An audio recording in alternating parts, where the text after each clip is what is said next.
All right, we're live.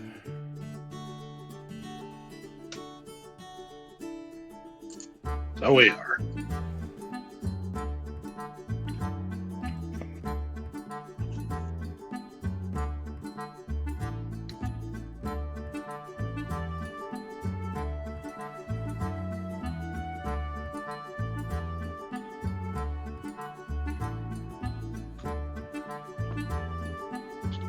Look at that pixely little rabbit run. Look at him go.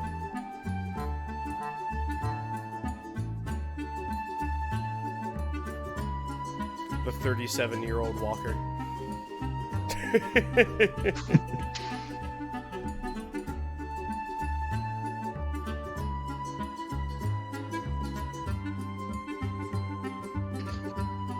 He, and I cannot stress this enough, walk.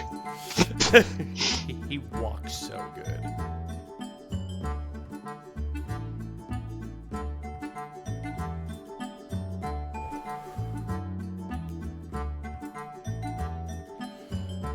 Hey, Strange Liz, you're the first one into the chat. How you doing?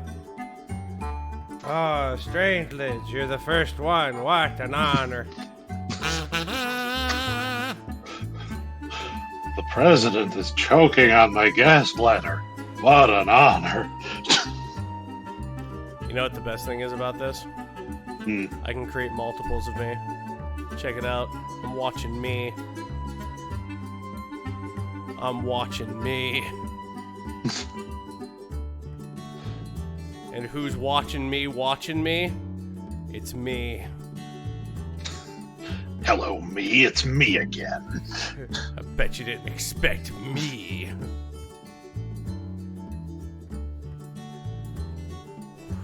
Hey, Zeeps, what's going on?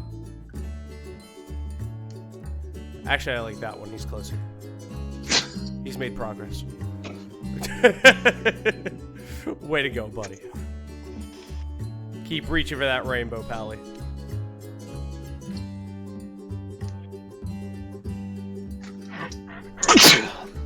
The others shall be deleted.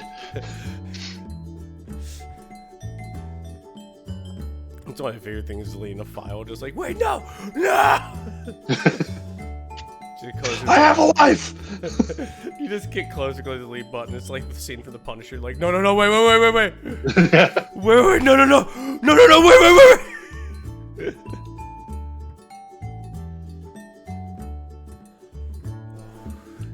Force is imposter, because it's me, myself, and I. That's only 3. Ah, yeah. Oh, that was funny. I was like, I'm gonna go ahead and talk with Ren and Aggie and watch some Spy Family. Yeah. And I'm gonna level some RuneScape on the side. And all the servers went down. So I thought it was RuneScape 3, so I was like, cool, I'll turn on RuneLight, and oh, it's all down. Oh dear. Oh no. Oh, They forgot to plug in the thing. Apparently, how the story goes is an entire data center just up and shit itself. That's not going to be good for business. And they said it won't be up and running again till maybe the 23rd. That's the best part. They gave us maybe the 23rd. How will you live? I think I'll get some rest. I got a nice bed despite everything, so yeah.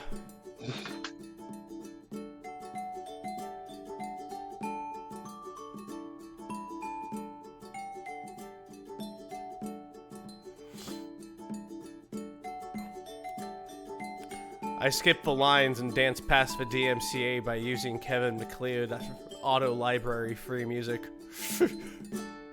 That's using your noodle. I was smart. My teachers told me so.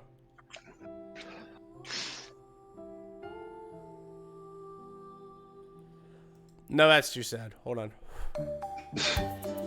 Tiny house this, gig work that, cottage core. Stop living like a medieval peasant.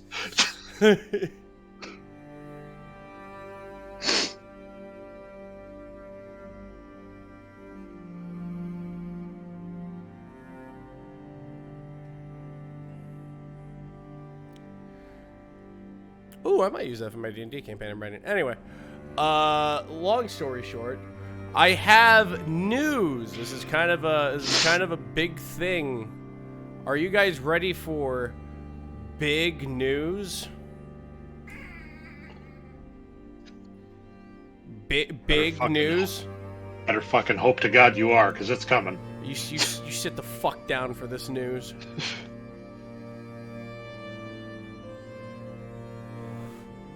Alright, here is the big news.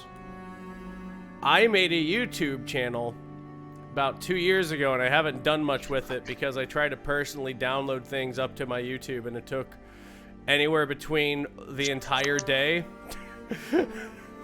and would often be riddled with phlebitis. So they've made changes, and I've talked with colleagues. Oh, that's not true. Cheru. I spoke with Cheru. And I've spoken with colleague. I've spoken with colleague Cheru on how we could go ahead and get more eyeballs slapped on so we can be perceived more, because I love being perceived. I be perceived every Thursday. For Christ's sake, it's called the Perceiving Pals.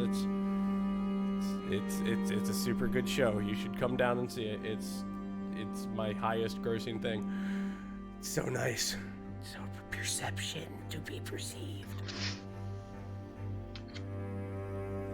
But here's the big news. I am putting the VODs of Shadow over Loathing onto the channel, and any new game that I play, superimposed with, yeah, I don't sound tired and sound half professional. I could put this on YouTube. I will be putting on my YouTube channel. So the YouTube channel is returning. Tell your friends, tell your family. You will have archives because it's somewhat easy to do now. So I am doing that. For the life of me, I don't know why it was giving you such a fracas last time, because I had done it for like, there was a brief window where I was playing Azure Dreams on Twitch just to, test out how it worked, and I would play that for 6 hours at a stretch, decent length streams, and it would upload those to YouTube in, it didn't take all day, maybe an hour or two. Well, that's weird. I'm just gonna chalk it up to just they were working my internet when I happened to upload my YouTube. Just a bunch of bad things. I don't know. I try to be entertaining and give the funny. That's all I really try to do. Which is great because it probably says more about me and Sarah and Groove more than anything. Bromad too, since he's the newest member of the Perception Pals. When we play a horror game and we see a dude get flensed and all of us are going, ha ha ha ha ha, that probably says more about us than anything. Is this a stream? Is it a death cult? We have no idea. So, that is the news, the big news. More big news will be coming further down the road. Yeah, we're gonna be doing that.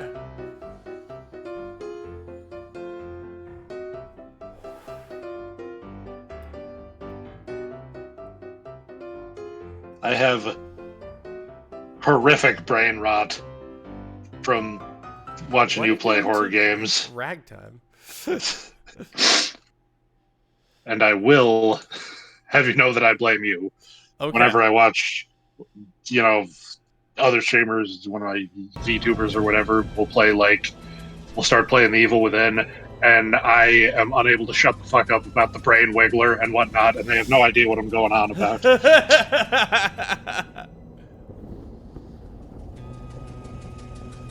They're like, who's Kevin?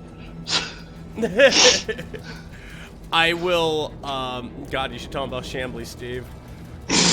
But yeah, are you putting on the Soul Hackers 2 streams? I might. We don't particularly know what the hell we're doing. If the VODs haven't been cleared out yet, I might start putting those up. But, yeah, fuck it. I'll have to sort them and organize them, but yeah, sure. I can go ahead and do that.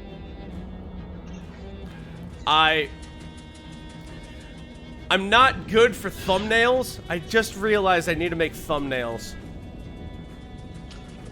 Expect black things of impact font with part 1, part 2, part 3.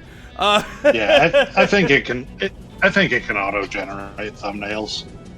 So yeah, we're gonna be doing stuff. But anyway, this is Shadows Over Loathing. This is gonna be the second. This is gonna be the second part. I have made a cheese wizard because that sounds absolutely hilarious. And let's just move on. Let's just move on with our life. Right, I was here, and I got my ass beat. That's right, because I threw a bomb and it exploded in my fucking hand. Yeah, you did. You could try not blowing yourself up, see if it goes better.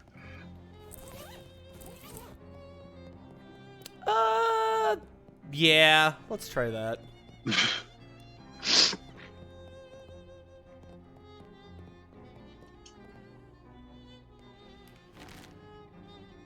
What do I have? Okay. More experience.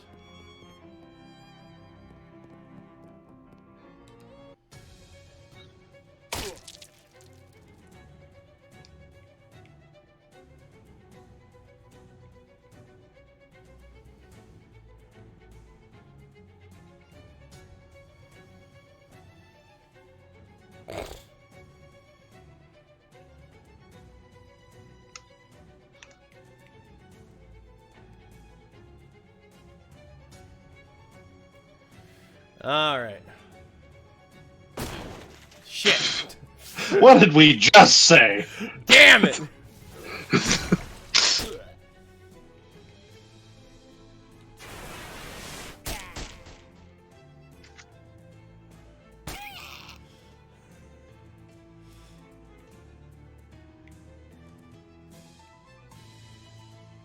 Abracadabra.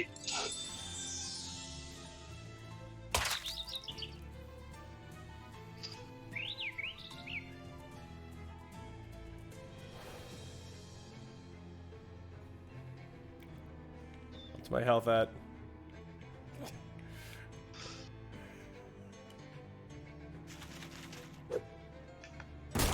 Oh, it worked. Oh, damn.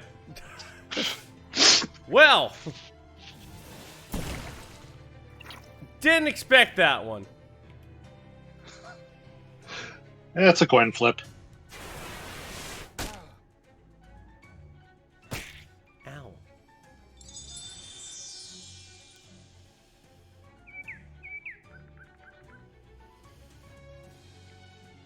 I will tong them.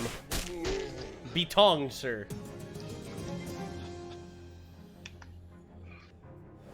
You won. They should call you Too Much Soup because you just spoiled those cooks. Wait, what?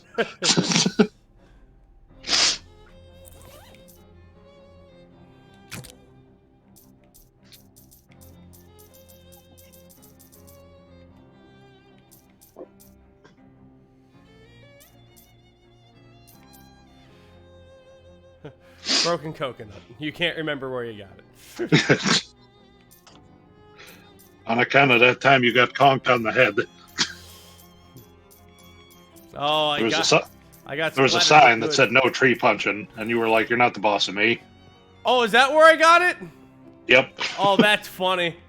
It's the boss's office. It's the only office. Hey, shouts one of the main doughboys. Get away from that door, you muffin forker. They'll say this group of doughboys didn't immediately attack you when you're roughing up the other group of them. Maybe they don't like each other very much.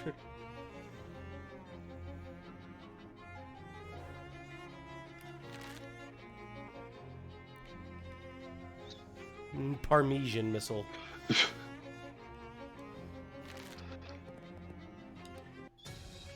Flower storm.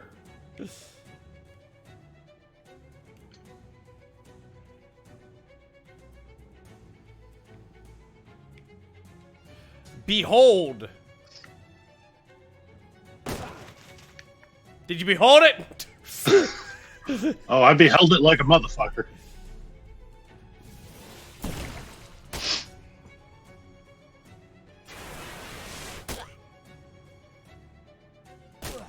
I expected that.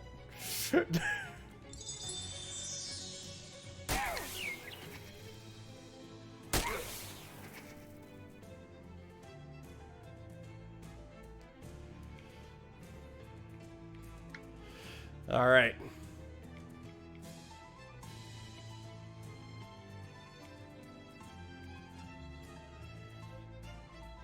Splorp to roast down the loafer for sleaze damage. You gotta give him a good splorping. Apply. Yeah, chomp that. Tastes like shit, but that'll keep us going.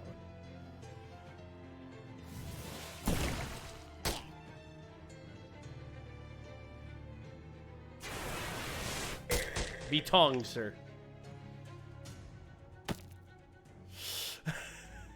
Tongulus.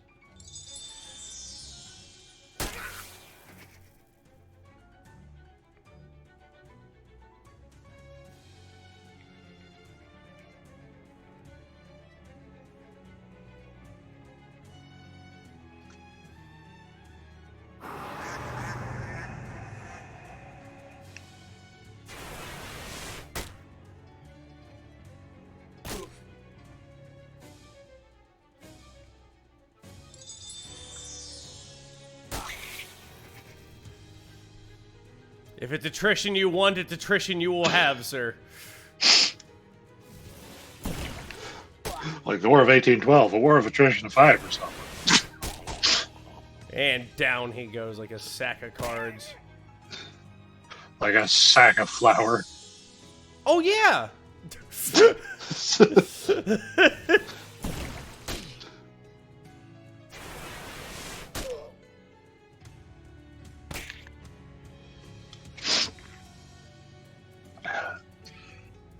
When you were in high school, did they do the egg baby or the flour baby? Where you were at? Flower baby. Flower baby, I remember. Boy, it's a good thing they don't sell flour anywhere. Allowing people to just, you know, buy a replacement if they fucked up their flour baby. Right? They never thought of that. You know, I never thought of that until now. You left those doughboys in the dust. I think it's flour.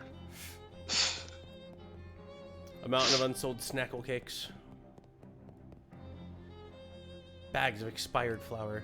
Mana-enriched flour. You painstakingly collect the least stale grains of flour from each bag and make one bag of good flour.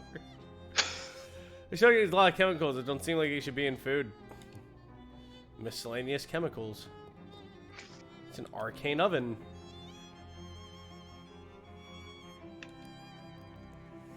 A glow nut.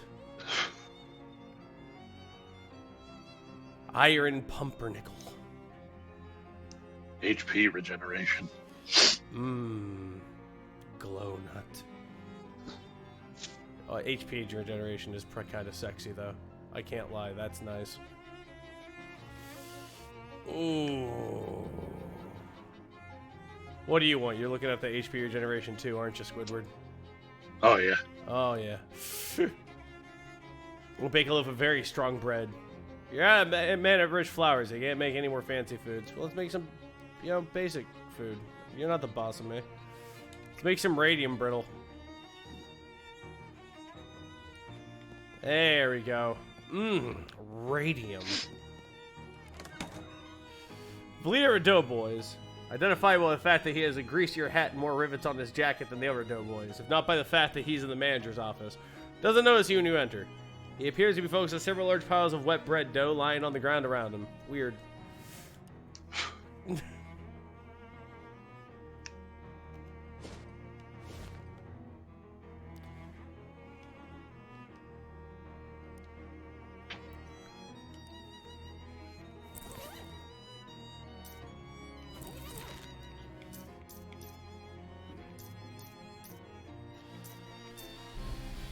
Alright, what do I want? What do I want? What do I want? What do I want? What do I want? Okay. Things. We could get Blue Brilliance or Stony Heart. Stony Heart would suck less. You can relate to rocks on both an emotional level and on being difficult to break in half level. Fantastic. The boss doughboy is not taking notice of you yet, but he's probably not so dense that you can get any closer to him before he does. Hey, Gabby. Everything all right? It is A-okay! What the? Oh, Who the hell are you? Yeah. Halva isn't really bread. I don't know that. Introduce yourself. Hey there, I'm Rapid Junkins, and you are? He scowls angrily, trying to decide between yelling at you to get out or bragging about himself. I'm Ross Doughman Ciabatta, the best baker in the city. Nice to meet. Now get out!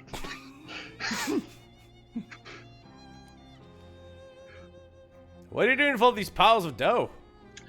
Not that it's any business of yours, but I'm perfecting my recipe for bread golems. Soon I'm going to be running this town. Oh yeah? You and what army?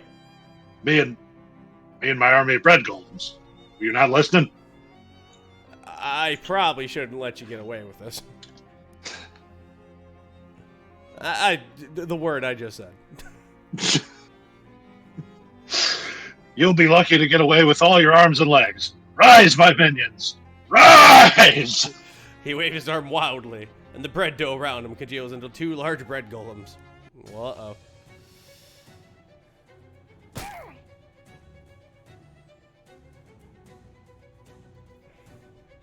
Oh, they're so shambly. Big shambly boys. Oh, I can just fucking hot cook you. Alright, first of all, you're out of here. Alaka provolone. Secondly, you're also out of here.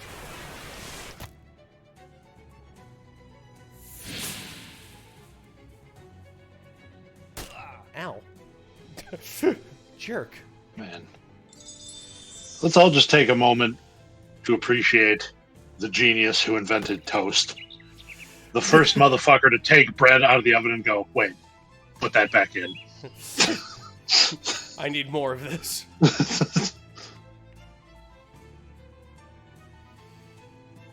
Hit you with the Parmesan missile.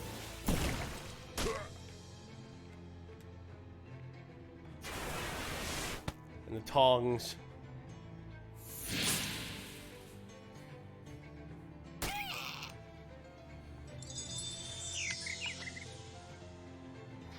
You're being a real kettle of fish. Don't like that. Be tonged, sir. Ow. Alakablam. Did you just baguette me? Well, he better beget himself something new. Common Zero. Yes, this game is based on Cthulhu Mythos vibes and stuff. Dark Shadow. Common Zero, thank you for the 500 bits. Fun fact, an army of bread golems would be a terrible fighting force. All it would take to dismantle them as a flock of famished pigeons.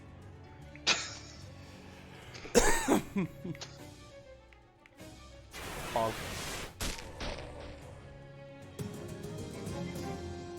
You won! Looked like those golems were only half-baked.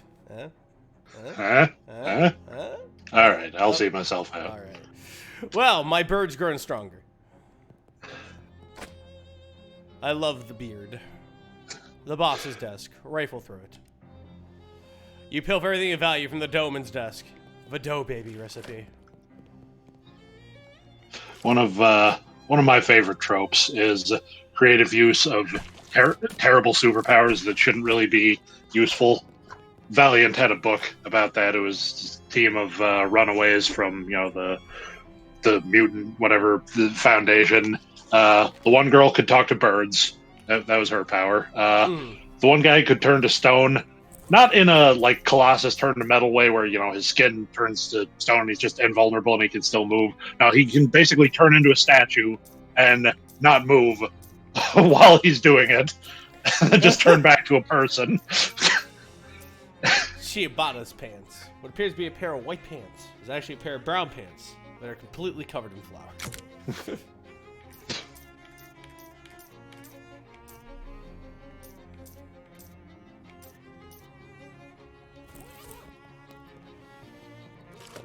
If you're interested in the history of the Ocean City bacon industry, the shelf of recipes would be a treasure. The shelf of receipts would be a treasure trove. You are not.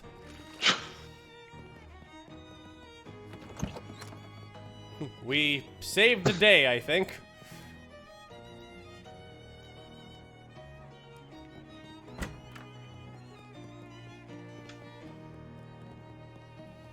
You get the recipe for that the bread golems or the dough familiars or whatever the fuck. Yes, I did. It's right here. You found the dough recipe baby for those recipe. little blob guys that the dough boys have as familiars. This is the recipe for those little dough glob familiars that the dough boys have. It calls for 3 cups of marriage flour mixed up with something called sandwich cream and baked in an arcane oven. 3 cups of arcane flour. Okay. We have 3. Yeah, we don't have the sandwich cream yet. I think in my file I was trying to figure out why I couldn't bake it. I think I didn't have enough flour at the time. Ever since the advent of mass-produced magical flour, the cost of fire insurance has skyrocketed. Alright, Elder. There you go. I'm playing this on a keyboard, which is actually pretty nice. Not a keyboard, a control. You know what I meant. Long before you actually turn the corner, you hear 2 Glocklins playing their high-pitched plinky glockenseals extremely loudly. By the time you get up to them, well, you're not totally deaf, but you wish you were. Jeez, you 2, can you tone it down a bit? Ha! Tone it down, say you. What about if we uptone? They start playing even louder. It's like someone loaded a Tommy gun of pixie dust and shot you through the ears. Give him a music lesson. Look, friends, you're right about this all wrong. Don't you know anything about modern music? What's important is the notes you don't play. What?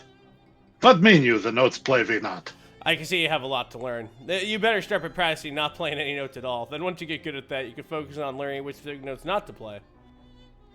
I see that this modern music a tricky business is. The goblins stare at their glockenspiels, carefully not playing them. As you hear one accidental plink, followed by urgent shushing and apologies.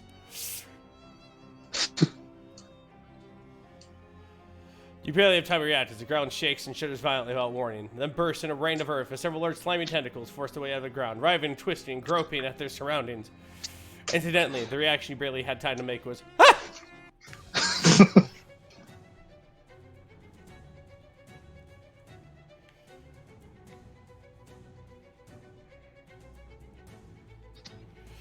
Well, why don't you get ready for one of these?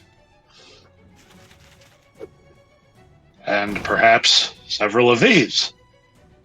You don't have change for 2 of these, do you?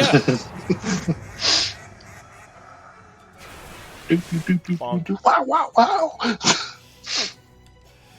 You gotta understand that line alone almost clinched me for being a jazz. Fight him with jazz. Bring it on, daddy-o.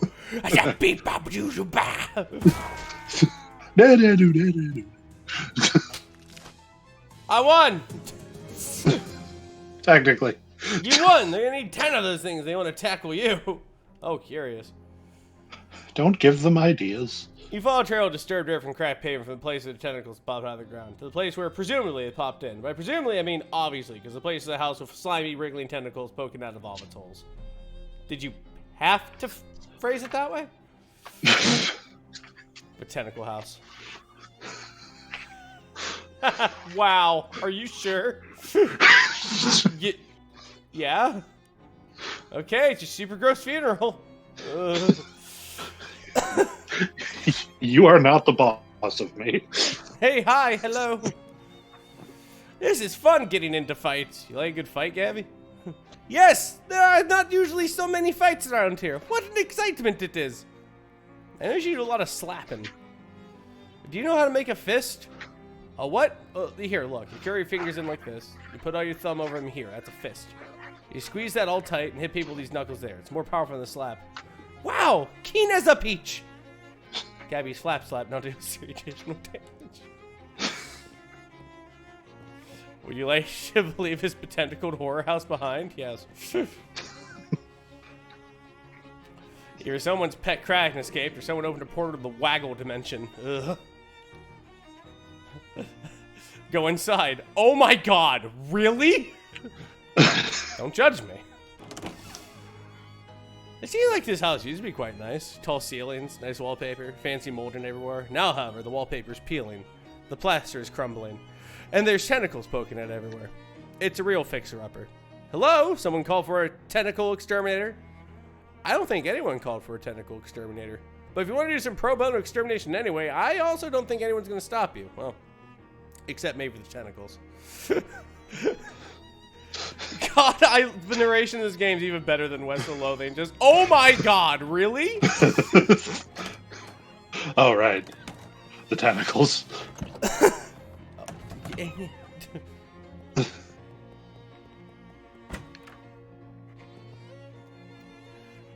The toilet's old and damaged. It appears to be functional. Yes. This sink has a cracked bowl and a grubby tap. Investigate. Look at that. Somebody lost a ring in the drain. Unfortunately, your fingers are just long enough to grab it. This bathtub is filled with a fluid you'd rather not consider. Consider it fished.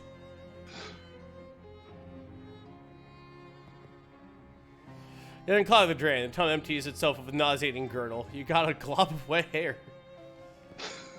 Ew. This should be disgusting even if it wasn't wet. Yeah. The tooth is actually just a delivery mechanism. The venom is actually stored in the ring part. Wait, what? And you just fall over dead. It's like the picture. It's like that one meme of the dude licking his knives going, "My knives are laced with a deadliest poison. I shouldn't have licked that." He falls over dead. Shit! Oh, swell. Massive colony of roaches in the walls. This house is real, Peach. So is remarkably clean on the outside. Ah, yes, all the filth is on the inside. Well, that makes sense, I guess. These tentacles must have been in the mood for a snack. Give them an attack instead. Hey, River, how you doing, buddy? He snack, but he also attack. That's the power of the Home Depot.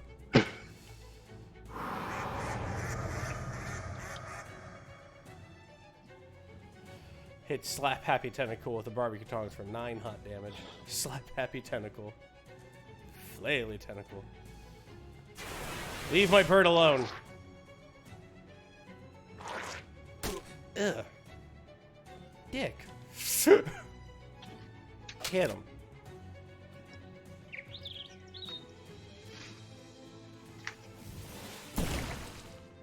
Parmesan. I was cheesed to meet you. Tentacle skin hatband. Delicious. There's exactly one draw. One draw. There's only one draw left intact. A wise person said that fishing is not a good use of time, but that person probably didn't have much spare time as you. Yeah, absolutely. Let's see what we got. You find an empty bag nearby that you can use to hold any fish you manage to reel in. Nice, you caught a chunk of moldy onion. You toss it in your fish sack.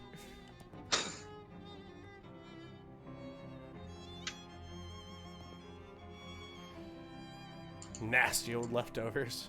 This place is gross. The old-timiest of biological weapons. You caught a soggy dish rag. You toss it in your fish sack. Hot damn. Maybe try coming back again tomorrow, maybe. Jackpot. It was a junk drawer. You grabbed the choicest bits, a battery and junk mail. This refrigerator almost certainly contains horrors beyond your reckoning. Give me them. No horrors. Just some very old food. Yeah, that's exactly me in these games. Just give me that. That's what I came here for. Oh God, it's toys in the attic from Cowboy Bebop. Oh. 3 tentacles erupted from the floorboards here. Interrupt the eruptors.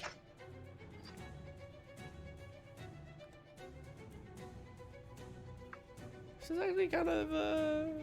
actually kind of fun to use.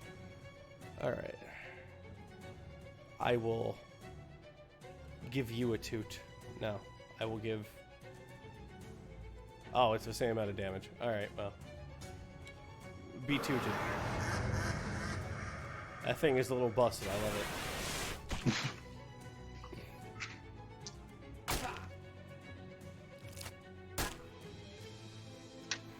it. Defend me, maiden! Yeah, like that. Give him literally that for. 3 down, God knows how many to go.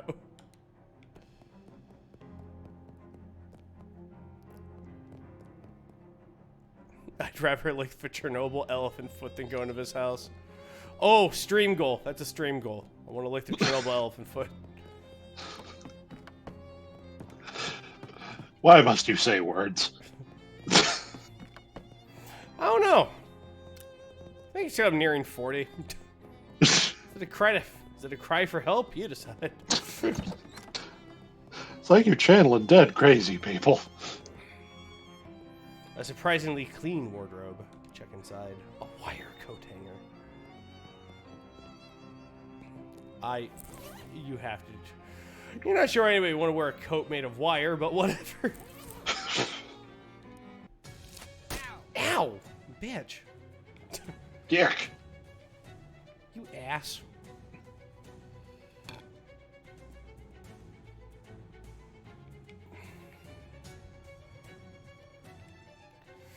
Oh, I gotta shut those things right the fuck down. Alright, you may be tonged. Wait, no. Be tooted. And you be tonged.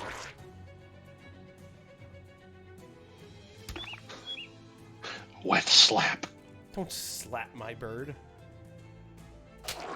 Jackass.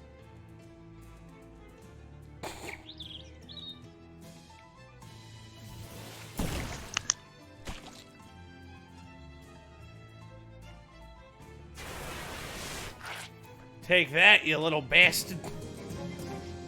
You've rendered this room very slightly less terrible. You can't even begin to guess what kind of furniture this was. Sure I can. Okay then, Smarty Pants, what do you think it was? It was a club chair. No. Think it was a patio chair? Wrong. A ladder back chair. Nope. A high chair? Was it a credenza? Nope. Wrong. Guess again. Coffee table? No. How about a bed table? Nope. Well, clearly it was a Davenport. A folding chair. A nightstand? How about a armchair? A captain's chair? Bassinet? A bureau? A footstool? A divan? A lawn chair again? How about a waterbed? An easy chair? How about just a plain ass bed? A lintel? A lounger? A recliner? An ironing board? How about a beach chair? An easel? A bookshelf? A 4-poster bed? A recline-est. A filing cabinet? chandelier, a settee, a tansu, a garden bench, a Windsor chair? How about a deck chair? A mantle? A cradle, a wastebasket, an easy chair, a footrest, a bunk bed, a vanity, a Murphy bed, card table, a buffet, a wing chair, an ottoman, a trundle bed. How about a shelf, a clothes valet, a brake front, an easy chair, a patio table, a folding screen, A difficult chair. a cabinet. Was that actually a thing? Probably not. A chest of drawers, a console, a director's chair. I mean, an easy chair implies the existence of a difficult chair. A gate leg table, a china cabinet, a park bench, a footrest, a cradle, a tea cart, a vanity, a fauteuil. Well, I give up. I told you I couldn't guess. Yeah. My nightstand is mercifully tentacle-free. The top drawer is filled with dirty handkerchiefs, bleh, but you find a jewelry box and a key in the bottom one. Ooh. You dump out the jewelry box contents, which are so exciting you forget to keep the box itself. A white hot ring and a porpoise torque. This type of necklace is called a torque because it stays on your neck due to torque rather than any kind of clasp or hook or whatever. This will make you like King Midas, except with fire instead of gold. Alright, that's funny. You're not gonna beat me. These are all the options. Yeah, you son of a bitch. He beat me. He beat me again. This door is barred from the other side. If the bar is anything like the rest of his house, though, it won't take much to break it.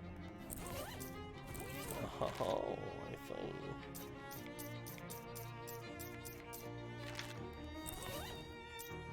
think. What are your stats? Kind of wienery. Go to equipment-wise, everything, and hit X for filters. Muscle. Okay, that's all the. We already have the iron pumpernickel on, so we don't have anything else we could. Wait, we do? No, we have the imagined safety. Oh, I thought you ate the iron pumpernickel after you baked it. No, but I can eat it.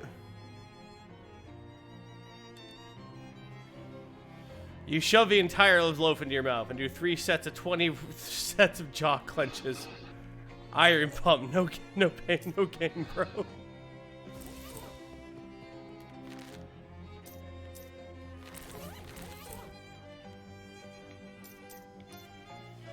You're 2 loaves a person in a 1 loaf bag.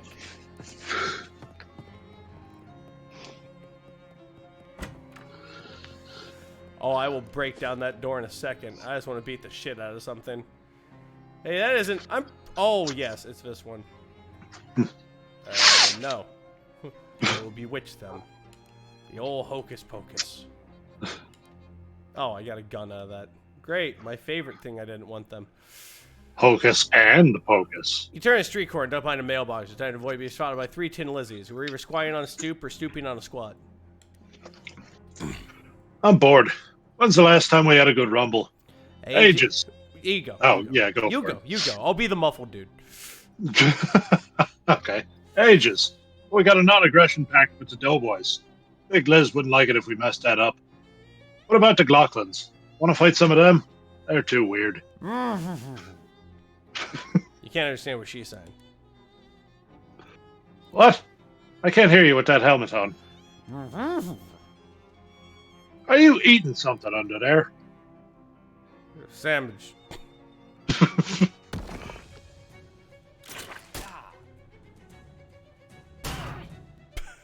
Bonk.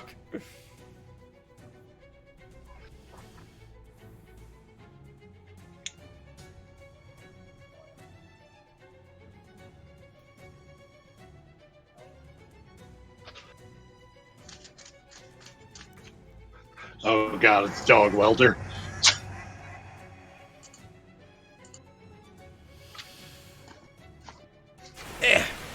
Be tongued.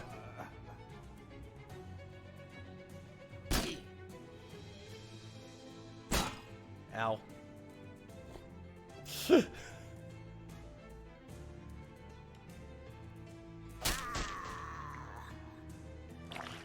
Ow.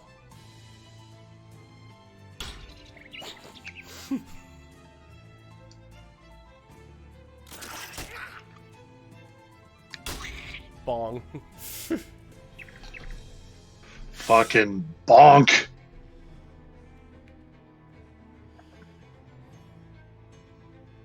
What does this do? Ah, okay. Cool.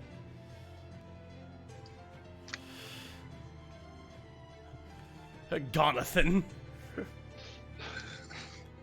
Yes, lick a battery for 1 emergency AP. Alright, let's see. You take that.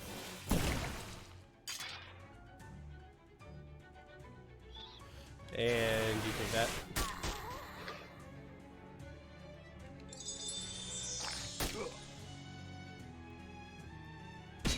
Bonk. Bonk. Endure, bird. Endure.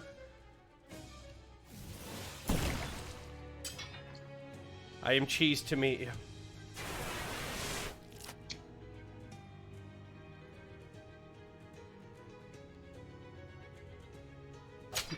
Let me get that for you. Concealing yourself on your trash bin. You wait until Tinley's gain conscious and limp away, and quietly tail them to a back alley chop shop. That is presumably their gang hideout. Back alley chop shop is fun to say.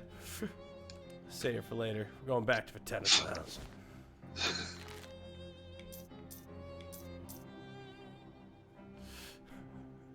It's okay to use Kuda. A thick layer of cheese under your skin insulates you from the heat while also making you look more muscular. It's so great. Oh my god!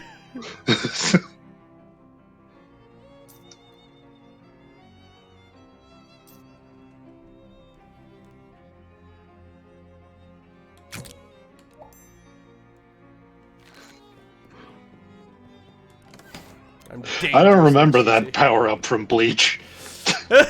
What, my cheese armor? Yeah. Okay, it was a little harder than expected. It's nice seeing it's battered, but mostly intact. Check for doors. Got a creepy locket and an old wallet.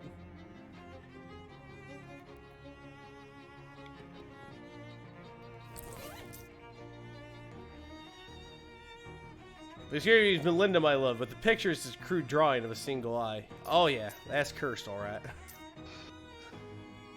A leather wallet, worn thin from years of being sat on. Over the wall, they're very interested. Unless you're interested in a bunch of meat! I'm in the money. Oh yeah, it's mine. Termites have conspired to make it look like this warder was one giant bite taken out of it instead of thousands of tiny ones. This mirror has, to your great surprise, avoided damage. Look into it. Hey, rabbit. Hey, they're good looking. Ah, it's this again.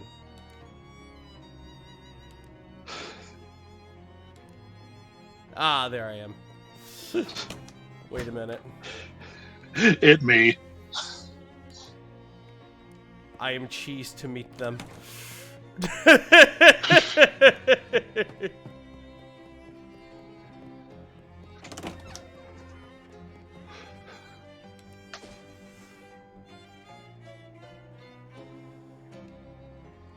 Was that... Well, here's an unusual sight. 4 Glocklings are playing their glockenspiels or use a kind of additional folk dance. It involves a lot of skipping and hopping and turning around in a square of precise timing. So they're not really paying any attention to you or to anything else, really. Oh, we're joining in.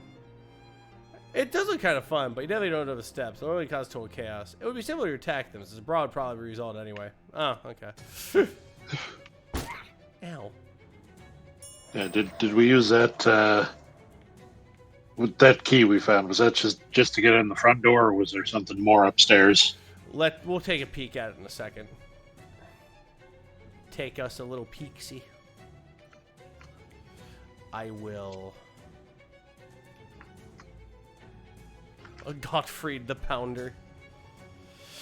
Gottfried the Pounder doesn't know how to play the glockenspiel. I'm just gonna hit Gabby with it.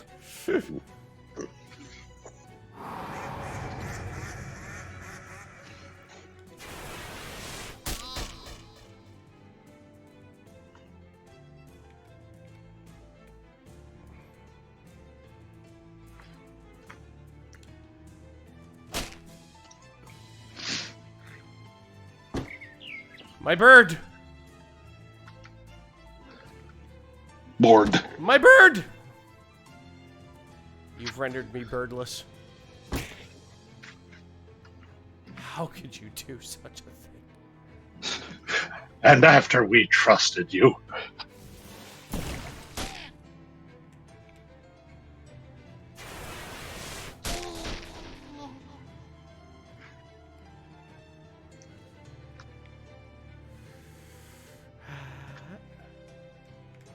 Yeah, I'll let you do that nice thing called living.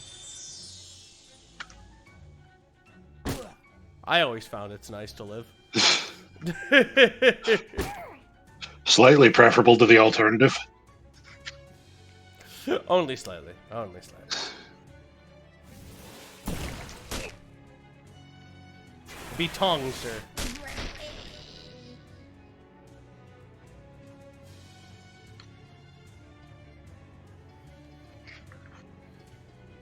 You're gonna be canned out anyway, so I may as well just weaken you. Another day in the yard. Bonk.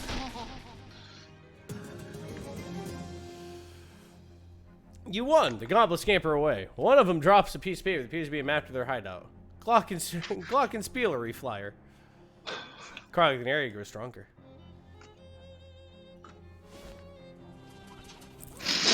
Crockett must feed. It's an advertising flyer for a glockenspiel store. The flyer says that Gideon's Glockenspielery is your one-stop shop for glockenspiels and glockenspiels accessories. It hopefully includes the address. Now I know where a glockenspiel store is.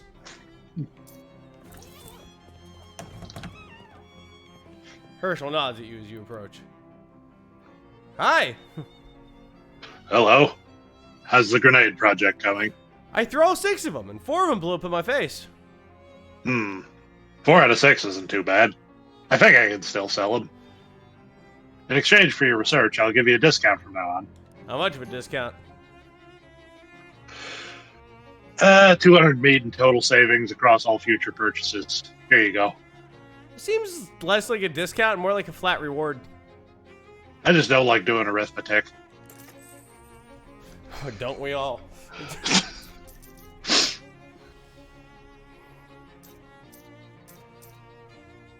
Bad for you, despite what the radio advertisements say. The government issued sardines. Roses are red, violets are blue. People don't think it'd be that way, but it do. We did it. We bought ourselves a sardine.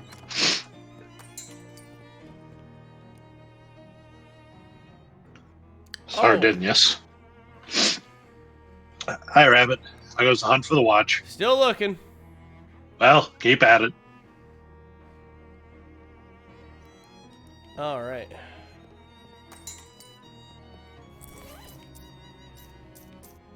Tentacle House key. You found this key in a nightstand at the Tentacle House. It looks like we're going back to the Tentacle House.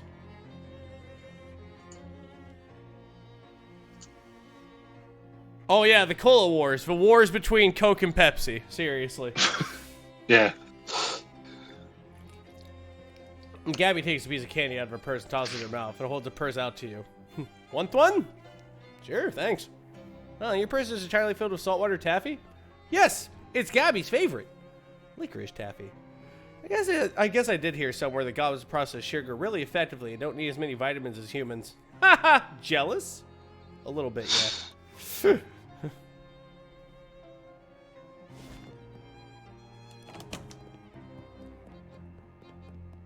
Oh, yes. You leave a key in the lock for safekeeping. Jeez, it's dark in here. Hey, how you doing? What's up? All the fuses are missing. That explains the lights, I guess.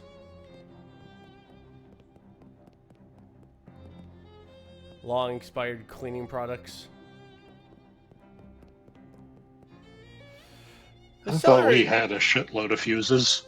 The cellar is way too dark for you to go any further. Yes, you have a flashlight, but you and I both know that a flashlight is good for making dark places visible, not for making them any less scary. We had a fuse back when we were getting gas. A single fuse. I thought we had picked up some more since then. You stop dead in your tracks. You see 3 of those weird fishmen lurking in the mouth of an alley up ahead. They're peering around for glistening, staring eyes and glurping at each other quietly. One of them notices you. It is to a pen and start stalking toward you, making wet growling sounds. Ah, jeez. What even are you guys? Glurp. Well, are you evil invaders? Or are you natives that were displaced by urban development so you can reclaim what's rightfully yours? Evil? Okay, thanks. As long as we're on the same page. I ain't got time for some malarkey. Out of my way, chum. You shove past the fishermen. Your slimy hands can't find perches to grab you and stride away. They glurble angrily at you, but either they're too startled to make any further issue of it or trying to basically keep a low profile. Either way, you make it out there unscathed except for the fish slime.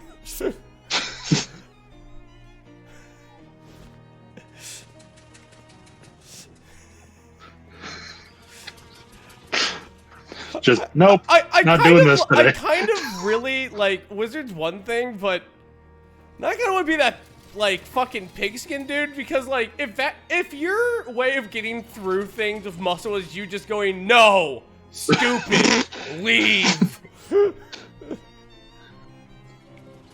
No! Then I don't know what to tell you. That sounds like a fun afternoon. I refuse to engage with this hoi polloi. You get the hell out of here and pray to Christ I don't see you again. Hoi polloi, malarkey, and hoosafudge. We know words here. We got lots of them. Alright. What the fuck was Hiram's again? Oh yeah, that was the fucking...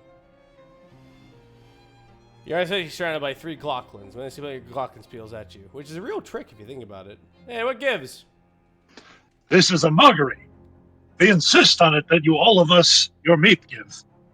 What, all of it? That's crazy. I guess that is a little extreme. Say we instead ate meat? That's fair. You hand over your meat and the goblins thank you politely and start away. You see that shit, you're just like, I just gotta do it out of fucking... I just gotta do it out of fucking respect. They're just like, you know what? That's fair. Listen, just enough to go ahead and get a shit shower and shave down at the store. I don't see why we couldn't.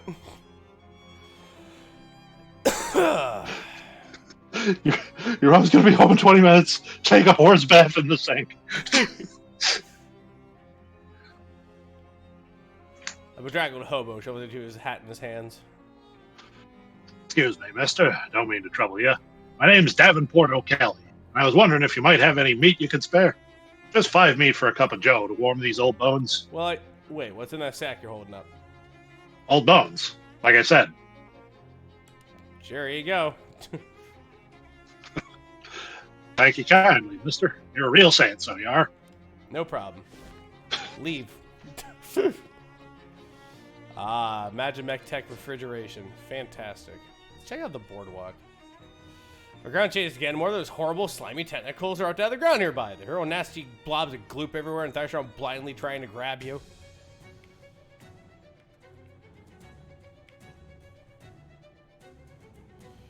All these wish ill upon me.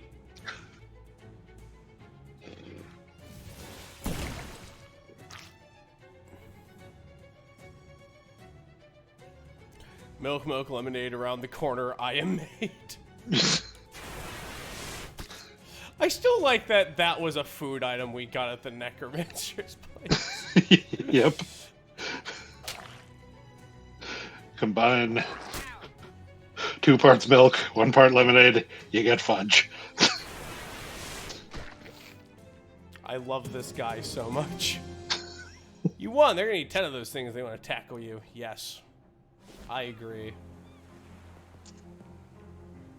We've made great strides, and we've made great strides in the videos in this game. Like, look at these graphics. Look at all them pixels. So realistic. What an honor. I can see how you'd think this game takes place in Iowa or Madrox, but I believe it's somewhere in New England. As all, Eldritch shit has to be for some reason.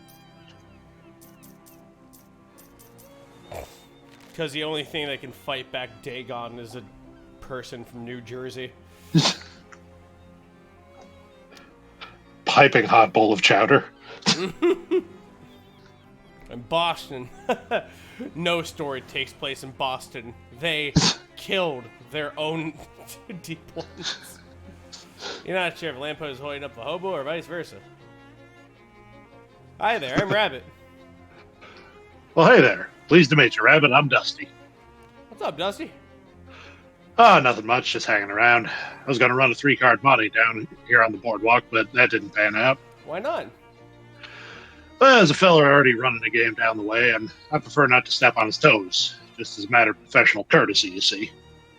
Oh, I see. And I also, because Carney's get real scary about that kind of thing, and I ain't looking to be murdered anytime soon. Any way I can help? That's real kind of you. I was thinking of looking for a different corner. Can you spare a nickel for a cup of joe to get my feet moving? Sure. Thanks, pal. You're a real good egg. I am the best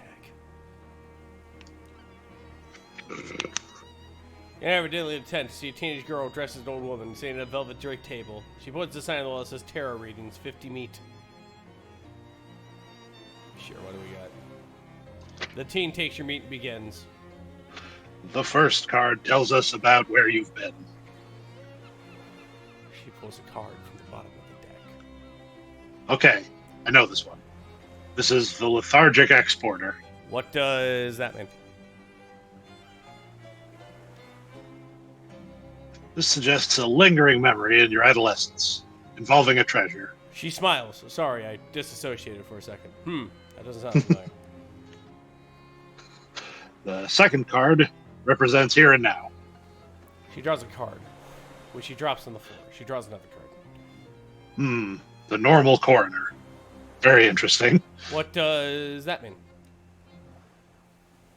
She stifles a laugh. This card means you're on the boardwalk. Okay, yeah, I guess that's correct. The last card reveals your future. She flips over a card. This is the reliable spy. Definitely a real card. She smiles. In your future, I see buildings. Big ones and small ones. I see. You spent a few moments thinking about the tarot reading. Take your leave.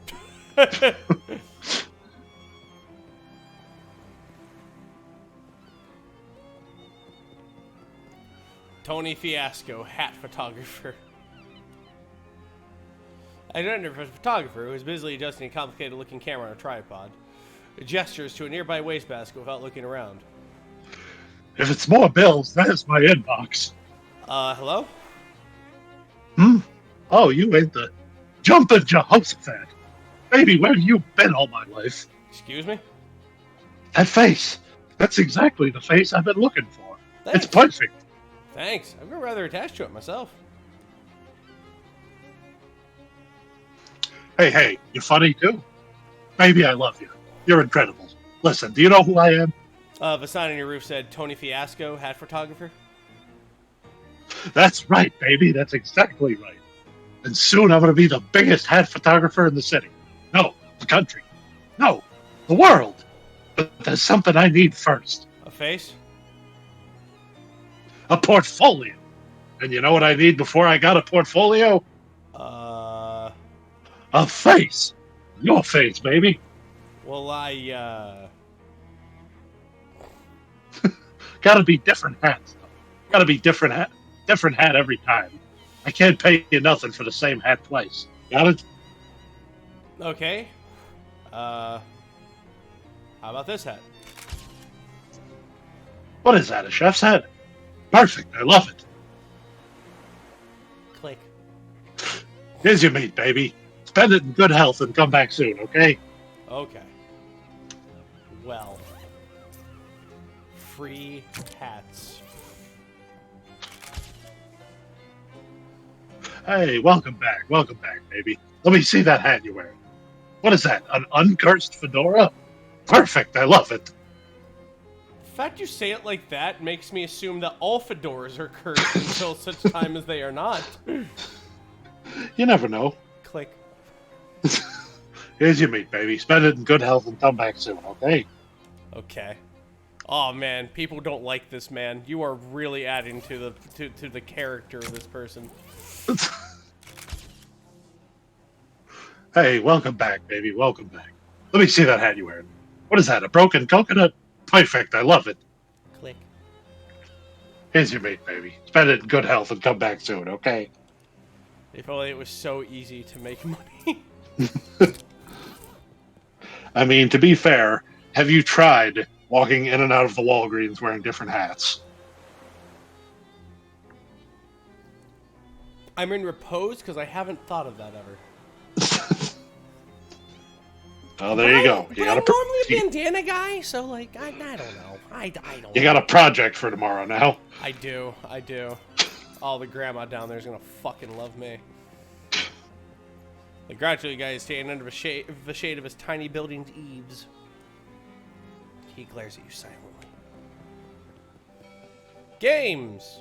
Games of skills! Test your everything! Step right up, step right up. Test your strength and your agility and your intellect. Every winner gets a prize. You there, sir. Care to face the challenge of a lifetime? Only 10 meat. What's the challenge? I like to start newcomers off with something relatively easy. All you have to do is guess my age, throw a dart to pop a balloon, and drive a nail into this board with one swing of a hammer.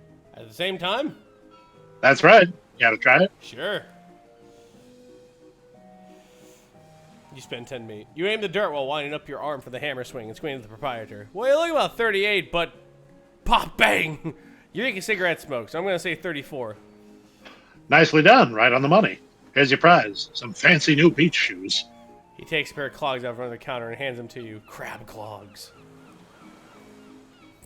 Well.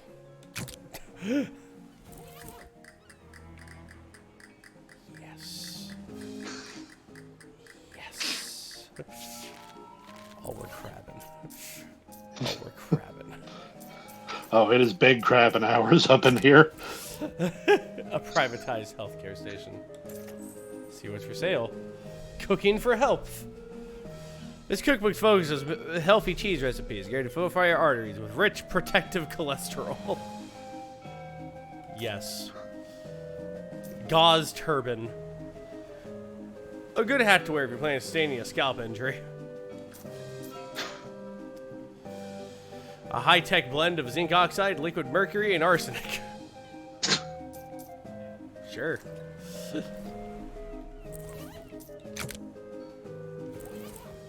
Hey. Hey. What is that, a gauze turban? Perfect, I love it. Click. Meat, etc. There you go. Say the fucking line. They're all Say waiting. the line, Bart. Hey,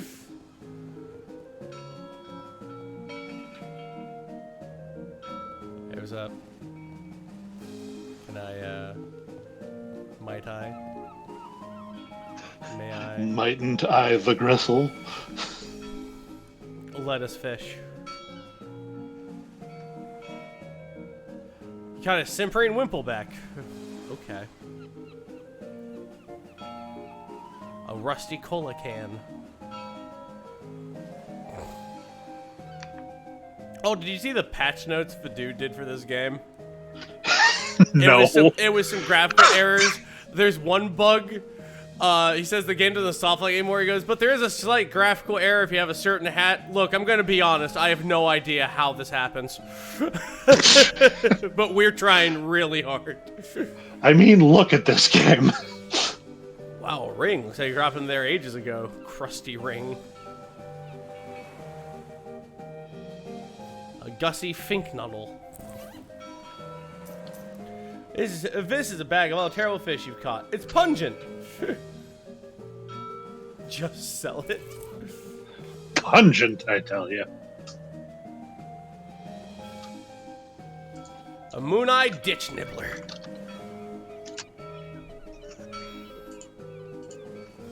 Fish liver oil. A haunted clam. A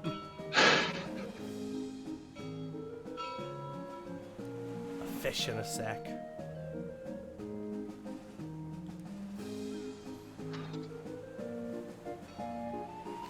Root beer taffy. Looks like you caught everything that was here. Hot damn. Everything that was in the entire ocean. Nice shot. Hell yeah. Hell yeah. This claim has seen deeper and darker things than your terrestrial perspective allows you to imagine. Open. You pry open the clam and collect the horrors it has witnessed. Eldritch Mist. Sorry about your life, clam. The world is full of vapors. Most of them are benign, but some of them are terrifying. This is the terrifying kind.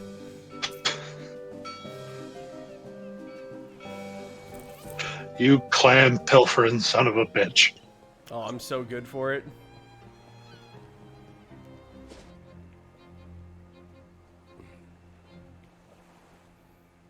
I think we did everything at the park. We still haven't untentacled the house. Right, because I need fuses. And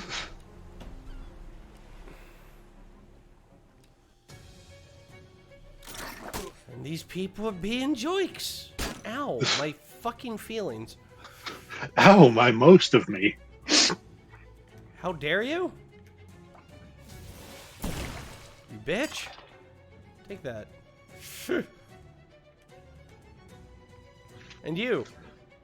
Be tongue. You. None of that.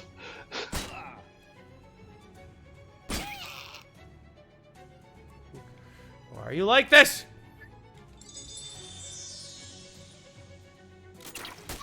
Ow. Dick!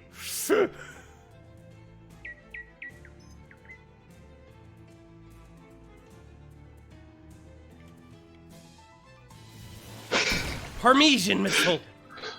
Y'all, Twitter isn't looking good. I've got a pretty sweet server set up in the deep corners of Mastodon. It's called amontillado.cellar. Why don't you come down and check it out?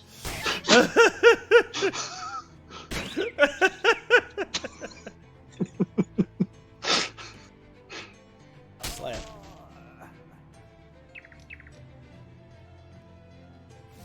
Cheese.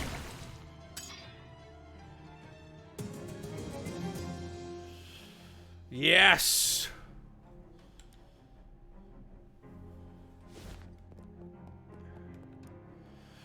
Hey, wow, look at it. Look at what? Gabby's skin. What? Gabby holds out an arm. Her skin does seem a little different, like seeming tougher and leatherier in places. Gabby is adapting to the prevalent conditions. Haha. Huh, I didn't know goblins could do that. little jealous. Wait, you can just evolve?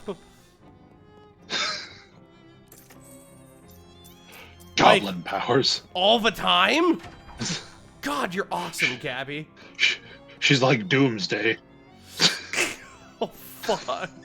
I like it less now. I can't believe in the 90s Superman was killed by a callus. Granted, it's an angry callus. To be fair, he had phlebitis of the bones, something awful as well. Something wicked this way is a place. Yeah, we need fuses for the tentacle house. There's none about. All the horse shit. You encounter a hobo who's sauntering down by the sidewalk with bent over his shoulder, whistling a jaunty tune. Well, hey there, fella. Aren't you Rabbit? I'm Lamont Des Moines. Hi. How do you know my name? Oh, we hobos are a tight-knit little community. When someone's been helping us out, word gets around. Oh, that's nice. A little creepy, but nice on balance. Why don't you come visit our camp? We'd be glad to have you. Where is it? Well, just head down 12th Street and you'll see the lot where the old hardware store used to be, and you take a... You know what? This would be simpler if I just mark it on your map for you. Yes, please. He takes out a pencil stub, marks a cluster of little boxes on your map. Come by any old time. Sure. Nice. I'm going to go back to Plunkett Street because there might be a store in which I could go ahead and get fuses somewhere around there. I don't think there is, but I will find it. If any place, if we can't find it here, the chop shop should probably have fuses.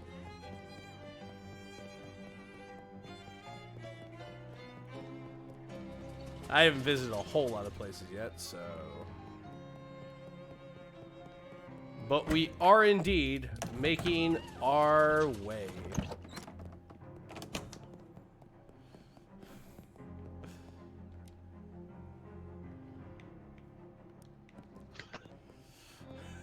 Secure Parade. Fuck, what a good name. You can tell this guy worked in advertising. Right?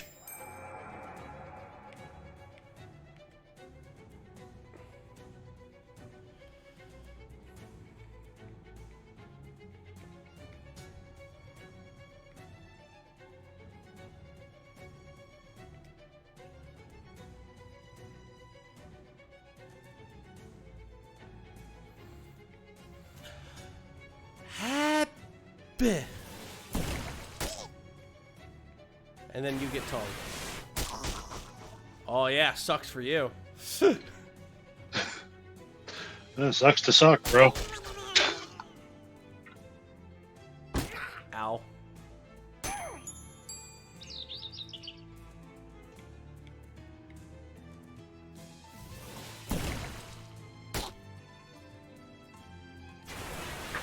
Tongued.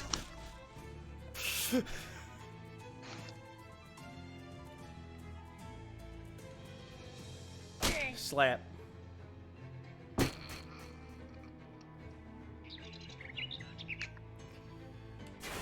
Oh, you're gonna get such a tong.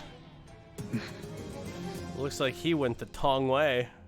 Okay. Birkenblocks. Managed to pretend Lizzie's hideout without anyone noticing. You're gonna stay unnoticed for long though. This place is crawling with Lizzie's. Unless your first move is turn tail and run, I guess. You ladies doing good? It's easy to be part of a glockenspiel mallet. You can't make music of it anymore, but you can still probably put someone's eye out. Birkenglock.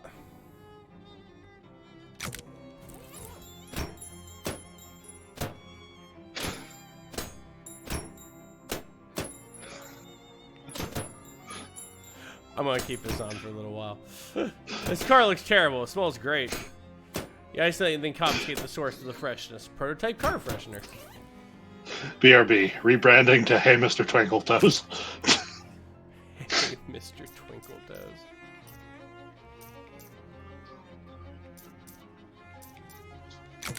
Stench armor. Prince of the land of stench. A couple of tin ladies are busy trying to dismantle a car that's already pretty thoroughly mantleless. Maybe someone trying to scrape just one more sandwich worth of meat out of a leftover turkey carcass.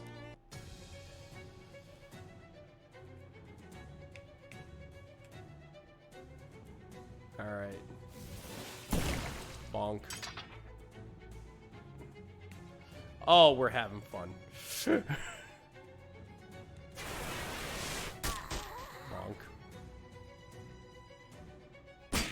Ow. Dick. Riposte.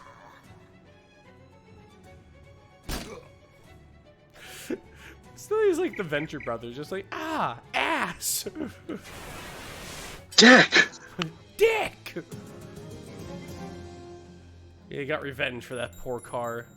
Yeah, put it out of its misery. Okay. Maybe that's worse. Greasy toolbox. Greasy gloves and some other stuff. Self-adhesive rivets. It's always good to have some of these on hand in case you need to do some emergency pants repair. Sleaze armor. Yeah, I say these gloves are so greasy it prevents any more grease from reaching the inside. Gross.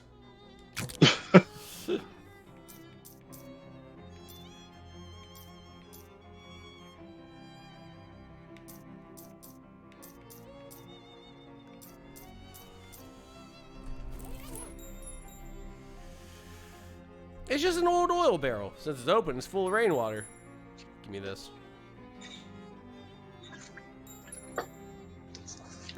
A welding mask.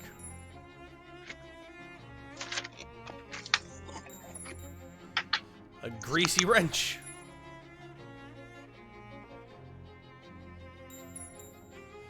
Greasy knee pads. If they just made Tara's collar, we're gonna cause a lot less wear and tear on the old knees. If you're looking for the heaviest tool in the toolbox and also the nastiest tool in the toolbox, you probably only got one hand free, which is this is probably your best bet. Oh, I did get this. Give me that. Ooh, yeah.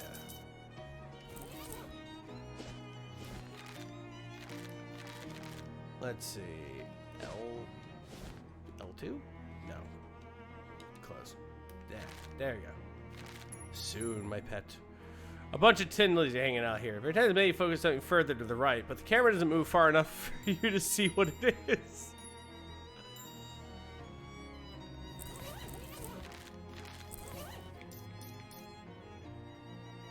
One physical armor, one hot armor. This mask will protect your face from being burned while you're welding or kissing candles. Well, thank God for that.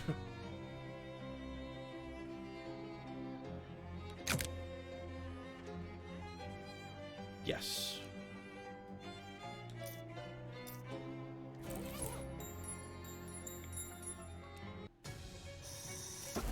Ow. Oof.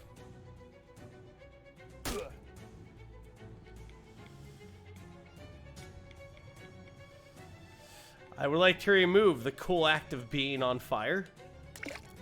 Thank you. You're gonna get yours, you son of a bitch.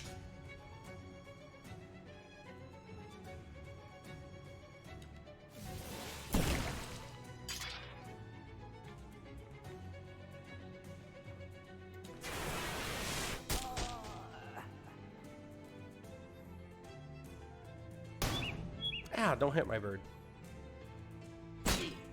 Ow, don't hit me. There's a lot of things you shouldn't be hitting. Gotta hit something. That is true. You know what they say, always be hitting. I don't think they say that. I don't think anyone says that. Someone does. Probably cops. True, true.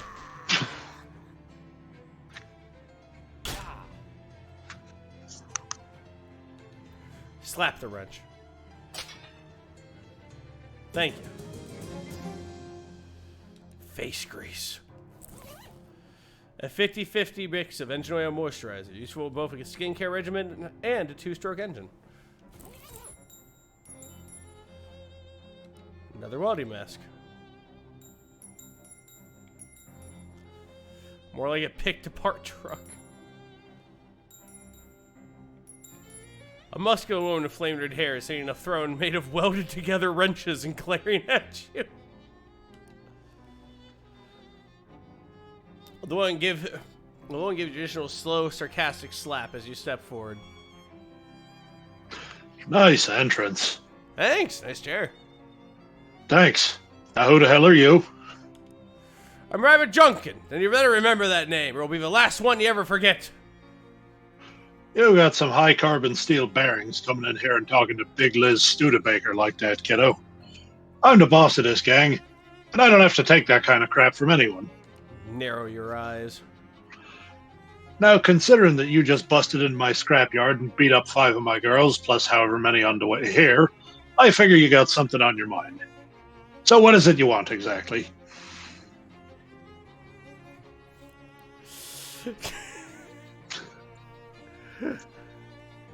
No, that's free EXP. Don't. That's no, we don't want that. I don't know what'll happen if I join your gang. I'd rather not.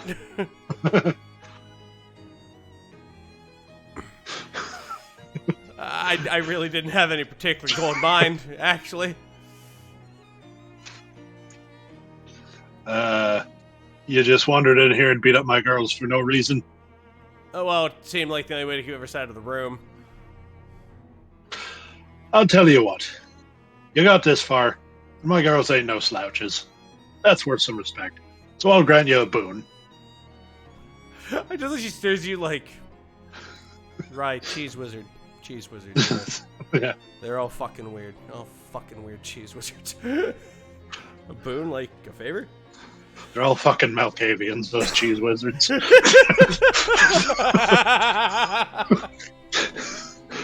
Yeah, within reason. I don't know if this is some kind of a trick. It's no trick. You can trust me because I'm sitting on the Crescent Throne. That means everything I say is automatically true. Well, like the Pope? Kinda, yeah. We're real into hierarchy and chain of command around here. Neat. Anyway. What if you say you have a million meat? What? What if you say black is actually white? It isn't magic, it just... Look, part of being a good leader is not trying to use your powers in stupid ways. I don't believe you. Says me, the man who can conjure cheese missiles. Aw. Anyway, you get one wish. What'll it be? More! You cannot wish for more wishes. Nuts. I wish to fight you. Fuck it. Yeah.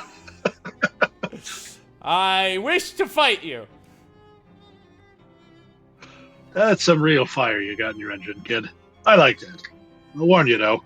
I didn't get to where I was just by being a pretty face. You sure about this? Bring it!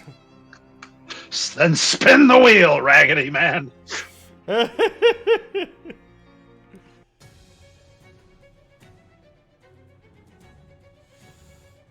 All right.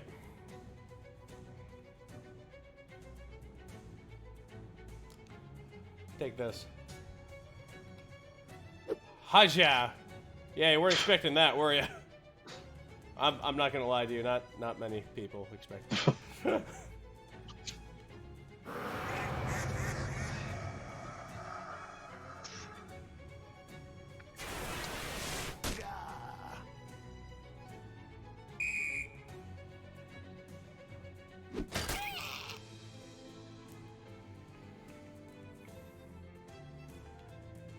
Slap.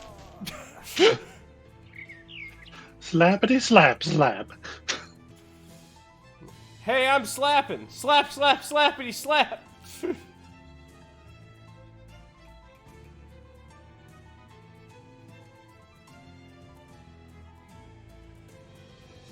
see, what are you gonna do? Oh yeah, no, we're gonna...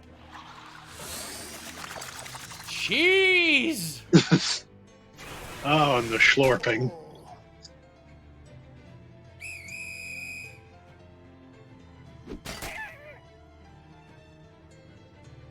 Slam.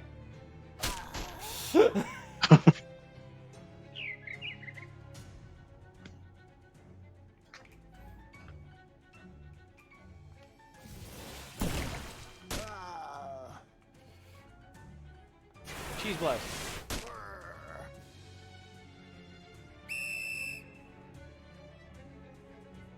The way she walks, it's like, you stupid fucking bird. Fucking cheese wizards coming into my house. Tell me how to do my shit.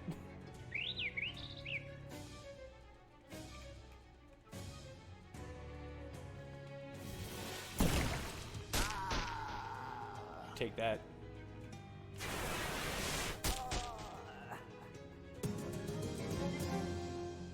You won! A key falls out of Big Liz's pocket as one of her minions clumsily drags her unconscious body away. Now that Tinley's know they're messing with, you shouldn't have to worry about him anymore. Hot damn. Well, the gun's is yours now. You can take it back to your room if you wanted to. Okay, do that. Fuck yeah! Sit in it. Of course. The Crescent Throne, your birthright. You set him on to effect on both your power and responsibilities. You gain effect. Heavy is the hand. Video range weapon attacks. You surveyed your kingdom and decided which parts of it need to be hit really hard with a thrown wrench.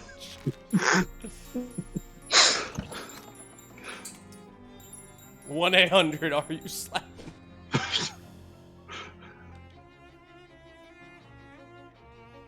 No.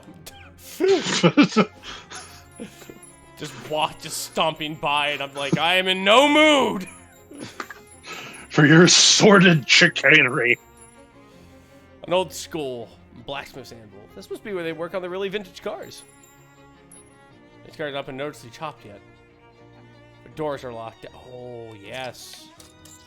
You unlock the car, ruining both the lock and the hanger in the process. The glove compartment's full of meat, though. Fuck yes. Yes. Going inside. A car door. Chopped off car door. Converted into a shield. Ooh, another crowbar. You never know when you might need to pry open two things at once. A shell card of various greasy metal objects. Anarchist hardware, too.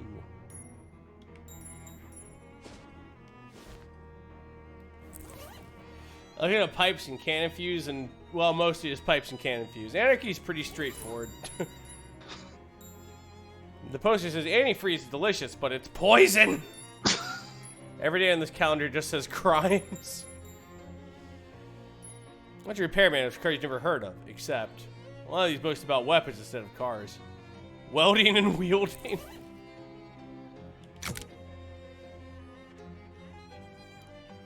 You read the book, huh? Turns out you're supposed to repair weapons after using them for a while. Who knew? Weapon repair aware. Weapon durability system unlocked. Cool. You open the book away, but realize with your newfound knowledge that its spine is broken beyond repair, so you throw it away.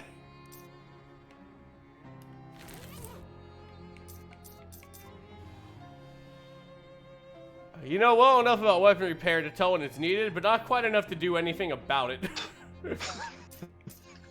Cool? Yep.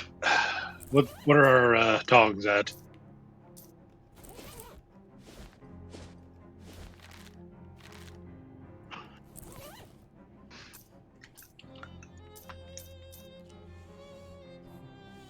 Where 14.28 out of 15. Nice. Sick.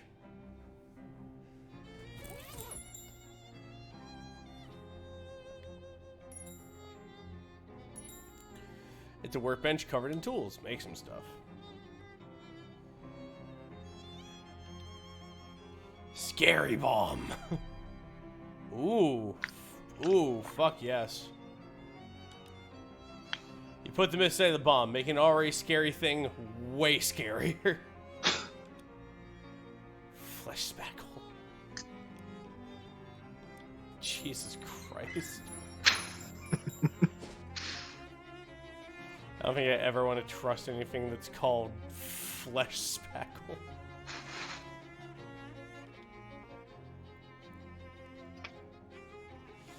You're especially surrounded by 3 Glocklins, mostly playing their Glockenspiels at you, which is a real trick if you think about it. Oh, yeah, that's this. Alright, yeah, no, I'm gonna beat your ass.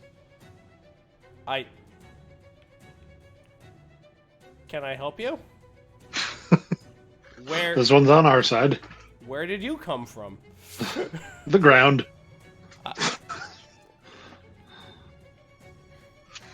Are you speaking for this creature now? Yes. Oh, cool. He was just, bumming around in the bowels of the earth, the way you do.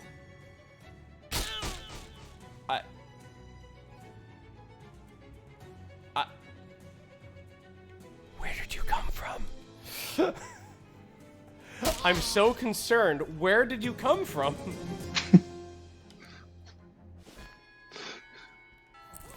No. None of this adds up at all. Where the fuck did you come from? You don't need to be asking them kind of questions. I don't know if I do.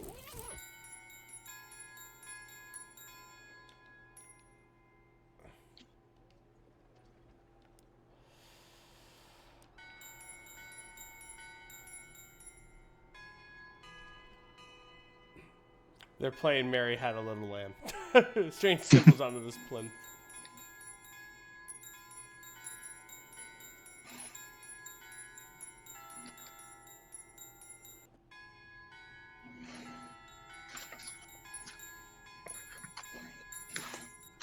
The House of Valorb. Unpleasant hymnal.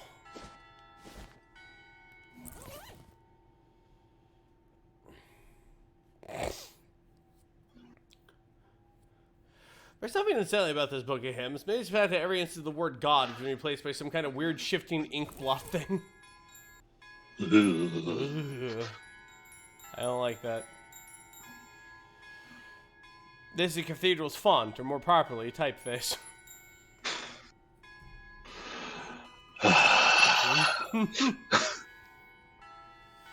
Handful of holy water. You probably shouldn't tempt fate anymore today.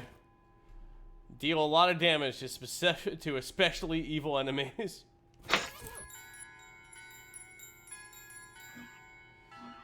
If a door down of a catacombs is locked, presumably if a cat doesn't get out. Please don't stood the altar. It's a Viker who seems agitated about something. Hello there. Oh no. What am I gonna do? I was gonna ask if you're okay, but plainly not. Oh, I'm sorry, I didn't see you there. Services are canceled for the moment. Oh no, do you need any help? One of the urns has been stolen from the catacombs. Stolen! This tiny cathedral has a catacombs? Well, it sounds nicer than basement. Are they particularly important ashes? Oh my goodness, we wouldn't keep the relics of a saint in a little cathedral like this. Our urns are just the ashes of former vicars and community leaders and so on. And they're all important in their own way. And the bishop is due to arrive for an inspection soon. Funny how bishops always seem to be just about to arrive for an inspection somewhere. What? I'll look into it for you. Oh, thank you so much. Here, I'll unlock the door so you can have a look. Mind your step on the way down, please. Those stairs are old and steep. All right. Spare urns. It's a big crate full of identical empty burial urns. Must be spares. A fancy pestle for an old urn. Another old urn. It's the guest book. The last 3 visitors were Don Coverby, visiting from Saskatoon. Well, that seems like a dead end. It sure has some weird names up in Canada. Charles Wallace, 101 Plunkett Street. That's the address of an antique store. How to ask Charles about the next time you see him. Captain Augustus Dirch, 23 Current Avenue. This only be look following up on. Sign the book. You sign your name and address after all the others. It's polite. Let's light the match. I doesn't preclude you cursing the darkness later, if you feel like it. Very old manhole cover.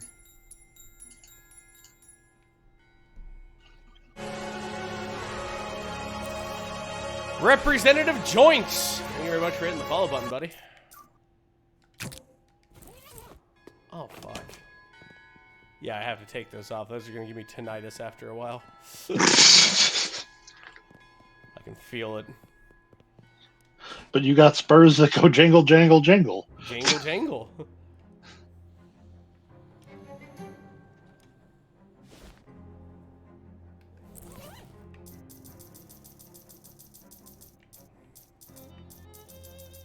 Where is...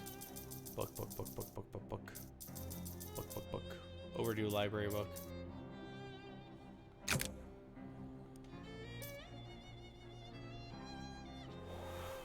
Parmesan missiles. 100! Oh, P. Ah, tits.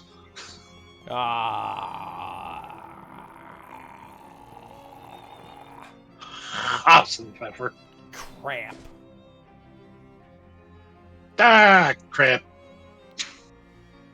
Alright, well, time to go to...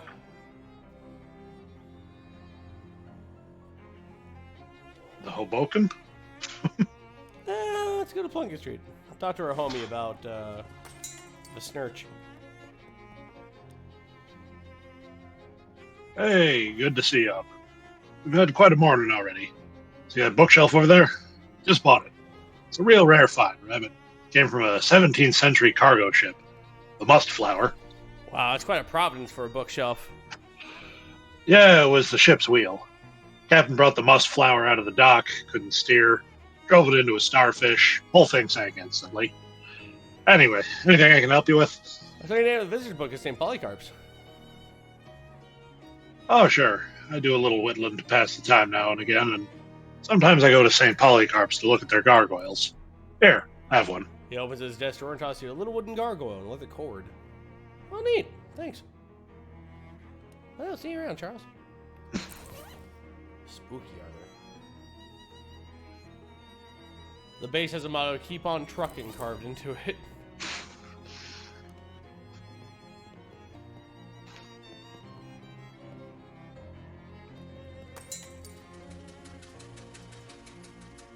L1. Dirch. You're gonna make Valorb upset. Get dirched.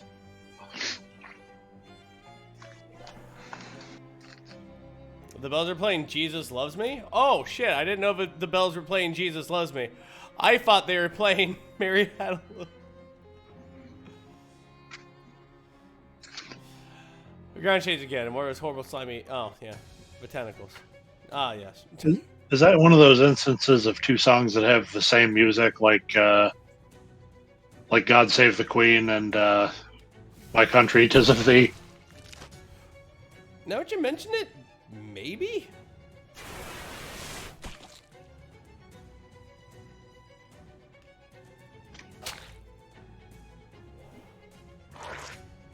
Ow, dick.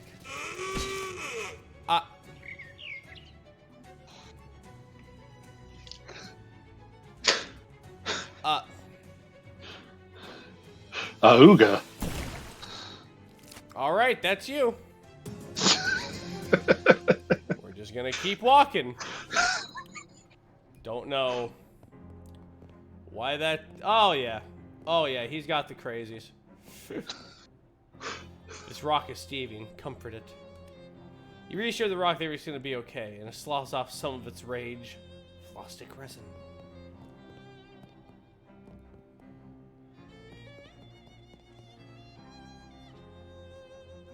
$11.10.82. Well, butter my me-shaped muffin. dick. A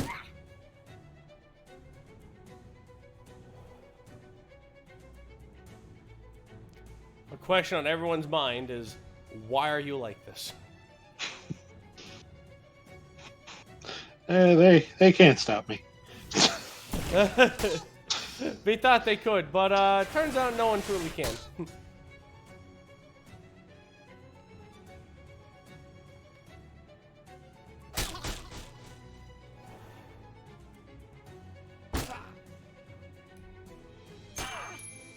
Ow. Don't hit my bird. Yeah, that's right. Hit me, but not the bird. Bird's precious cargo.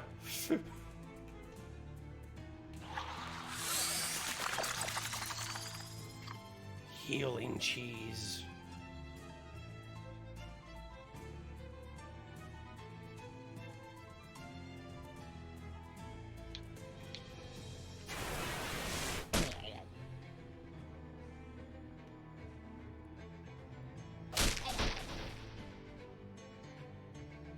We're gonna check his house in a minute. I'm gonna check an article real quick and grab some more experience.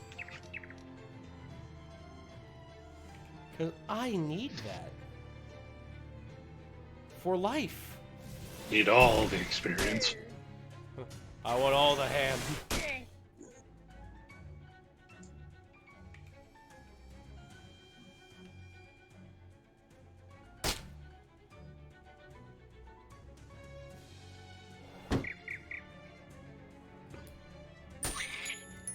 Jerk.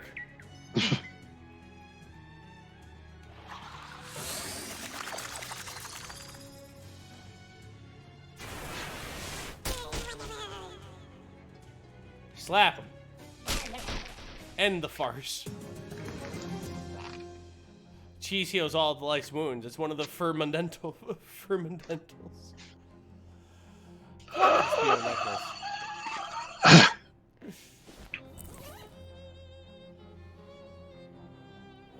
Perfect for the heavily burdened music lover. It doesn't have a hand free for a normal glockenspiel.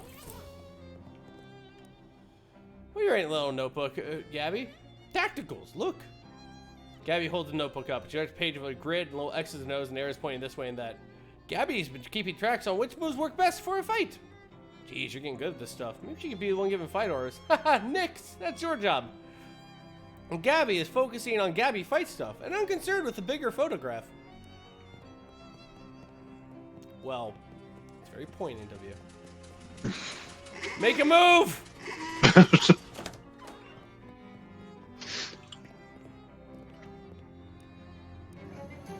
You find something interesting. The cover story that date is the sinking of the Pourquoi, a whaling vessel operating off the coast of the city. The story says that the wreck had only one survivor, Captain Augustus Sturch. Despite his best efforts to go down off the ship, he was rescued and transported ashore by a friendly otter. Huh. Neato. I am in no mood. Blurb, blurb, blurb, blurb, blurb. Ooh, sweet. Time to make this cheese more, disastrous. Pungent. I will call it disaster cheese.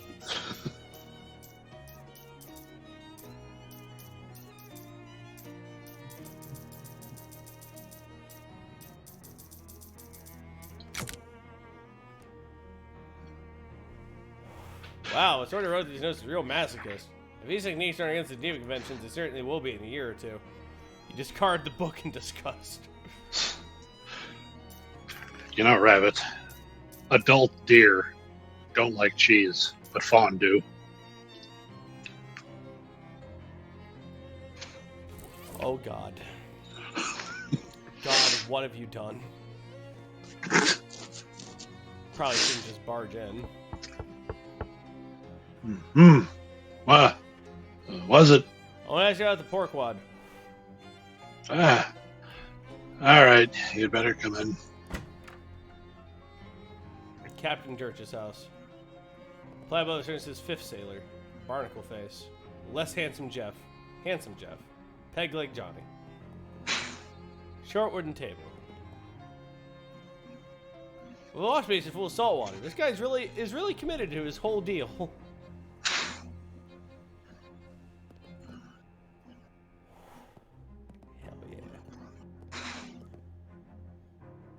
This would have been a Commodore's commode. Examine the lamp. It's a simple device. A glass vessel filled with whale blubber with a wick stuck in it. Blubber lamp really rolls off a tongue, though. Just a really delightful phrase. Say it. Blubber lamp. Amazing. Say it again. Great. Just great. Say it again. I love it. Say it again. I never get tired of that. Say it again. Just keeps getting better. Ah, you're not fun. We got work to do. Another good cat nervously washes itself in the corner. I will pet it. The cat tries to wait for your touch. You notice he's wearing a collar that says Ishmael. Pitiful old man sleep.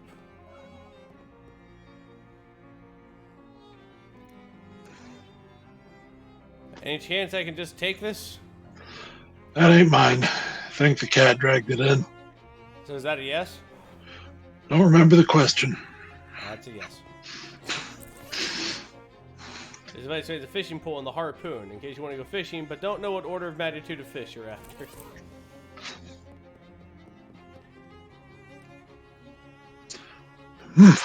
What do you want? Well, I'm from the OC Watch Fly, you know, the newspaper. Don't trust newspapers. Nor newspaper reporters, neither. Well... Nor otters. Fortunately, I'm only one of those three things. Can I ask you about the pork wad? Ain't nothing to say. Storm blew up unexpected. We hit a funny rock. All hands lost. That was decades ago. Why are you bothering me now? Well, it's a slow as news day. What's funny about the rock? You ever see a 30-foot black basalt obelisk sticking straight up out of the ocean? Can't say I have. Me neither. And I'd been sailing that route for years. So I guess you said funny. You didn't mean as in, haha. So what's with the rocks in the front yard, buddy? I know nothing about those, except for the date marker I put. Did they just come with the house? New one pops up every once in a while.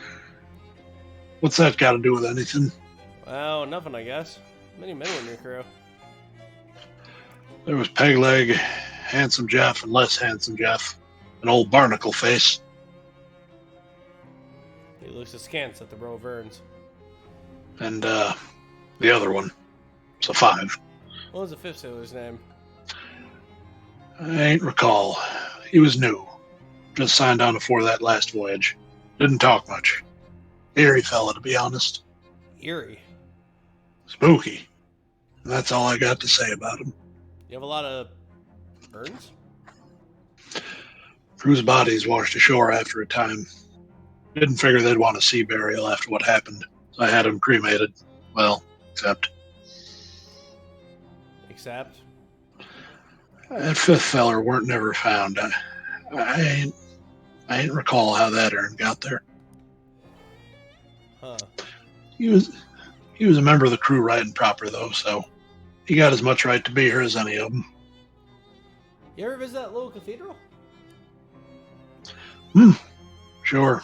Used to go and pay my respects once in a while. Back before my knee started acting up. Got plenty of urns to talk to right here, though. You talk to the urns.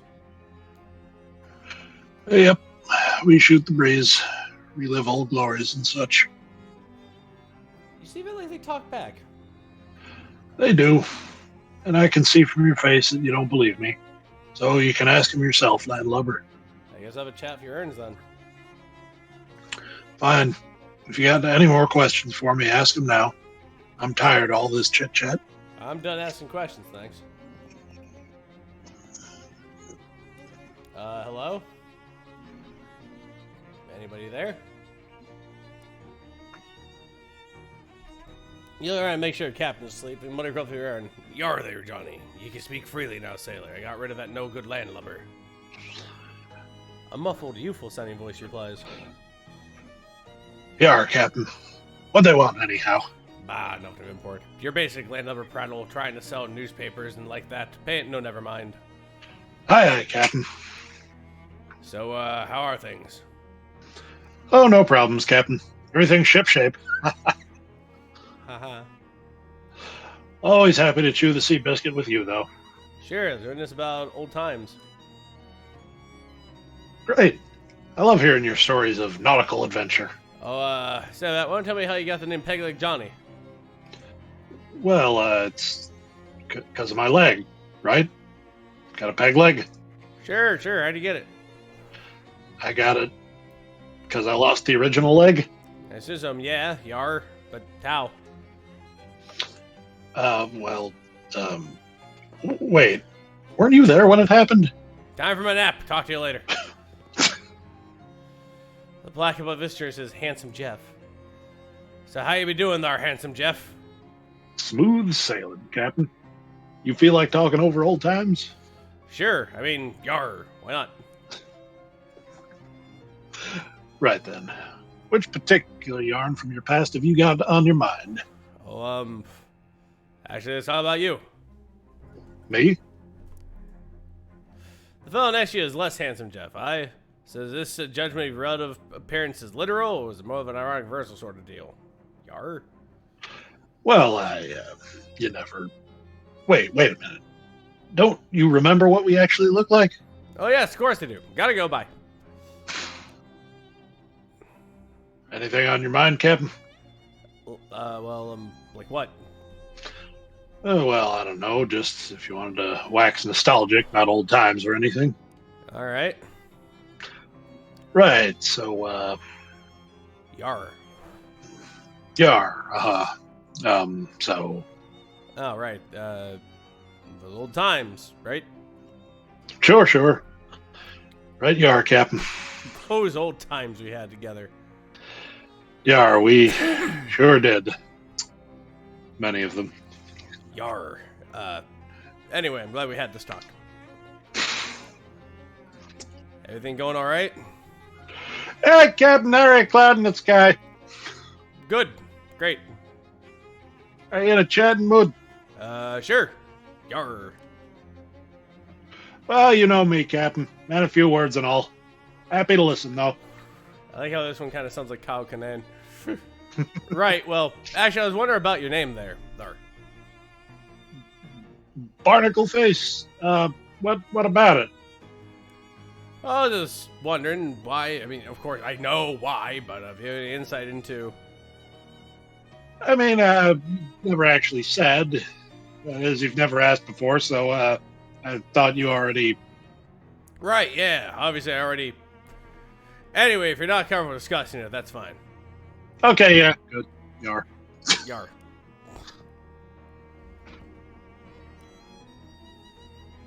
So, Sailor, how goes it?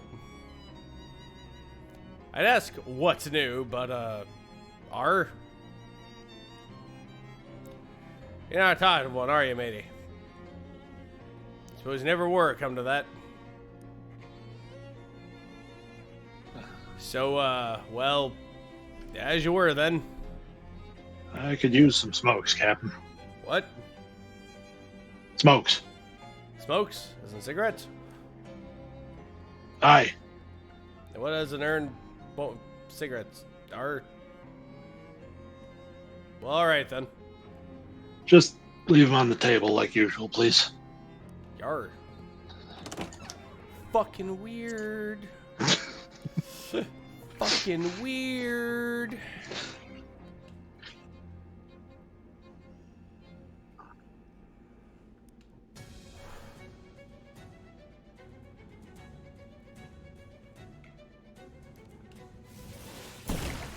Get cheesed on.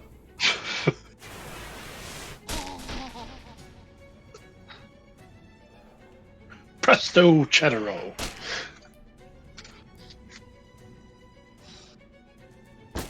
Aw, hell no, says we banter well. Look at us. Just a bunch of bantering sons of bitches. Couple of cards. Glocklin brought. Gocklin mallet ball. Let's, gather the things.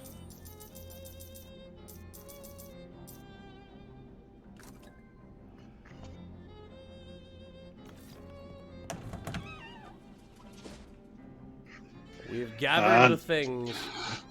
Now you'll only have 903 meat. Ah, shit.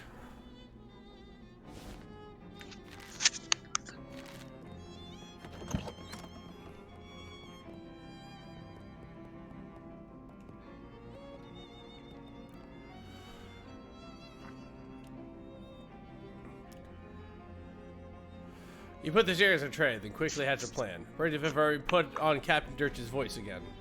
Arr, matey, your smokes be upon the table as you wanted. Appreciate it, Captain.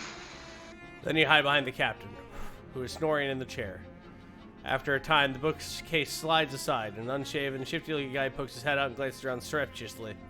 He then tiptoes over the table, picks up the pack of cigarettes, turns to the secret door. The bookcase slides shut behind him. Well, what do you know? You're getting hoodwinked. It's a shelf that guy came out of from behind of, or rather the shelf out of which from behind of which came that guy. It's grammar. Damn it, Johnson, you're a federal agent. Don't end a sentence in a preposition. You try to push the books over his side, but it's locked in place. There must be a catch, like, literally. Practical secret doors for the home handyman. You tilt the book forward, nothing happens. So you pull the book all the way off the shelf, and nothing happens. So you flip the book open, start rifling through the pages, so you find one with the page corner turned down. A diagram on the page shows the 3 most common unobtrusive latch mechanisms for the bookshelf-based secret doors. And close inspection, this bookcase is using the second one. Now you can open the second door, secret door, whenever you're ready. Nice.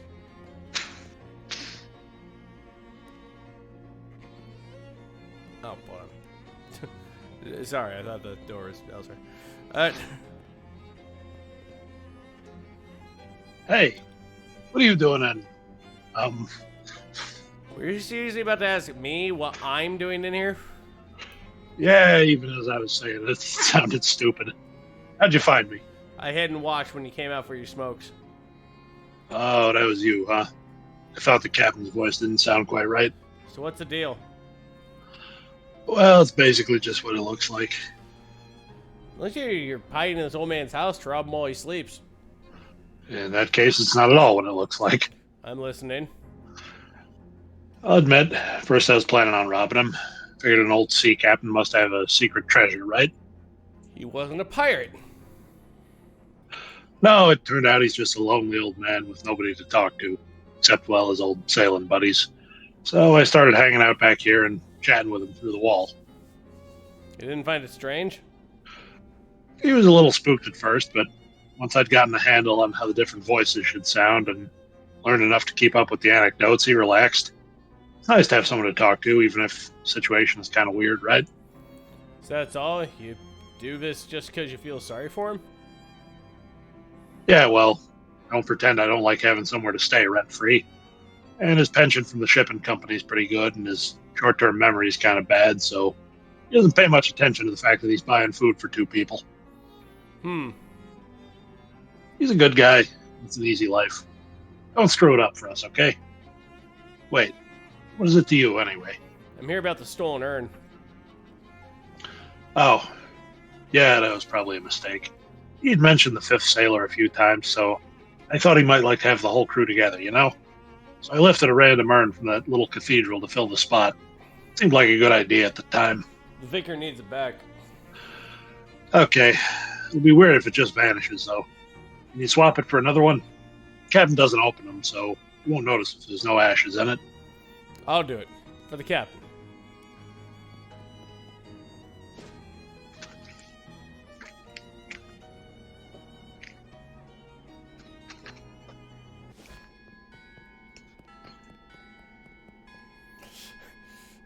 God with his party glass.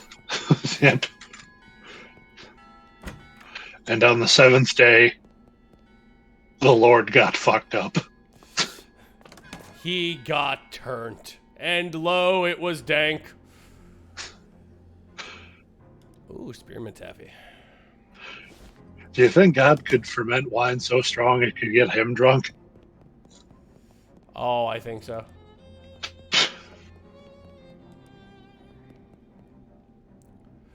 Did you switch out that 5th urn yet? Yeah, I did. Great. So we're squared in. Everything's Jake. Sure, no problem. It's whatever. You're kind of doing a really weird public service, but you know.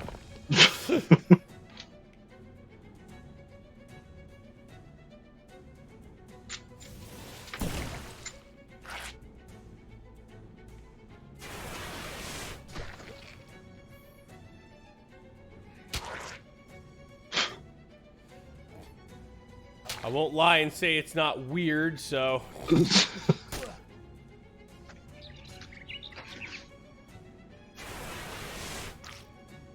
Don't go disparaging our frienticle.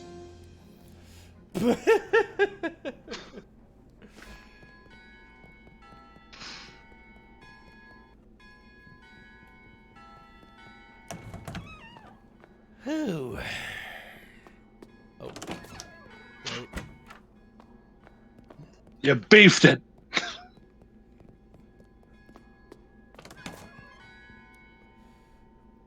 Oh, it's you. Have you found our missing ashes yet? I did. Here you go. Wonderful. I'll get this polished and reinstalled right away. Blessings upon you, my child. In fact, let me make that blessing literal. I have some holy water of St. Polycarp here somewhere. Ah, here we go. He takes out a little bottle of water and splashes some on your forehead. St. Polycarp's forehead. Thanks.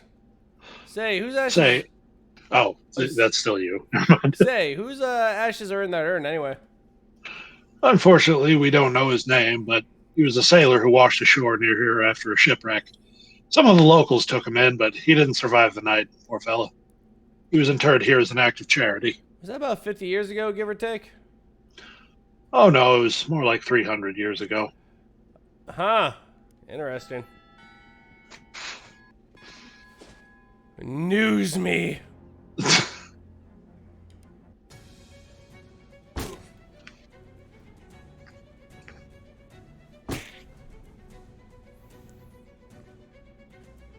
I desire to be newsed.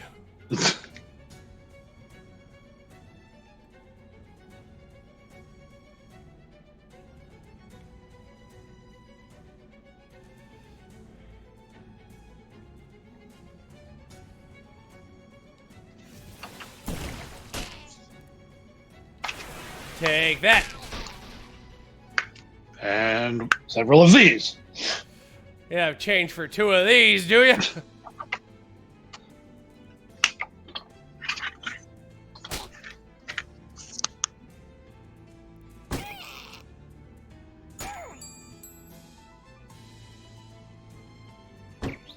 Lay off my bird, homie.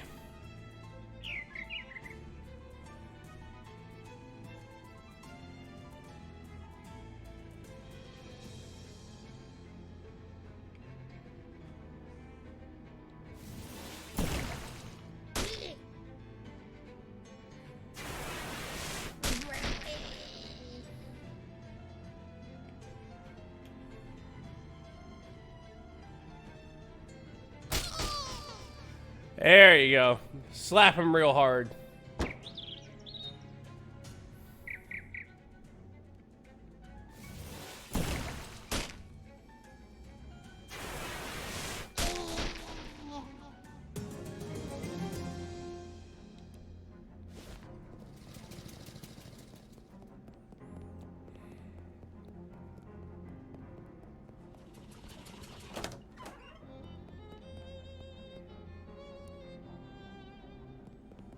Oh, that's before the papers, even. They didn't invent the newspaper till later. Dear God. Printed movable type. A petrified espresso bean.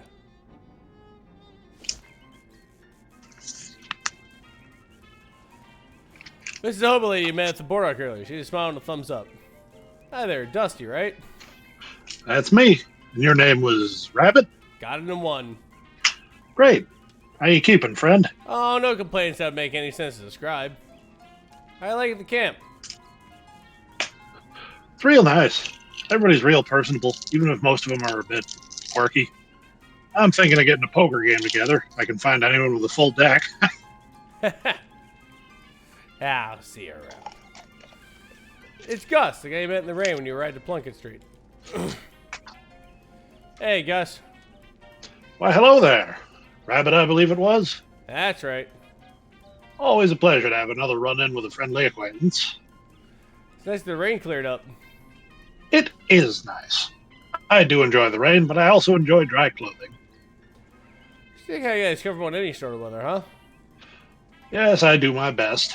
Can't stop a rain cloud from crying, after all. And in fact, when you get right down to it, pretty much anything that happens to a person can be considered weather of a sort. Huh, that's real philosophical. Old Gus says if you can find the pleasure in any circumstance, then you'll never be a sufferer of misfortune. Gosh. Though we made the abandoned grocery store, so lecture on generally staring off into space. Hey there, Samuel. How's it going? Doing fine, thanks. Were you able to find any work?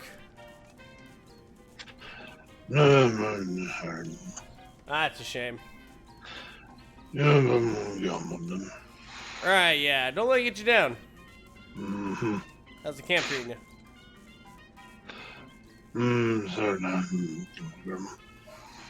Yeah, she's nice. Everyone's real friendly. That's great. Community's real important. Oh, yeah. Definitely better standing on the abandoned street corner. Oh, right. Does suppose there's any chance of a punchline where you suddenly say something really elaborate and completely understandable, is it? Yeah, just checking. Alright, see you later.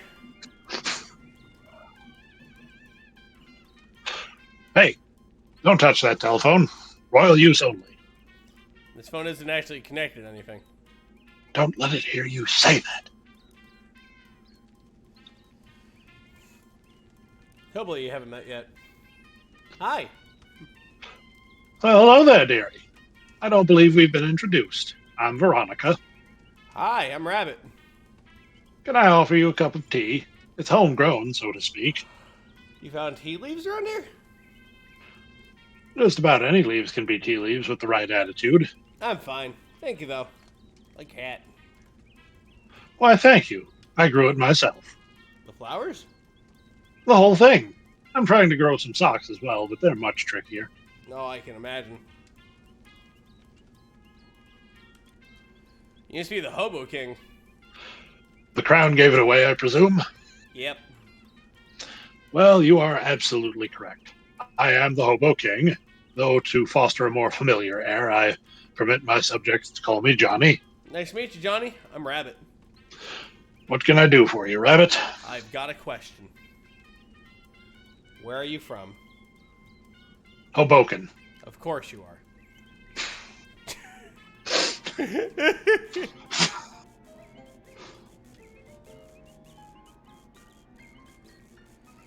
This guy is seeing washboard-induced ecstasy. Oh, you're getting in town on that washboard. Yep. I love the fast staccato rhythm it makes. It is pretty good. I bet someday there'll be fancy electrical machines that do it really good. Till then, though. Folks call me Washy, by the way.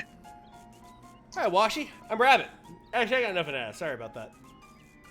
Hey, no problem here. I'll see you around, buddy.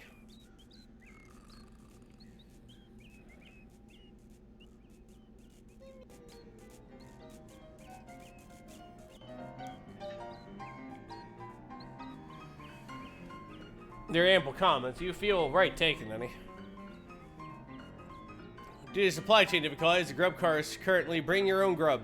Condiments are still available to camp residents.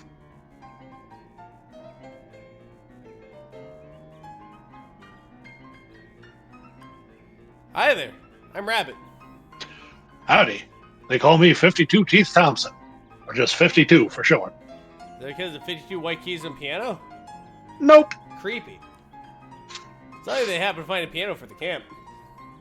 Oh, I brought this baby with me. On foot? How? Well, it took a few trips. Jesus.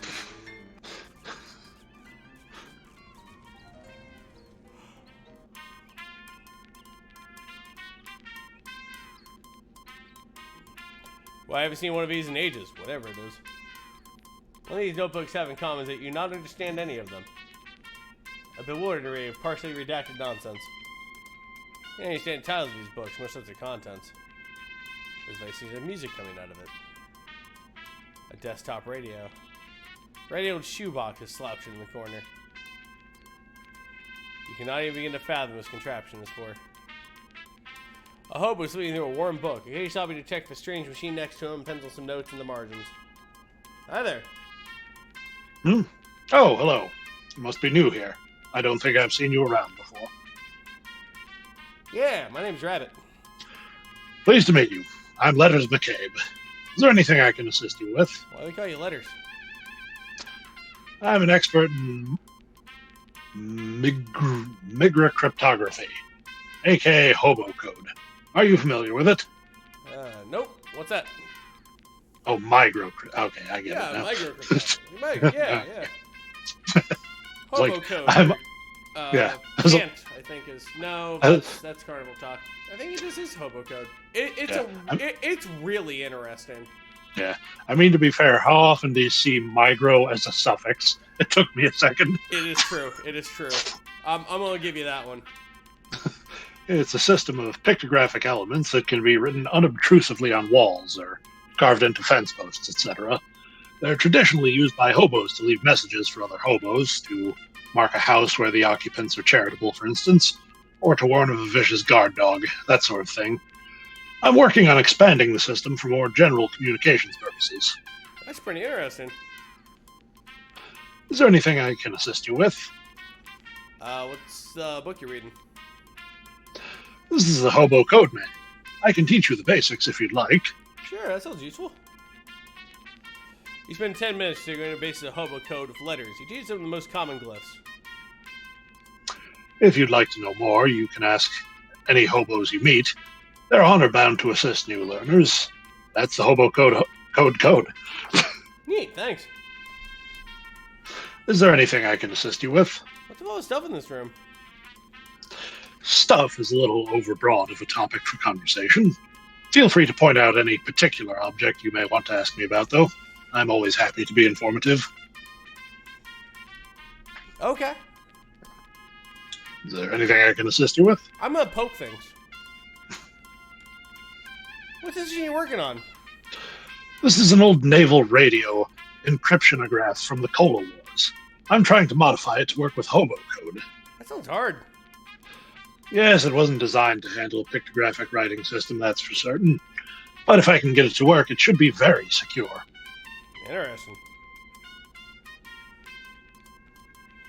What's the deal with this? It's a ham radio. What's it for? Listening to stuff about ham. Gotcha. What's in the shoebox? Old shoes. You're welcome to them. You try to pay out the box, you barely lift it. Jeez, what kind of shoes are these? Hand-me-down boots. They've been passed from hobo to hobo for generations. Probably about 50 pounds of metal reinforcements on them by now. Wow.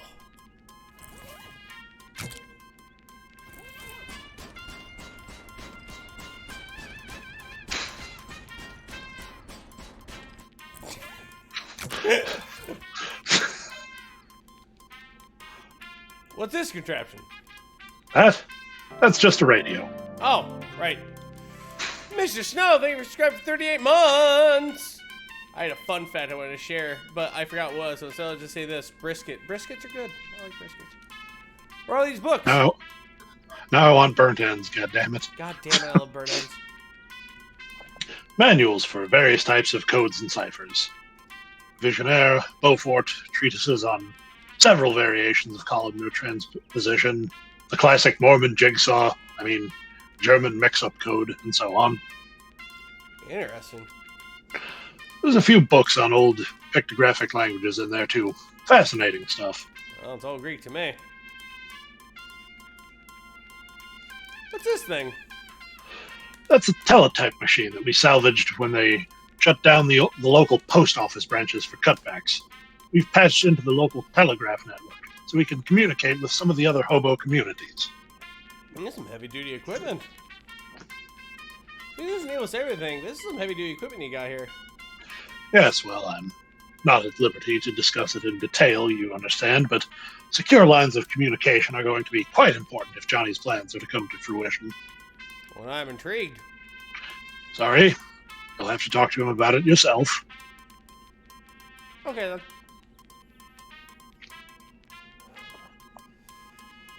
Yeah, a lot of notebooks here. Letters. Yes, all my notes on the hobo code, more notes on codes and languages in general, as well as my studies on radio telemetry, telegraphy and telephony. I think my aunt's recipe book is in there somewhere, too. Do you realize in code I can't make out a single word? No, that's just my handwriting. Oh, I see. What's this poster? Those are some general-purpose hobo code glyphs I'm working on. There's a bunch of them that are blacked out, though? Yes, well, they're still experimental, so I decided it would be wisest to take some precautions.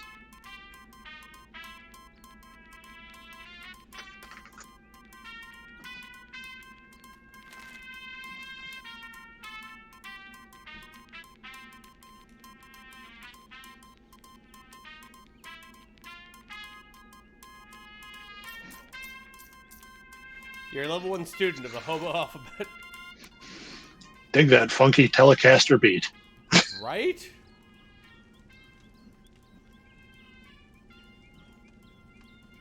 Can you teach us hobo code? Ah, yes. According to the Hobo Code, I am of course obliged to assist. But first, let me test you. Convince me of your worthiness, and I will grant you a boon. You wag your fingers mystically at the Hobo King. You want to give me a boon. You believe it to be in your best interest. Are you trying to hypnotize me? That won't work. My crown is made of tinfoil. Oh, darn.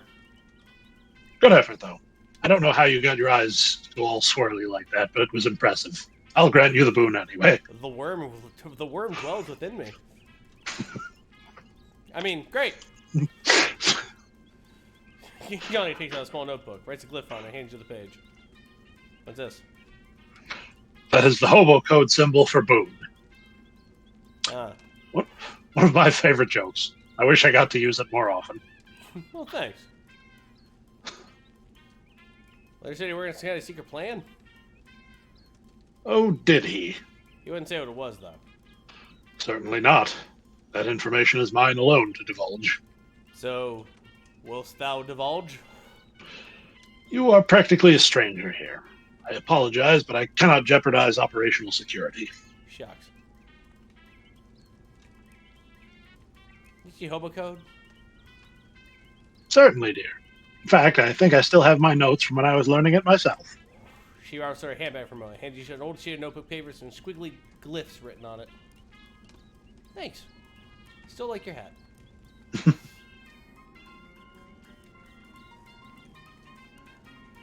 you use some hobo code? Ah, you're a student of letters and of letters. I'll be glad to help. He searches his pocket for a dry piece of paper. Can't find anything. He sheds some glyph into the dirt with a stick. Thanks. Got any hobo code tips to share? Oh, letters gave you the lowdown on the code, eh? Sure, I can teach you a character or two. Thanks. So how you liking a key? Oh, I already asked you that. I'll ask you again. All right. You find any hobo codes? Hmm. You finish a little story up you found and draws some very small symbols for you to squint at. Thanks. See you later. He even mumbles when he writes. Very impressive. Hey, hobo code you can teach me? Sure thing. This one here means arpeggio. Those two pointy ones are crescendo and decrescendo, and this one here is a treble clef. Cool. All right, be seeing you.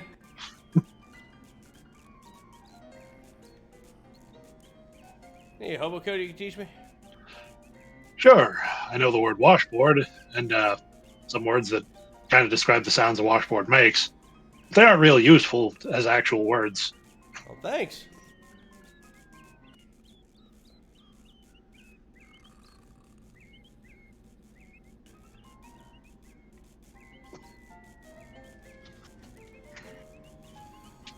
Ooh, I get an effect. Warm hands.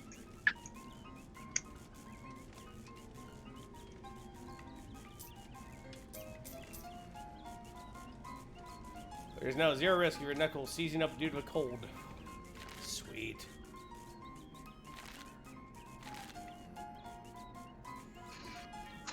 Well, I didn't think we'd become smarter while we're here. That's awesome. No. Damn you, old man.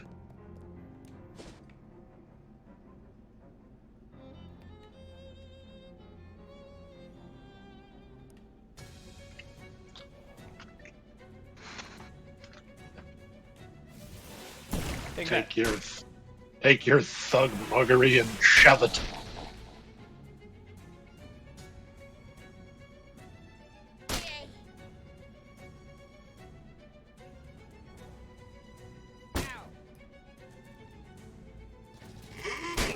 Jesus.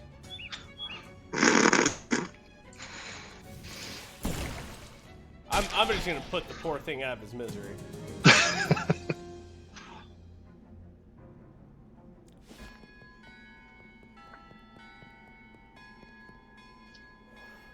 This is a hobo code. Meat stash. 4th tree left of church. Back row. Interesting. 1, 2, 3, 4. Thanks, kindly hobo. Meat. Well, hot dog.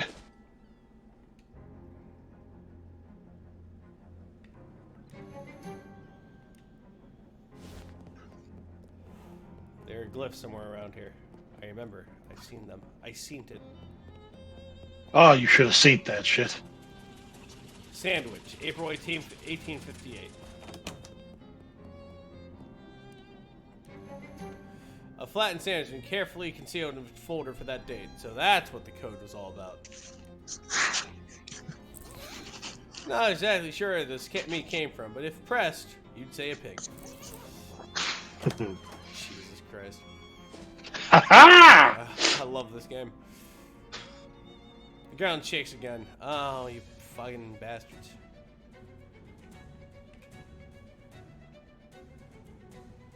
Little sass baskets. I'll fix your wagon, but good.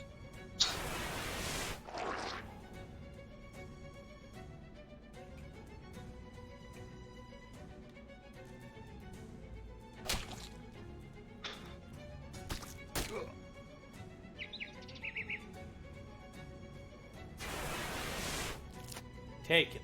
That! Fucked you up, what good? Gideon's Glockenspielery. And then those use Glockengers playing a menacing tune of their Glockenspiels. Well, as many students possibly play a Glockenspiel anyway. Which are not particularly menacing, but their intent is clear.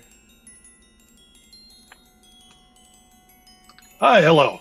What want you? I want to go look at the building behind you. The old Glockenspiel shop? That is our hideout. You are in there not allowed. Please?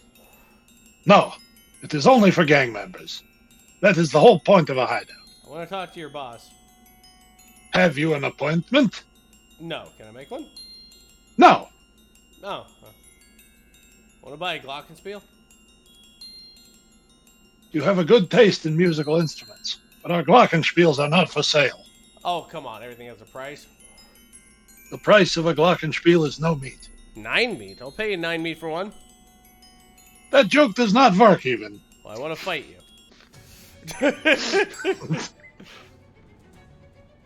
It appears we are at an impasse then, sir.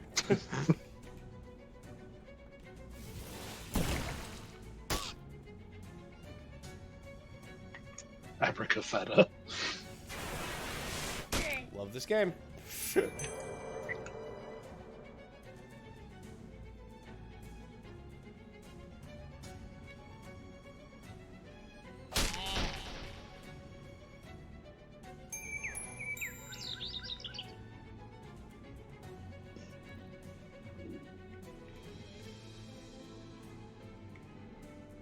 If they wanted to go for an even more obscure instrument, they could have had a gang called the Jangling Johnnies. No, we need to pull out God's most fell instrument, the sousaphone.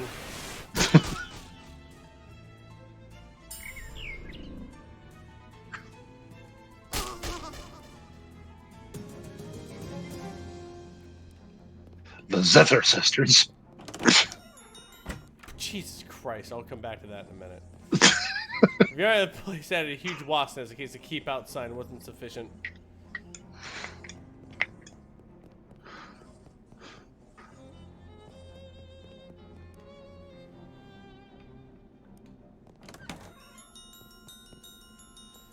But Glock has already bled the store dry.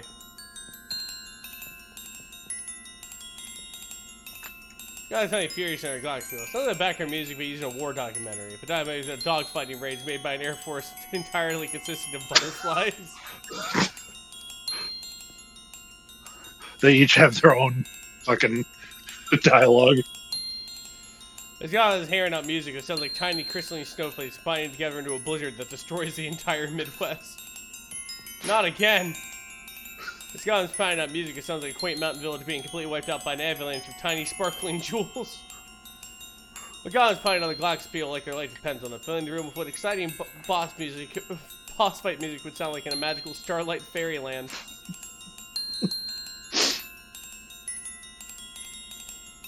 Give me a favor, stop playing that glockenspiel for a while. No, never. Please? This music is my life. I will never to stop.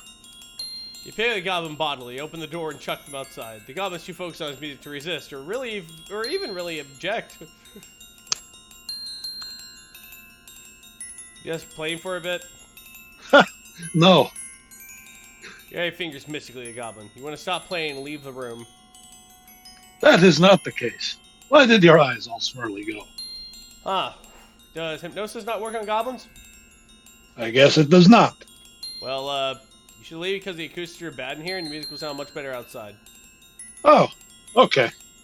Huh. Well.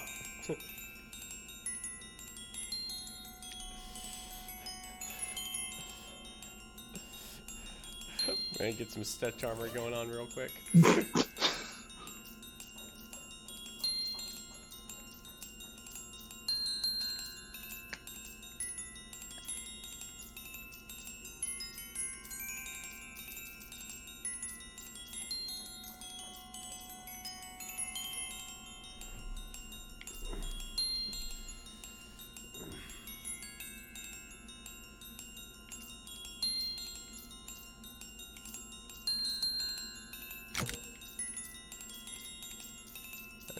Two.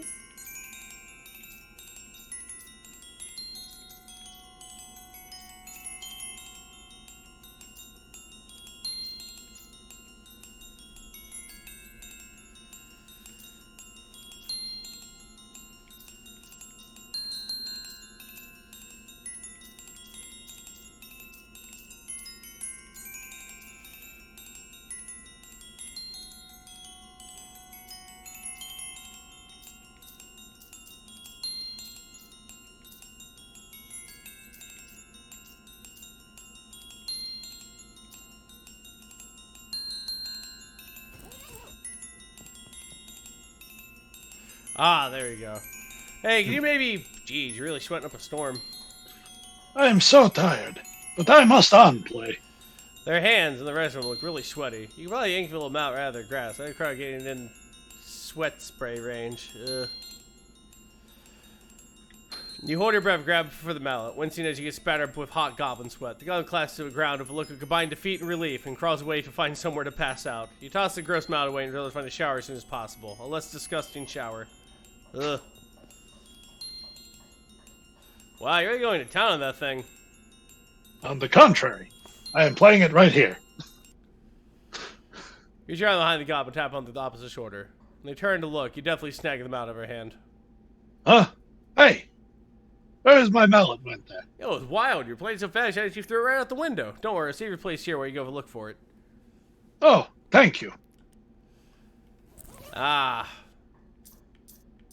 Sucker.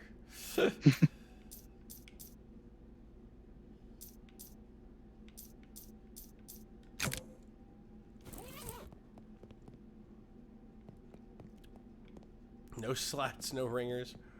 Probably just as well this one's empty. Dingers and dongers. This guy looks a bit tougher than the others. Also at that back of the room, so they're probably the boss. They both look delighted and outraged to see you. I guess that's a trait combination of emotion to imagine. Let's just go with excited.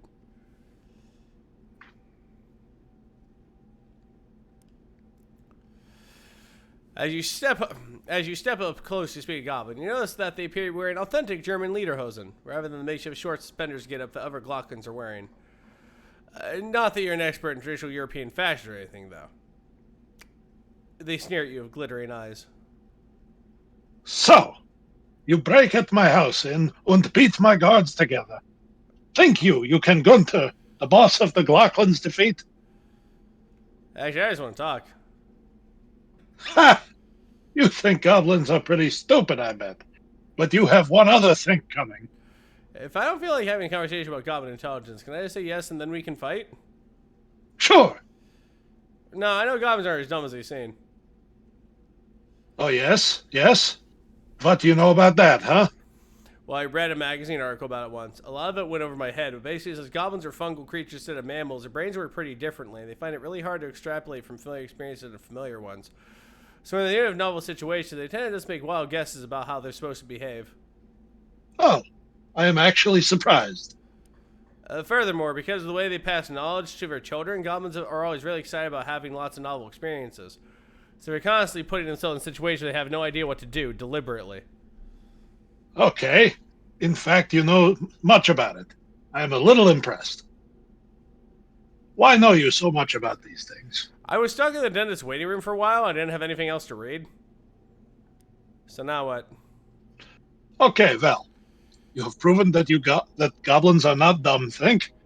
But that was really just a rhetorical question. Yeah, I guess I was just showing off a little. So, we have now a fight, yes? Yeah, sure.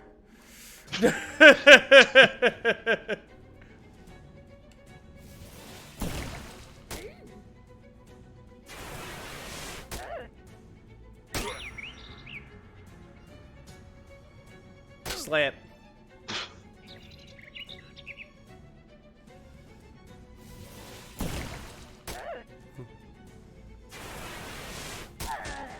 I'm impressed you know so much, but now we're going to fight. Yes. You won! Goonfer spilled his last Glock in this place. He's going to find some other venue to terrorize with his plinking. His remaining Glockers look at each other and scurry out. It's a Glockenspiel's dusty old catch register. Mean, thanks, Gideon. Whoever and wherever you are. This is full of Glockenspiel wrenches? Just regular tools, it turns out. Wow, an upright Glockenspiel. This will look good in your room.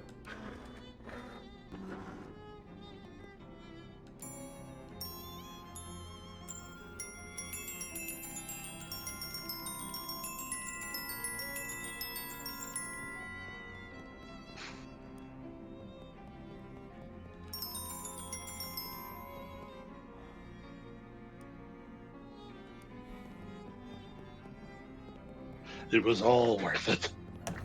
All worth it.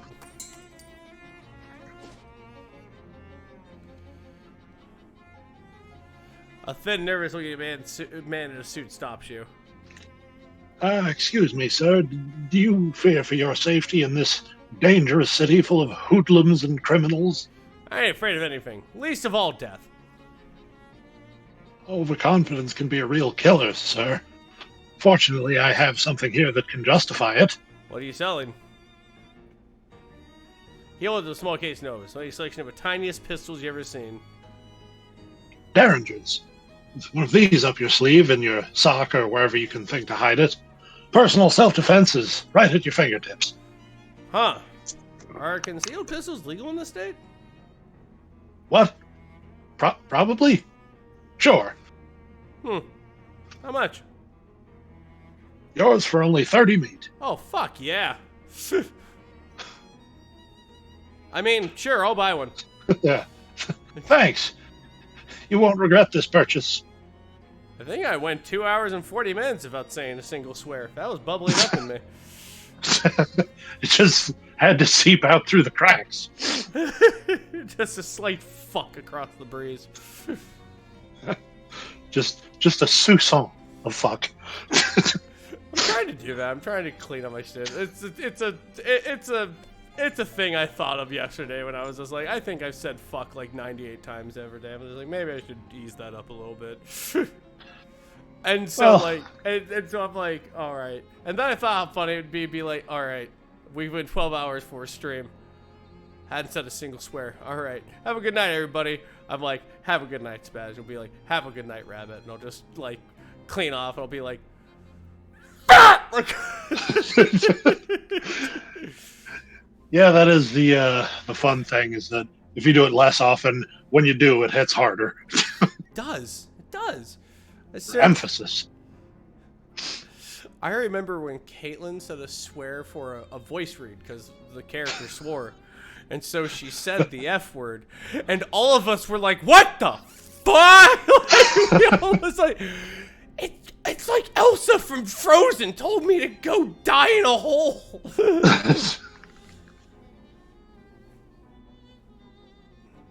Who's this is Brewster? It's...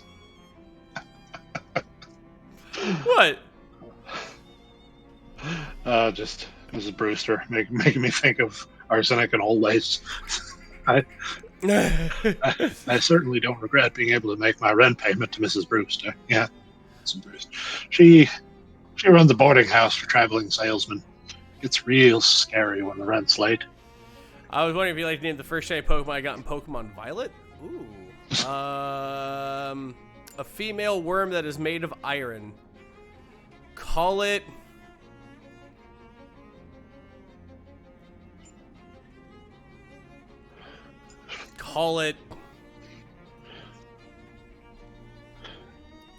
Shortcut worm.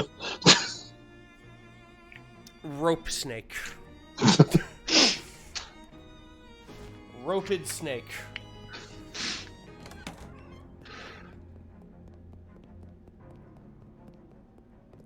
Yeah, that new worm Pokemon is kind of scary. It's a steel type worm that has an ability that basically makes it eat ground attacks. Jesus Christ.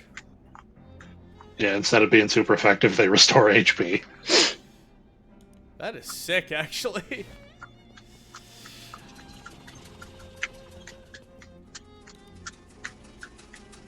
Nice lady, but she only likes salesmen. Oh well, not super user, non-hobo, but at least you got some translation practice.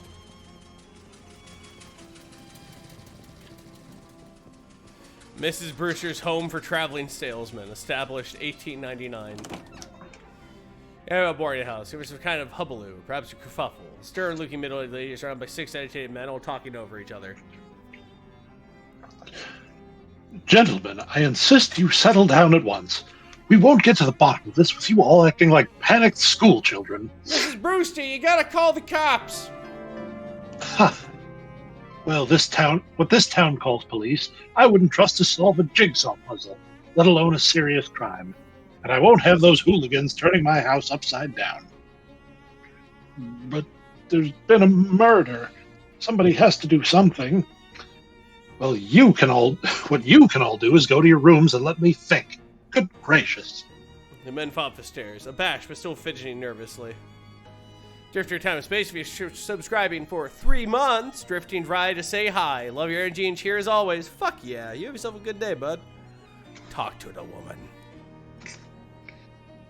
Excuse me? I'm sorry, I don't have any vacancies. Or, well, I suppose I do, but I can't let you have the room until this whole mess has been sorted out. Well, those men said something about a murder.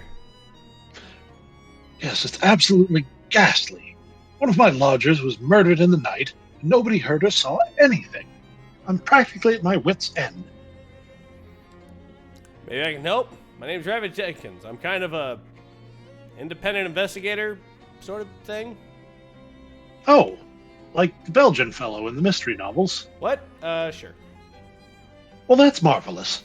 If you can solve this mystery, I can pay you quite reasonably. Oh, that's a deal. Thank goodness. What can you tell me about the victim? He was a traveling salesman. All my lodgers are traveling salesmen. Well, what did he sell? Oh, they come and go so frequently, I'm afraid I haven't the foggiest idea. Well, how did he die? I'm not sure. The body's missing. Look, you'd better just go and have a look for yourself. He was in 3C. I locked the door so that no one would mess around in there. Oh, all right. Now, currently found our dining table. Mrs. Brewster keeps this place spick and span.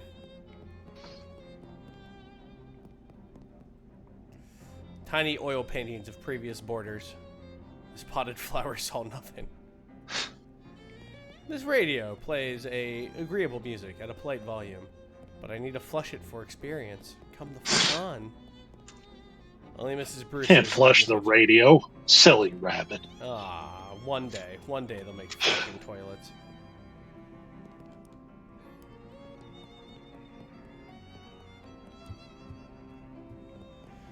We got to investigate a murder. All three say. I don't know. A murder in the woods, Cutter. A murder. Some high-heeled shoes have been carelessly lifted in the hallway. You're not sure which aspect of this would upset Mrs. Brewster the most. That'll be safer view. Extra high. Oh, come on, yes. I'm sophisticated. Oh, look at me. I am a lady. I am a sophisticated lady with my sophisticated heels. I'm a lady. A very pretty lady. I'm a pretty lady. A very pretty lady. I'm a pretty lady. A very pretty lady. Brendan, what is this? That's I'm a lady. I'm a very pretty lady. I see. When did I tape that? Something my favorite one was in there in the hospital for Halloween. And he's like, I'm sorry. Knock, knock. Who's there? Fuck you. He's well behaved. Yeah. You lock the door and put the key in your pockets for things that will ever be needed to refer to again. You step into room 3C and discover, holy crap! A massive pool of blood on the floor. Like Mrs. Brewster said, there's nobody in sight. Sweet chrysanthemum. Is there even this much blood inside a person? I'm so fucked up. Nothing. Must be shallower than it looks. There's you at the bed, except next to a massive pool of blood. That's an ordinary wash basin. No clues here. There's also a mirror. Check yourself for clues. Yes. Hey, how you doing? What's up? Nah. I gotta put on my serious investigator face. What's my serious investigator? Yes! We are now investigating! To the investigatorium. Alright. I looked at the blood. I have a clue. A man's clearly been murdered.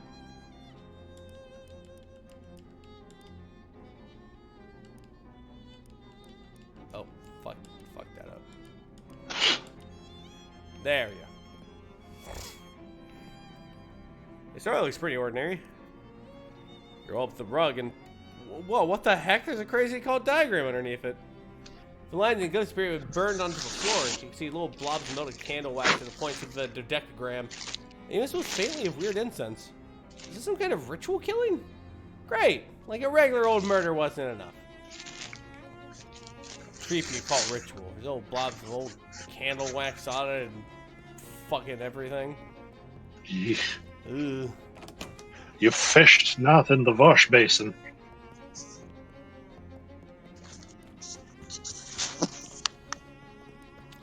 There's devilry afoot! As a Brewster, I had a look in the room 3C. Did you find anything? Found a huge pool of blood. It was really gross. Did you find anything else? Yes, actually. An occult ritual circle. What? Oh my goodness, you think it was some kind of black magic sacrifice? I'm afraid it looks that way, yes ma'am. Well, I've always felt a lodger's religion was no business of mine, but I won't stand for this one bit. Are any of your lodgers involved with the occult, do you know? Hmm. I do recall that one of them specializes in selling occult supplies and paraphernalia. I'm afraid I don't remember which one. I'll have to ask around. Okay.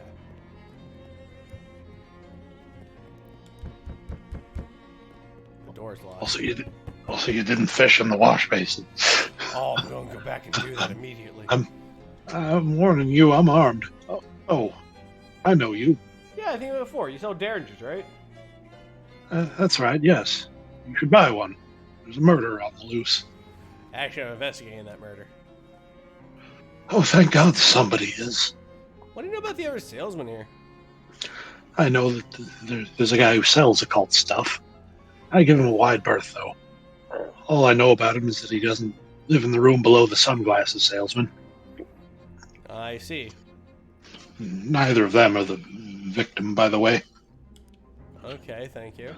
I could assume that because they're both probably alive. I mean, for Christ's sake, sir. I don't know what else you want me to fucking say.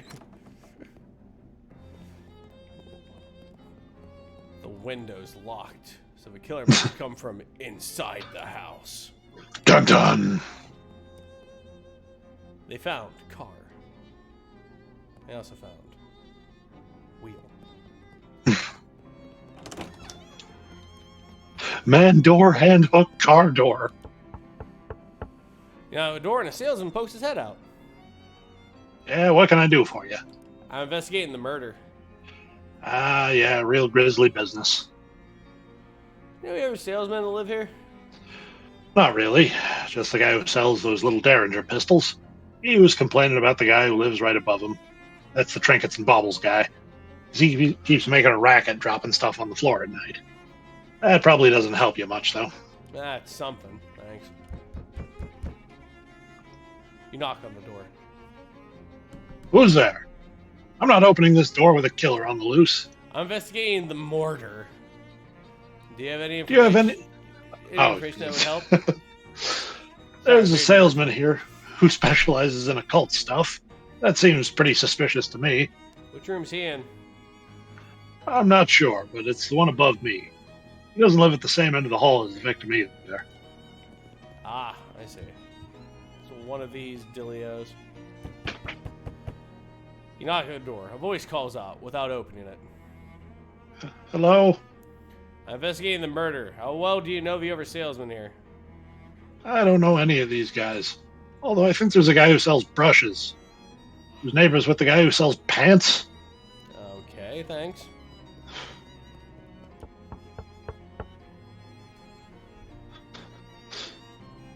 Knock, knock, knock. Hello? Who are you? I'm investigating the murder. What can you tell me about the people who live here? Well, I pretty much keep to myself. All I know about the other salesman is that the one who sells jokes and gags isn't the one who lives next to the one who lives above the one who sells brushes. What? Nothing. Thanks.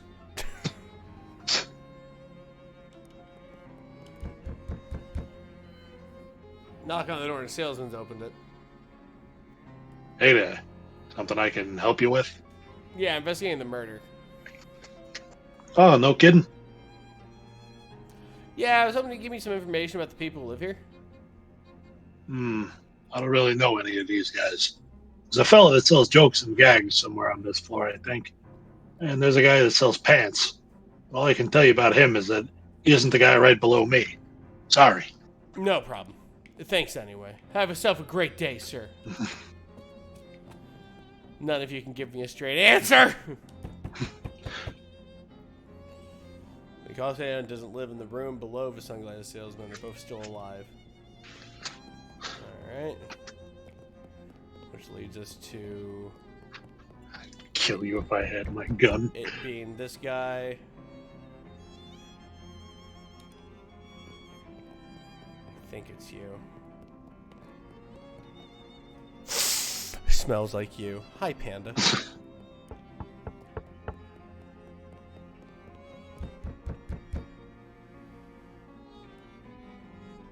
He doesn't live above me. He doesn't live in the same end of a hall as the victim. So So he has to be you. Because he says... Cult salesman didn't live in the room below the sunglasses salesman. So you're in 2B. And 3A is Mr. Sunglasses.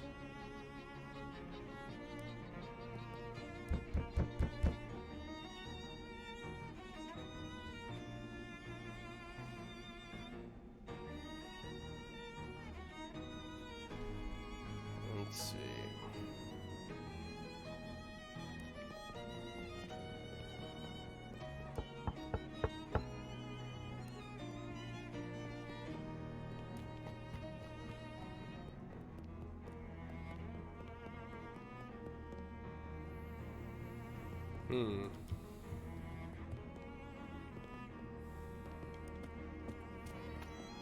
Has to be 2B.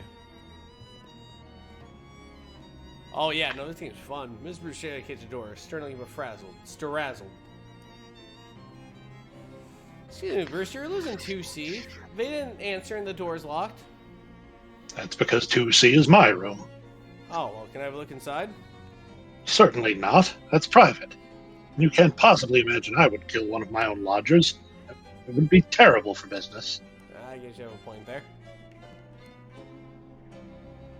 I figured out who the occultist is, probably.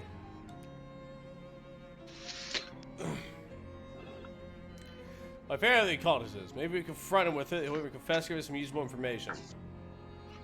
Are you certain you know which one he is? I won't have you accusing the wrong fellow. Well, let me double check my notes, lady. Salesman doesn't live in the room below the sunglasses salesman. They're both still alive. Cool. Homeboy is... Guys who occult stuff doesn't live above you. He doesn't live at the same end of a hall as the victim.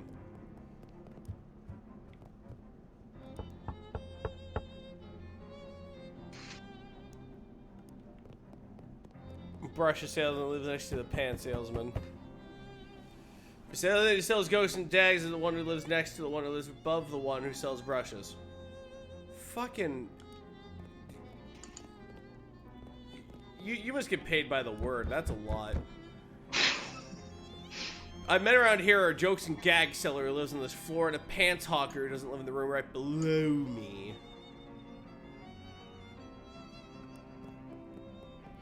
Yeah. He has to go ahead and be in 2B. Or not to be. That is the question. Yeah, I'm pretty sure.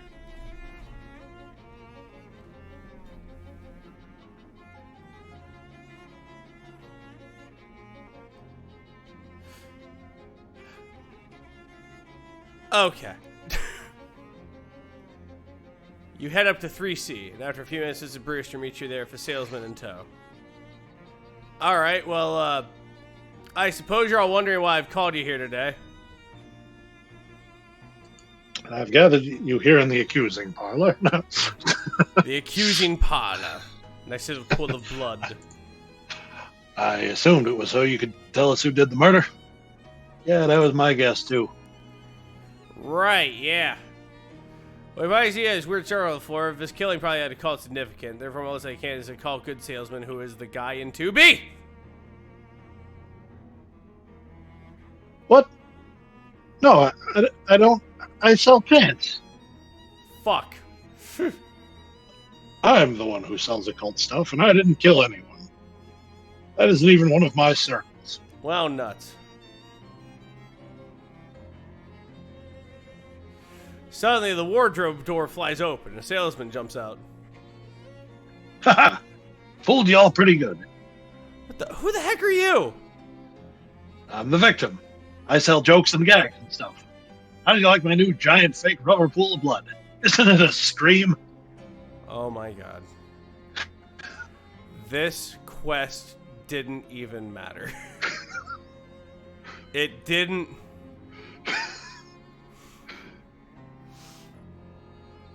I'm telling you, I wish I was a patron. I would just be like, make games forever! Like... That raises the very good question, though, of how did you fish in it?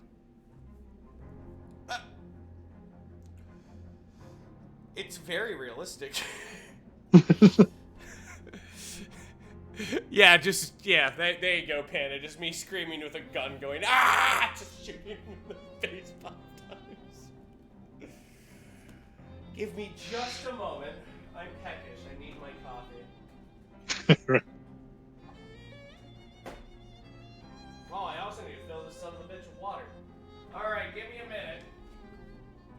What a twist.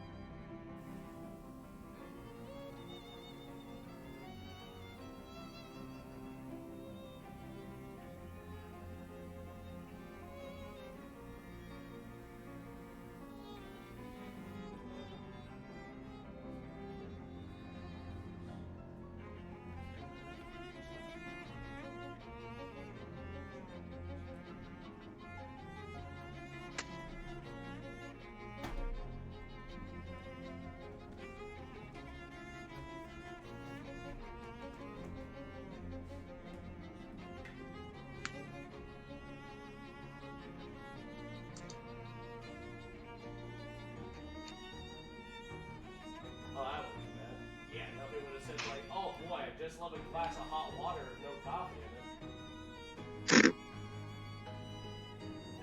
Said no one ever.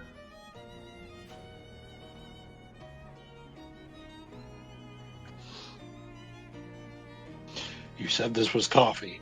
It is. There's no coffee in it. So it's not coffee, is it? It is when you're broke.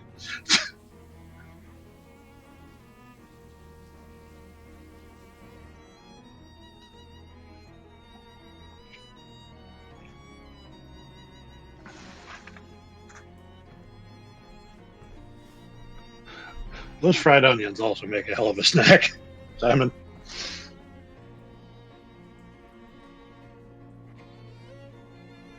Or burger topping.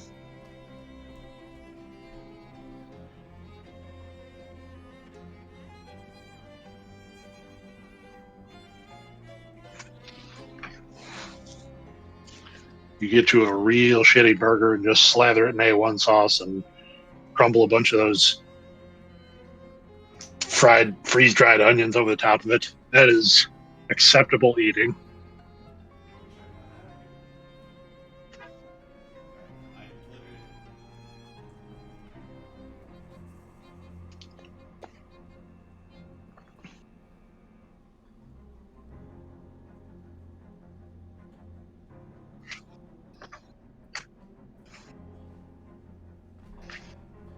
A complicated relationship with A1 sauce. Because it's good, but it's overpowering. It does not accentuate. It just, so you don't put it on a good burger. You get like a fast food burger when you want to cover it in steak sauce.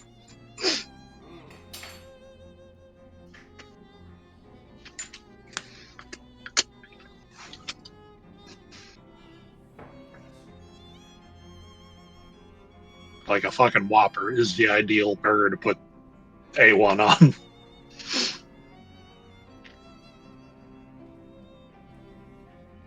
Baffles me because Burger King occasionally has it for specific, like, limited time. They'll have like, oh, here's the, A1 Bacon King, but they don't have it the rest of the time.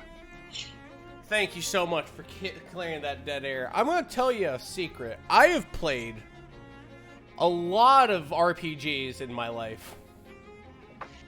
And I have never played an RPG where you do a quest, you solve a mystery, and literally it didn't fucking matter at all. I have never had that happen. My brain went, I need coffee, or I might run toward the nearest person.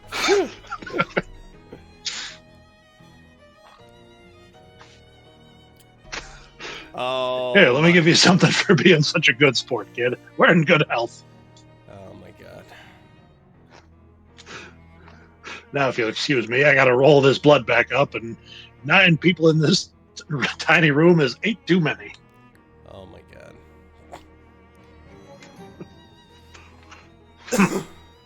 Well, at least that was all resolved with a minimum of fuss. I hope you don't expect to get paid after that dismal attempt at mystery solving, though. You want to know the weirdest thing, lady? I think I solved it. I think...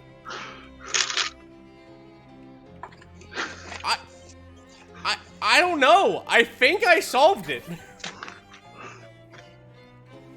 This ring bears the insignia of the Fraternal Order of Traveling Salesmen. Difficult to make out this small size, but it might be a farmer's daughter?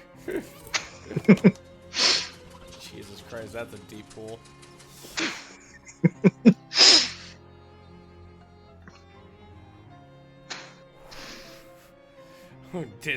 Dismal mystery solving. Lady,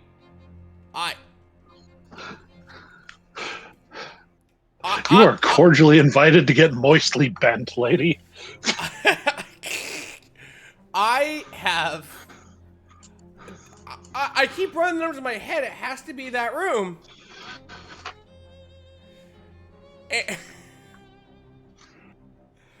Sweet fucking mother of God.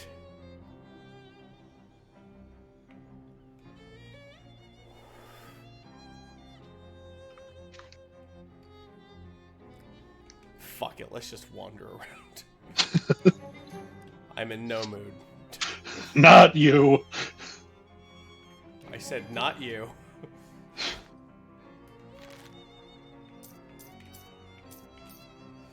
I have 88. Sweet. I know what that means.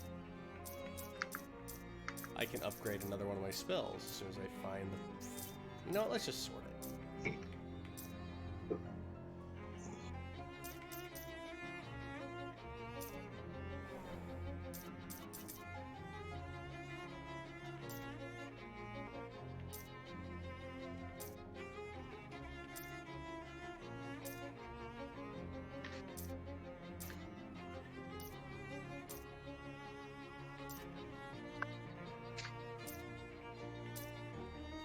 There we go. You read the recipes to gain even more insight into the health benefits of cheese. Before you should have started by your newfound doctoring skills, you fit your librarian skills and promptly lose the book. Eureka! How you doing, guys?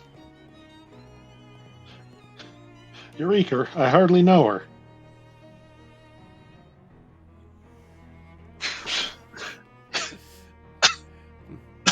You again? Yeah. You want to do your mobsters? Go do your mobsters.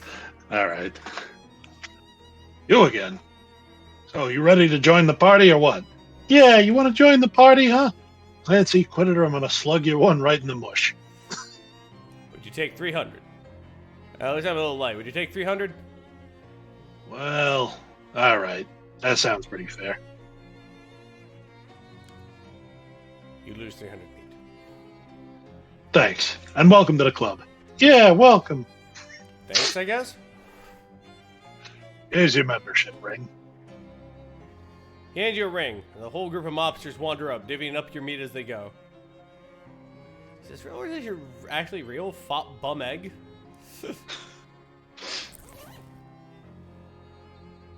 This remarks you as a member of an elite society of people who pay bribes to extortionate criminals in order to achieve your non-criminal goals. This toll booth was obviously stolen and dragged here. Oh shit, that's the drag lines.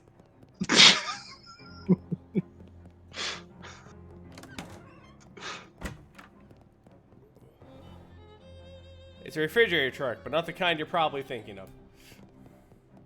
They have two kinds of fleet. They have a whole fleet of these things. Full of chemicals.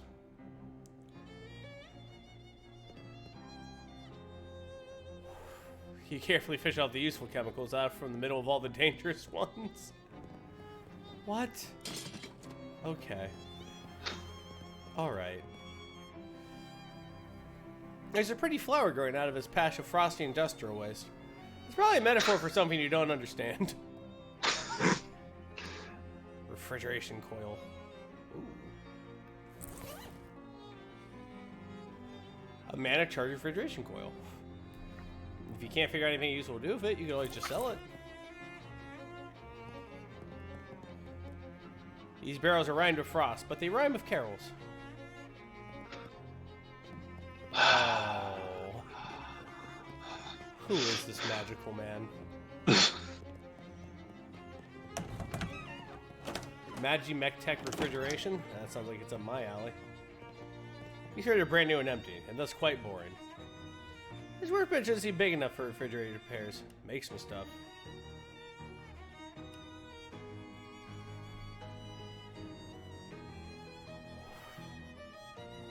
Vigor inhaler. Deals 5 hot damage on enemies. Ooh, phlogistic resin. There is a bug along several flammable substances. You're all America's hardware, so you can't make any more fancy combat items. Homemade pet pill. Cool. You squeeze powder in a vice, I love you that can't squeeze it anymore. I love that if you look at the phlogistic resin, it's like, of all the theories of combustion that we know aren't true anymore, this is the one we like the most and are pretending does. An item, piece of scrap metal, disposable ratchet, foot gloves. That used to be a thing when Maybe the hand shoes. when they set something on fire, they thought it was the phlogiston in it that was burning up, and when it burned out, it was referred to as dephlogistonated. What a word. Yeah. The greatest trick the marketing department of Black & Decker ever pulled was convincing people these were single use.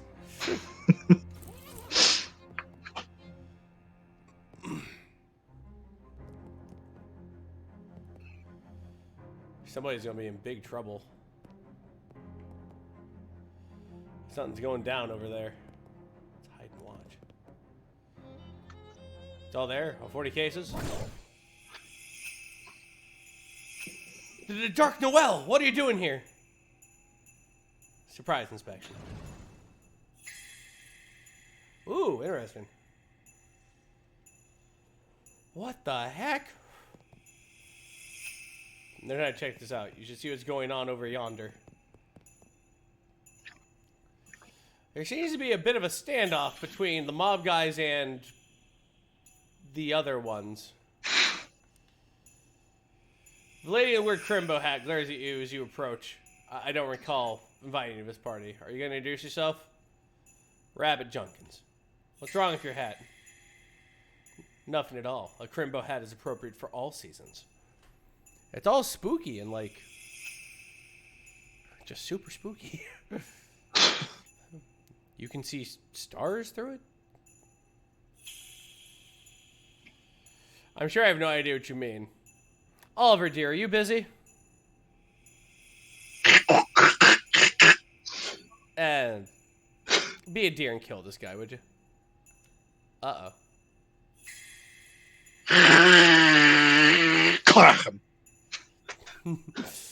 The Crimbo Lady smiles, leaves the same way she came in. A horrible, weird spiral of negative space. The weird shadow monster, as once a person, turns to face you.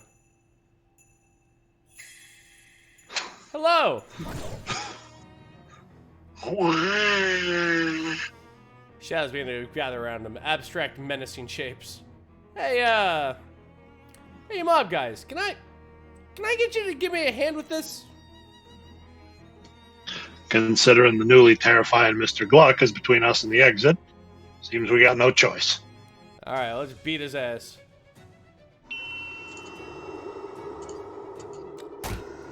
Ah, we're reusing assets but coloring them different. I appreciate you. I know what you're doing. I see you. I see what you're doing.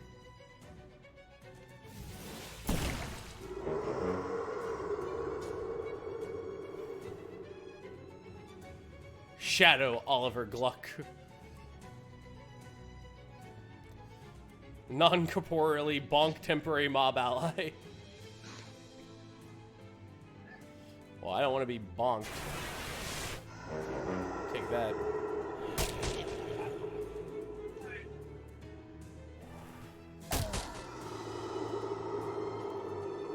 shout out to the mob people for taking those hits for me. Yep. Pour one out for the homies who ain't here no more.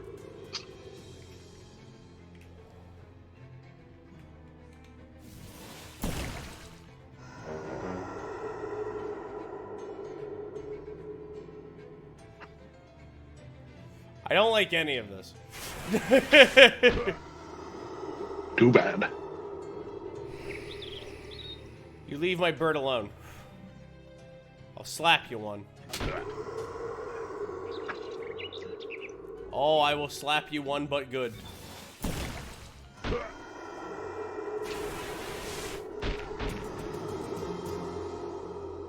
With a shadow creature defeated, 2 mob guys brush themselves off. Whew. This caper's got me all balled up. And how? This whole scene is as nutty as a squirrel's mistress. Come on, let's Amscray. They tip their hats to you and make for the door. Let's investigate what's left of that guy. He mostly dissolved into a cloud of that weird shadow stuff, but there are a few objects on the ground. A pocket watch, a bank pouch, an official-looking document of some sort. You take a quick look at the document. It turns out this glut guy was the owner of a speakeasy, and now you are. Maybe? Is that how deeds work? What do you know? This booze looks dangerous. It all appears to contain some kind of sinister magical energy. Oh, huh. This fridge is plugged in. Well, it says experimental, not for lunches. This fridge has been fitted with an experimental automatic ice cube maker. Fortunately, it's made one single gigantic ice cube that fills the entire fridge. I guess if you need a block of ice as big as you, here's where you can get it. Foreshadowing. Well, fantastic. You have to leave the building and open your map, by the way. You just click the napkin up there, hit M to head back to Plunkett Street with a quickness. Okay. It's just wrong.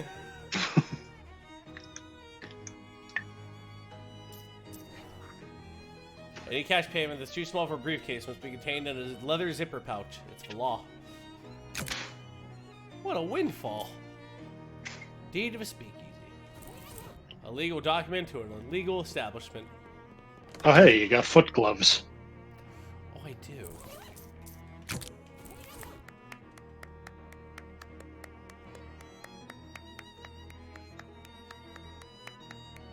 Hell yeah.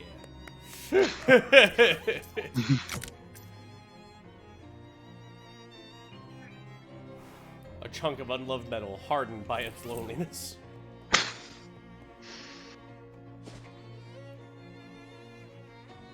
Boy howdy, you won't believe a day we've been fucking having. Eerie music yes. Zimmer's house. Oh, funny. It seems like a pretty normal house in a pretty nice neighborhood, but there's something odd about it. Some sort of uncomfortable energy makes the hair on the back of your neck stand up. Maybe it's something to do with that weird droning tone you hear coming from inside, like a pain and human moan constantly rising in pitch. Maybe that's it, yeah. Would you like to stop facing the music?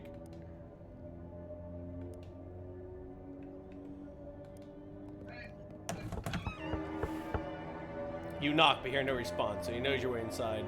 That eerie sound is even louder in here. It seems to be coming from upstairs. Also, the owner's interior design sensibilities are a little strange. Huh. Oh. Yeah, this doesn't seem menacing at all. A dusty, disused chess set. A day stand. A bunch of books about music theory, even though it's basically would be totally beyond you. There you go, that's for you. Tea time was a long time ago. There's nothing left here but stains. Cabinets full of backup plates. Examine the pieces. You pull out a speed. It's all in German. Und du kannst kein Deutsch sprechen. I was gonna read it! You son of a bitch! Und du kannst kein Deutsch sprechen. God well, it damn just said you can't read German, so I assumed you couldn't.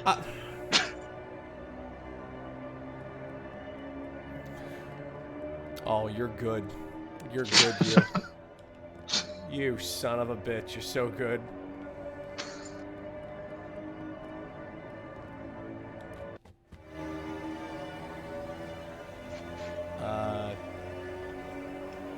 Hi. What? Who are you?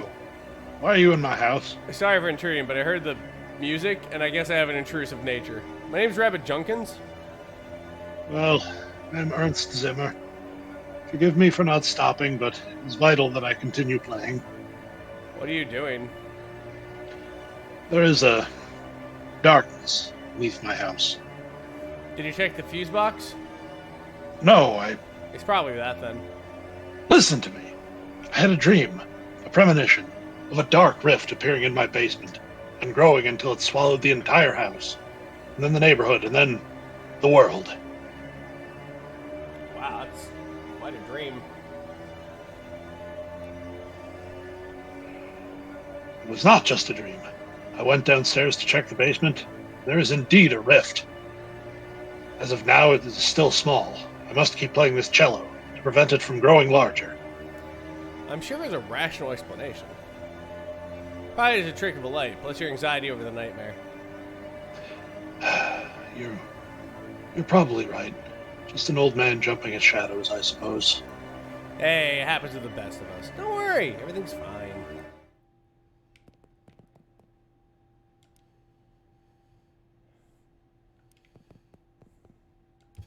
Nothing to worry about. Gabby, there's a rift in the basement. We gotta kill them. That would be my exact situation. Don't you worry your pretty little head, Grandpa. You're just having a bad day. Here's $2. Go. Here's some money. Go get yourself some coffee. We gotta solve whatever's going on in here. Go get yourself a soup bread bowl. You know what? Here, take the 20. It's my treat. Gabby, we gotta fix this situation. This is some John dies at the end bullshit right here. This is this is most. That's just me working for the Federal Department of Control again. Oh.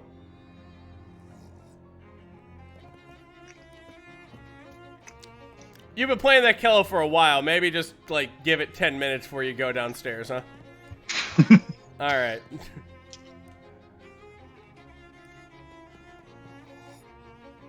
Every one of these motoring books is titled Blood. Nice. The day stand has become a nightstand. Dun, dun, dun. This chair is frighteningly non-right side up. This chair seems to be having a hard time remaining stationary. It appears that two ghosts are playing a very spirited haha game of chess. Yikes! A viscous black sludge bubbles in the teapot. Cool. Don't mind if I just, This isn't tea. Take some. You love bubbling black sludge, apparently. Foul goo from a haunted teapot. This chair is barely there. This table has slipped the surly blonde of the blondes. The table has slipped the surly bonds of the floor. Moths have eaten all the contents and most of the container. The chair is whispering. Yesterday, upon the stair, I met a man who wasn't there. He wasn't there again today. I wish he'd go away. Sit in me. Sure. You sit in the chair for a few minutes, nothing bad happens. Apparently there's all bark and no bite. The chair didn't even whisper anything weird of me going, you know it's weird. What's that, chair? I can feel your heartbeat. That is weird. A shelf full of trophies and murder competitions. Kind of full of sheet music. You pull at a speed. It's entitled All Arbeit and No Spiel Makes Ernst a Dull Boy. This door has seen better jams. Oh geez, that sure is a dark rift in space over there, just like Zimmer was afraid of. Well, nuts.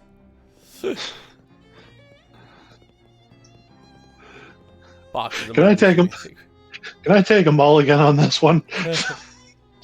Oh yeah, that's yep, that's a dimensional breach right there. That certainly is the crawling shadow.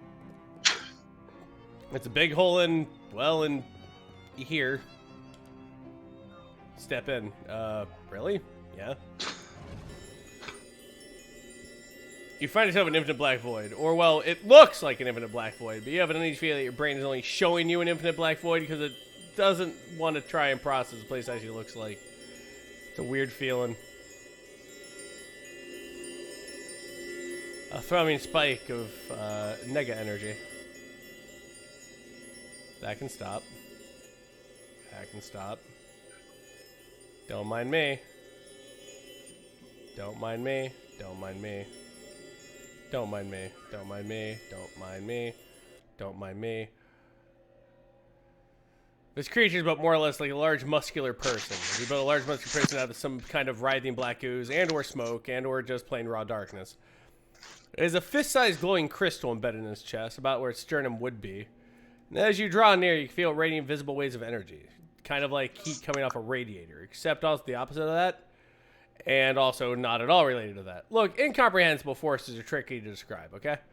The creature shambles back and forth, waving its arms in a way that almost looks like it's dancing, or praying, or maybe just absent-mindedly flailing. It seems oblivious to your presence, although that will probably change pretty quickly if you try to interfere with it. Like you say, if you tried to pry the grand crystal out of his chest. The creature looks extremely weak and almost docile. Give me that. You make a quick grab for the crystal, but it's already lodged in the creature's chest. The creature howls as long as spinning arrows fail and infect you a few. Barely cognizant of your actions, plunge your hands into murky flesh, fingers questing through lukewarm tar until they find ribs, grating your teeth, forcing open the cage. Creaking, snacking, it's cracking, snapping like dry branches. You grab your prize and tear it free of the muck. The creature evaporates in a sigh of smoke. The crystal is both warm and cold in your hand. There's a slight buzzing vibration to it, and that's when we go ahead and say, fuck that. You pull a hammer out of your inventory, or if you don't actually have a hammer, whatever object would be the most hammer adjacent. Give the crystal a solid thwack. It makes it sound like a baby being torn in half and bursts into glittering shards that shoot off into the darkness. I mean, you feel, well, I was going to say a massive earthquake, but you're standing on the ground. You wouldn't even feel that. It's more of an everything quake. You should probably get out of here. You run, swim, hover back to the rift as fast as possible and dive back through it just before it collapses, vanishes, heals. Thankfully, you find yourself back in Zimmer's basement, not some kind of horrible between dimensions purgatory. You're up the stairs till Ernst the good news.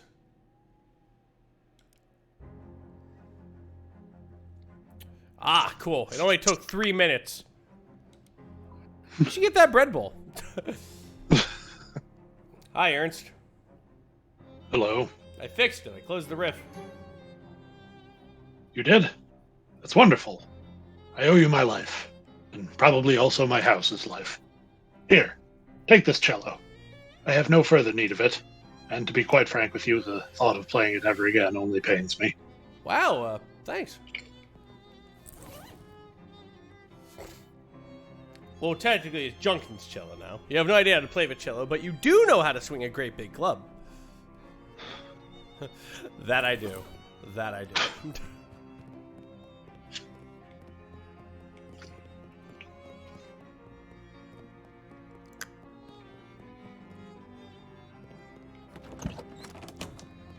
Just check in the basement. Oh, the door's locked. Good. Perfect. Don't ever open that door again.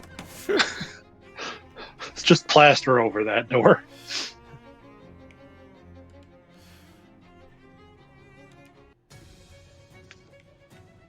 Let me ask you a question. Do you know anybody who's great at cave-ins? No question, really. We're just, speaking in hypotheticals here. Haha, Well, my brother's in the cave-in business. Ah, I see. You should shoot him a telegram. You should get him on the horn.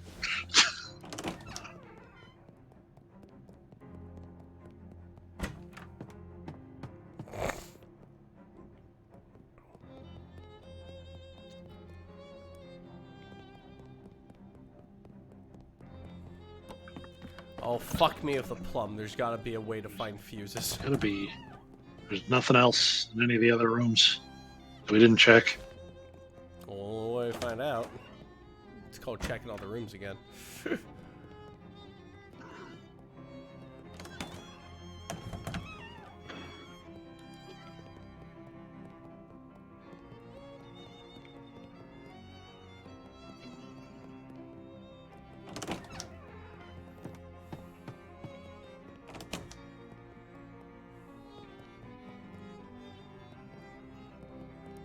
Hmm.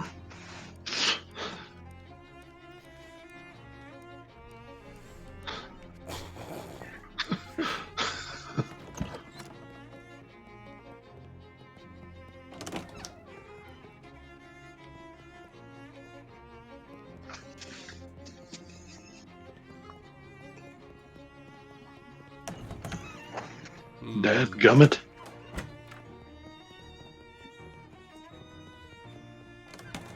Fusant.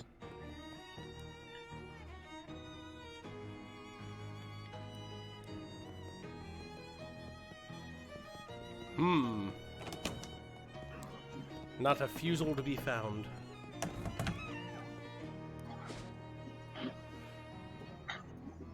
It's gotta be somewhere. Or does it? I would hope so. Get out of here. Who's there? Rabbit. Junkins. You don't know anybody named Rabbit Junkins. Okay. How about Bun Junkins? That's my child.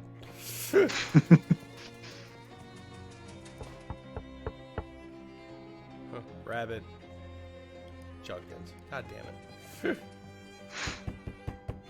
Rabbit Junkins. No one knows me! Guitar disease. Guitar disease. The only story I really know about is... Oh, we do have a wide variety of new hats. Hold on.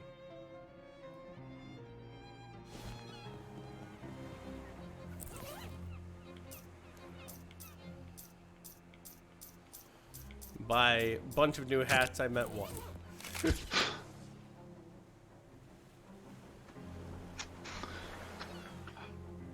What is that, a welding mask?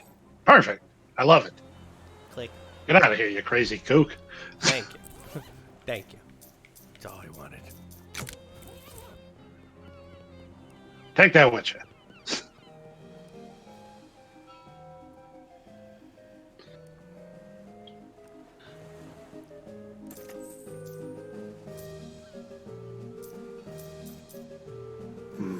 It's made of a cotton from expired bandages.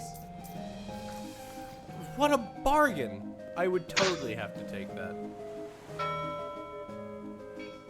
Fuck yes. Ding. Ding! Well, if nothing else, we got that watch to uncurse now. It's true.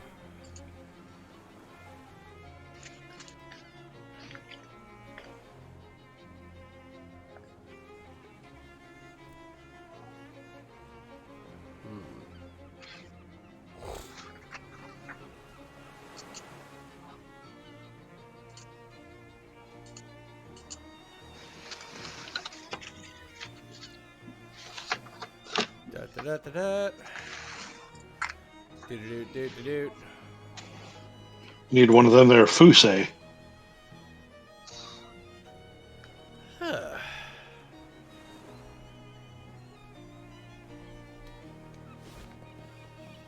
I need a Fusei, but I don't know where else to fucking find one.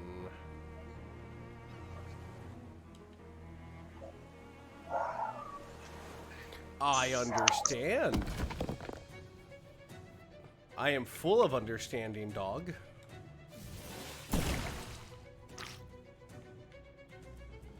Give me that.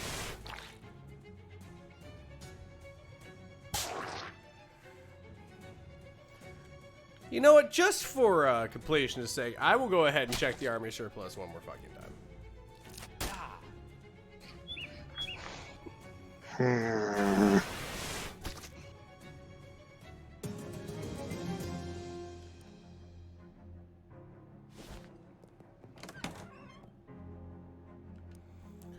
What's up, buddy?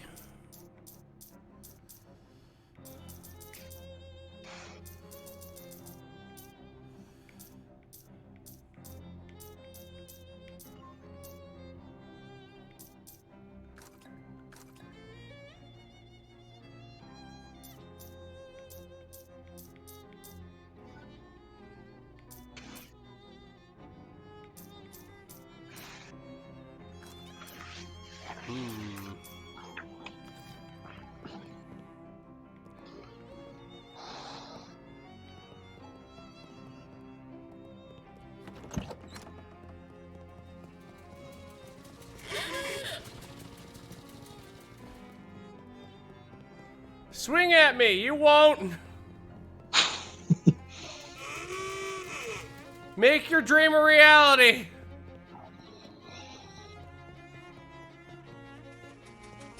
Well, yeah, I never did open you up.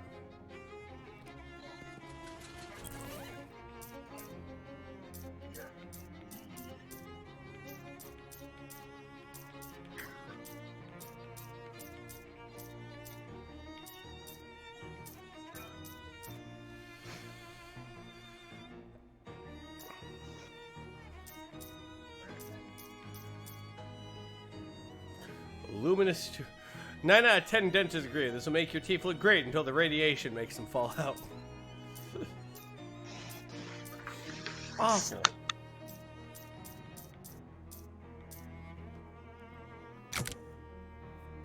You could smell worse. Fuck. Let us do that. But only just. Here's your teeth. The resulting glow allows you to get a really good look at your toothbrush. How long has it been since you cleaned that thing? The mind reels.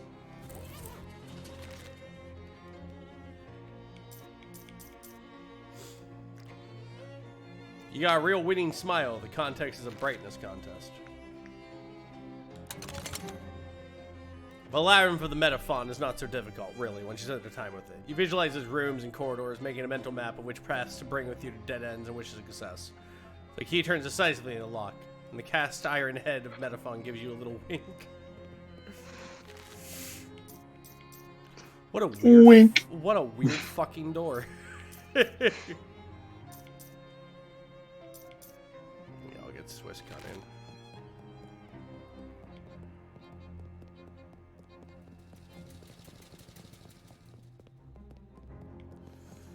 For no inventory says please.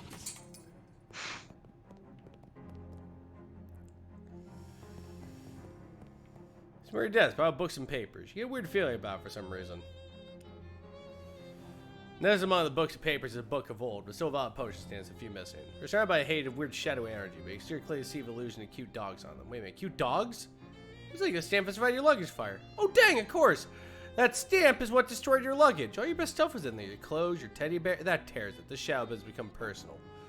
I mean, it was personal already, but now because of Murray being your uncle, oh, now it's extra personal. Grrr. Grr. Arg. Grr. Grr. What's up? Oh, you heard that, huh? These stamps. These stamps have shadow gunk on them, and one of them killed my luggage. Oh my gosh. I guess that was my fault. I ran out of stamps and found those inside Murray's desk. I didn't even think to test them. I'm so sorry. It's not your fault. It's for causing the damn shadow stuff. I'm definitely gonna put a stop to it, though. Oh, wait, how many of these stamps have you issued? Just the one, thankfully. The rest must have already been gone when Murray found them. Well, that's good news, at least.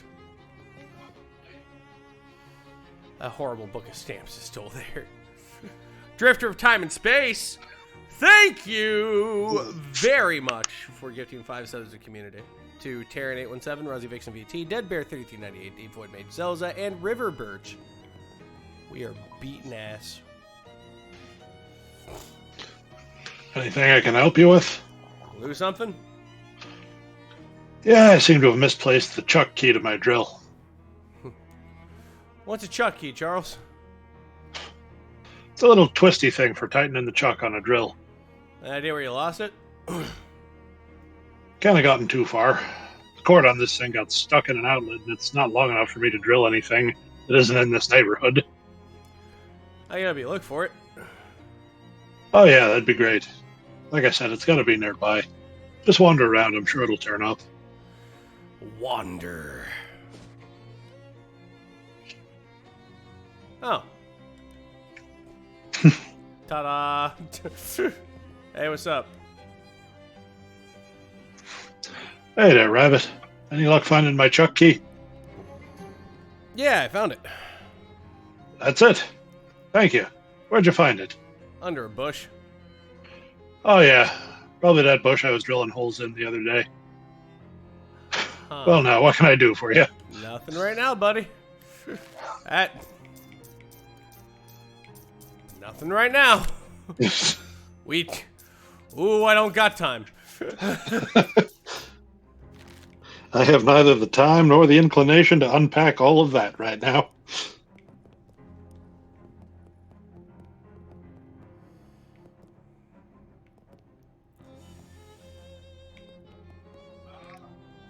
I found the watch. It was complicated. I'd be more surprised if you told me it was simple. Well, you know the drill. Strap it on and jump in the uncursing machine. It's a pocket watch. It doesn't... Just uncurse the thing and get some sleep, okay? Look like you've been through the ringer. I won't dispute that.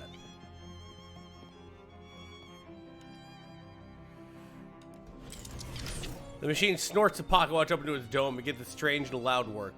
The pocket watch is pulled this way and that. Its ticks become ticks and its talks clocks and its three hands are forcibly and back. You swear you hear screams. And then it's done. The watch falls near your lap. Its hands now set to 1853.46. The watch is cursed and resides within the machine. You want to protect your consciousness of that shit? Sure. In your mind's eye, you see the hands of a pocket watch spin back on themselves with jittery violence. With each revolution, the face of the watch itself expands until it's larger than you, and the building, and the street. Your whole world lives in the blur of the fast-running hands, in which you see life go by in reverse time. Submarines turn to longships, cities to stone dwellings, cowboys to courtesans. You're traveling faster and faster, the beginning of time itself, and there's no telling when this ride will end.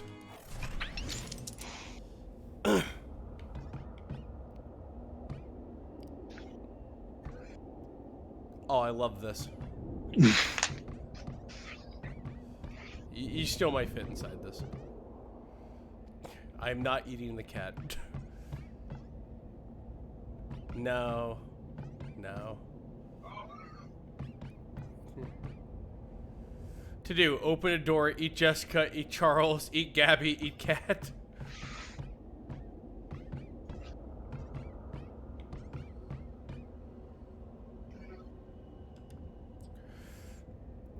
You check the message pad next to the phone. There's no for you, dinosaur. No phone number.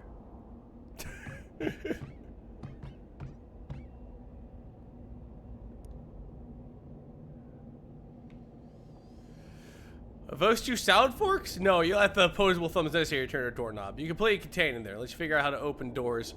I like how it says 10 dexterity, but dexterity is not even a stat in this game. Break the door down. I'm a big dinosaur. You slap your prehistoric tummy against the wood, but it didn't make a dent. Perhaps that's why the dinosaurs went extinct. Couldn't open doors. Rawr. Stands to reason. Eat phone.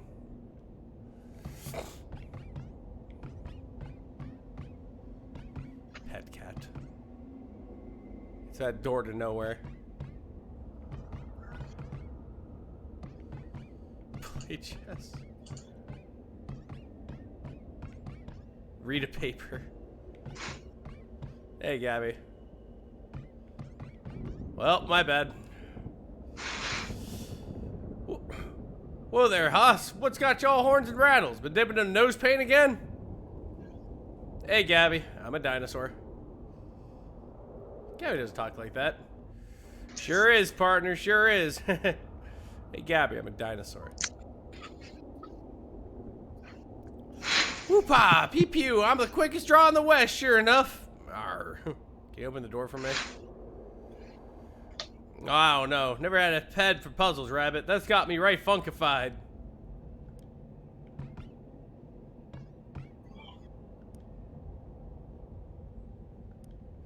What in the fuck? You're a dinosaur. I'm just a dinosaur.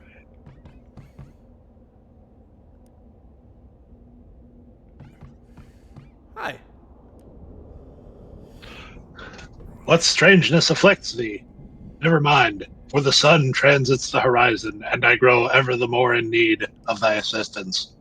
Understand, whilst you sleep under this roof, thou art my lodger, and a signature on this paperwork is by me required. When do you start talking like this? A provocative remark, sir, and by thee well made. Can you open these doors for me? Curious, sir, for I do not believe those doors to be locked. Well, what do I know? And thou will find in the telephone table thither a key to satisfy thy need.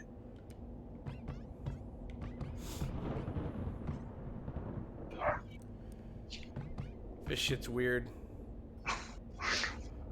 Rabbit a 10 thy temper. Hey, easy does it, baby. We're all hungry. Please help. I am a dinosaur. Yeah, baby, yeah. Can you open the door for me? Huh? What's that, Greta Garbled?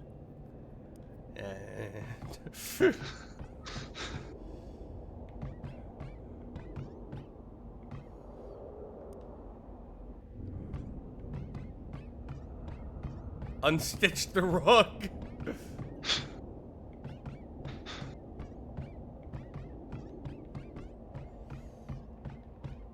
I am nature. I am nature.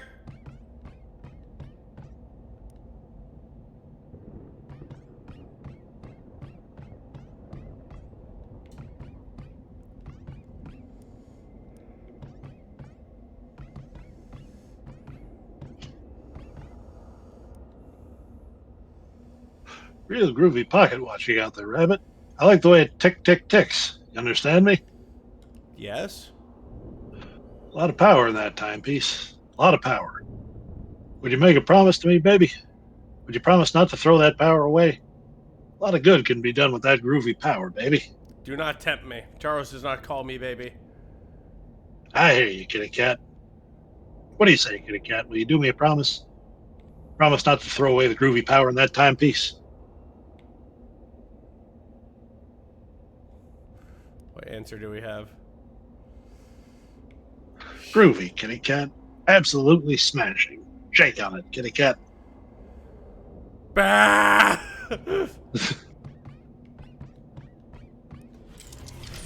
Oop.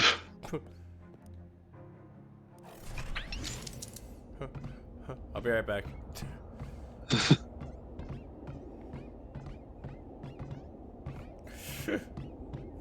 I just come out of the machine, grab a bottle of whiskey, chug half of it, throw the rest of it against the wall, and jump back into the chair. Get out of the machine. Go into your room. Come back out, cocking a handgun. Pocket watch is haunted. What? Pocket watch is haunted. Get back in the thing. Flip the table. None can stop me.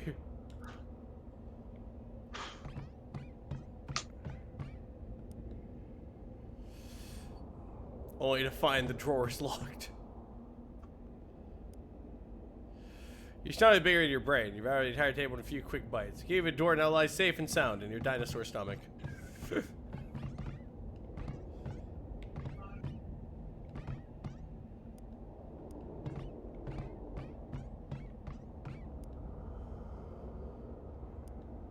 What? What did she say? Oh, hold on. Whilst thou tarry, good sir, the absence of thy John Hancock on my paperwork grows ever more urgent. Thy signature, if it pleases thee. It does not. I think Fuck. you're up to 5 dexterity now. You might be able to shake Charles's hand. A solid, strong handshake. There we go. Fascinating. One of the most terrible and awesome powers that Druid, Rabbit, and Groove would release upon a hapless world. Cats. There's one travelogue by a Diplodocus that proves mildly diverting. Read a paper. You peruse newspapers, cause making only minor holes in the pages.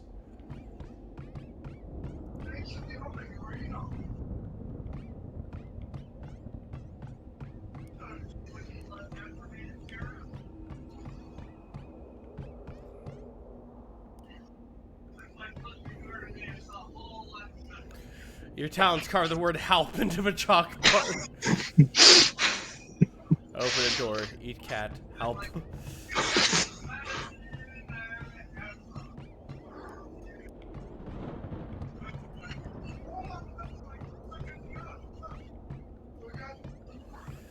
Do-do-do-do. Do-do-do-do-do-do. The sounds in the background with you kind of sound like weird eldritch ambience anyway. It kind of adds to things. Yep, I live with very loud people. Yeah. Don't we all? Vice signature, if it pleases thee. You scrawl an uneasy line. I'm much obliged, Rabbit, and I hope from now thy sleep is all the more sweet for its legal correctitude. Oh, I love Crisis. Crisis is one of my favorite games. It's that door to nowhere. The door to your bedroom. How you doing? So we meet at last. With I looking the older man, though you are far older than I shall ever be. Well, I never saw this room before. We are the Alpha and the Omega. You, the beginning of time, and I, its end. Will you walk with me, dear friend, to watch the death of our world and the birth of another? Yes, my friendo. I'm just trying to encourage a pocket watch, pal.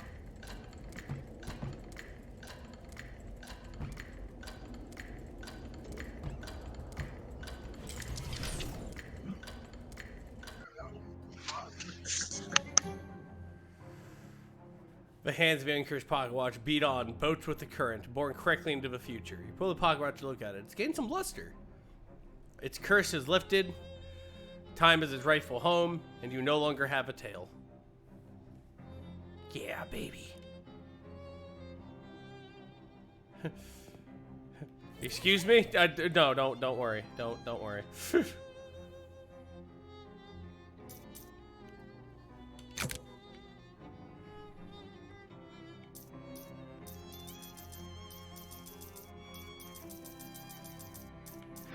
Yeah, the uncursed pocket watch is basically a much better version of your duck call. Ooh.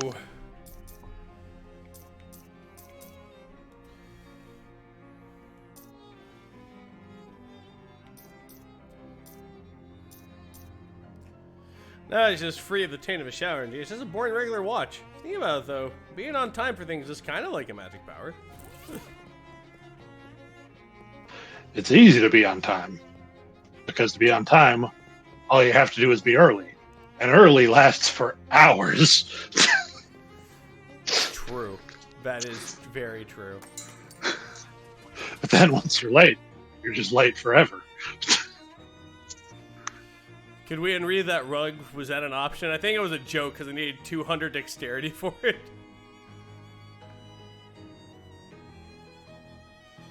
Here I am.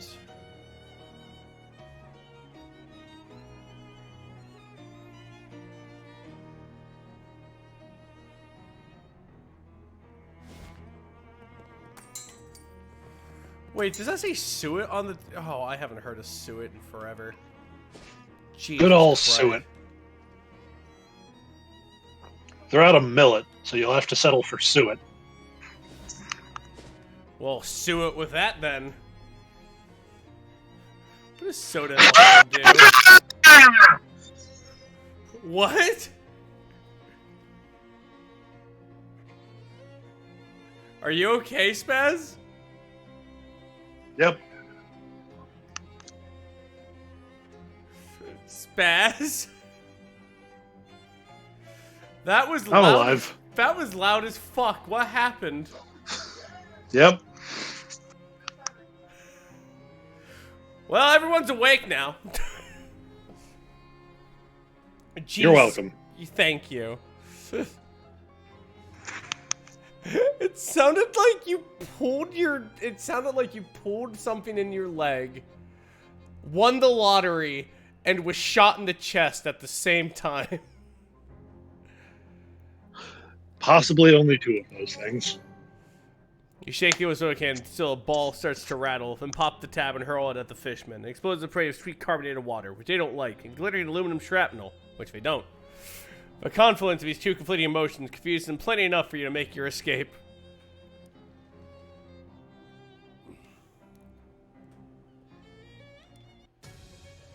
Oh, sweet, more tentacles.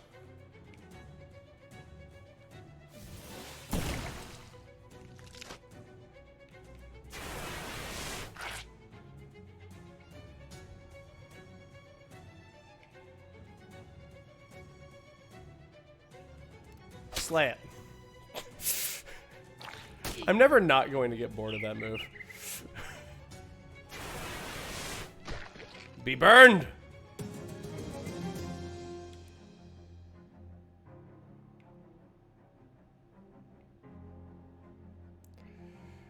All right.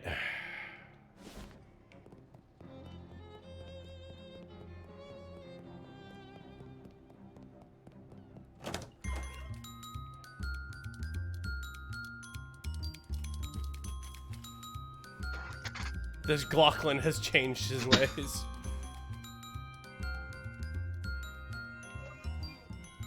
Oh, The code new says, hobo code. this code says grapes under here. You quickly private town, and sure enough, there are grapes. Floor grapes. Aged and flattened. Take them to Fancy Dan.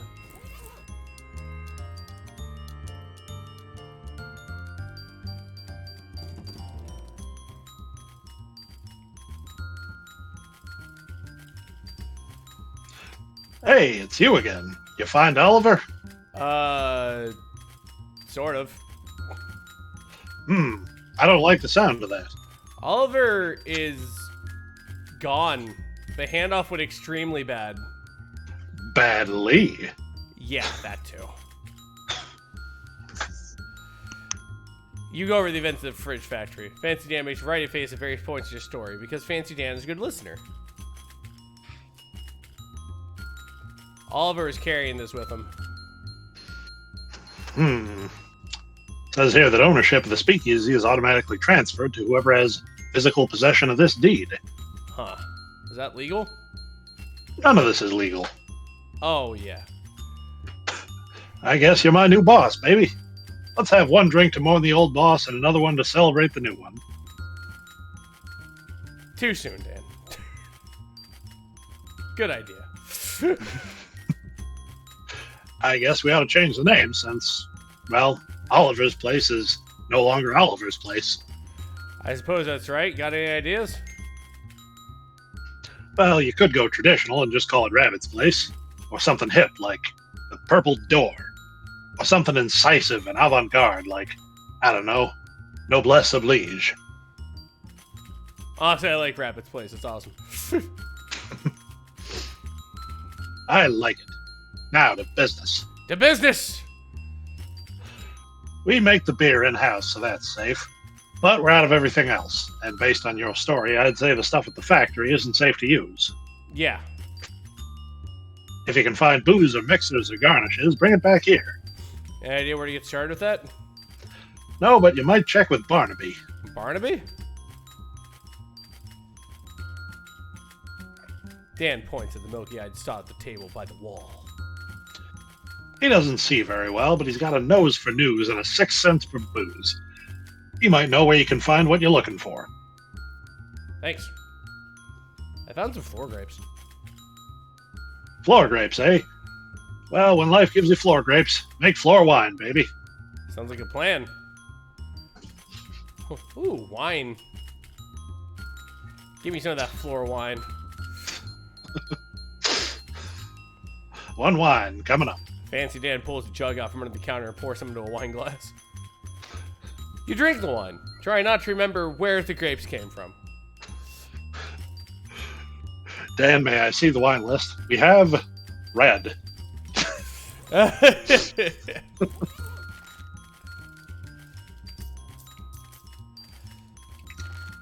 damn. Meanwhile, I'm just here, stuck here drinking this delightful... Oh dear God, it's just labeled wine. Buy him a drink. After a few moments and a few sips, he clears his throat and speaks. The lake is deep enough to drown dreams, but not the sins of the grandfather.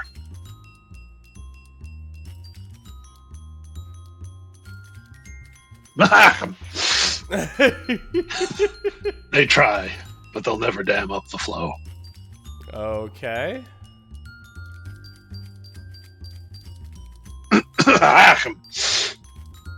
They try, but they'll never dam up the flow. Say different! I will not. You are drunk! God damn it, he's fried. I'm not as think as you drunk I am. Yeah. Ah!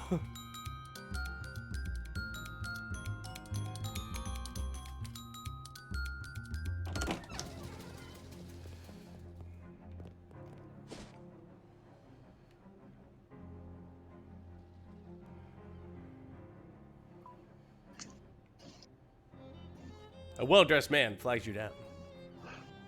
Excuse me there, my good chap. Might you have a match on your person? I'm afraid not. Well, that just won't do. What if you should have cause to set something alight in the future? Here, take one of mine. The man tips his hat to you and scurries off where you can thank him. What a strange exchange. Yes. I am in no mood.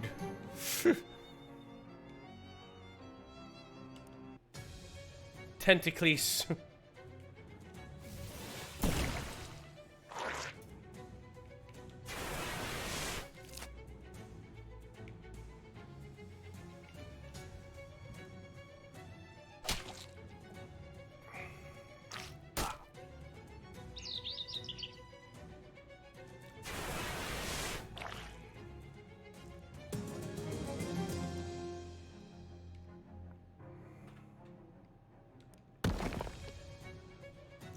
Oh yeah, we gotta take care of these tentacles. I think now that you took care of the pocket watch, you can go to bed and get new shit to do tomorrow and unlock more locations that way, and you might be able to find a fuse somewhere there. Okay. I want to go to Botanical House one more time before we go to bed. There has to be something we're not seeing. And if not, well, how dare I?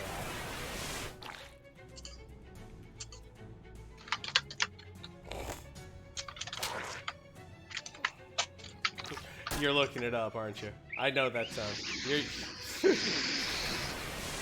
Oh, I heard you.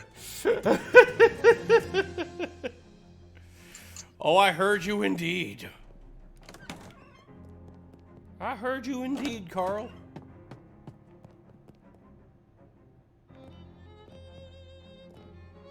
I see a tentacle over there.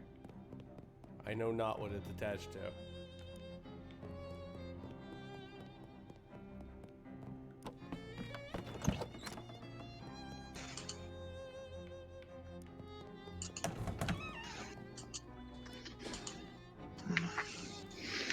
Yeah, it's frustrating because I don't remember getting stuck on this part. But I also don't remember where the hell else I would have gotten a fuse. An elderly man with thick eyeglasses shows up to you with a determined expression. Before you can react, he shoves some meat in your mouth and shouts in your ear. Operator! Operator! Get my worthless son on the line. Mister, I'm not a payphone. That's what the last payphone said, and I'm not buying it. Let me talk to my verschluggene son.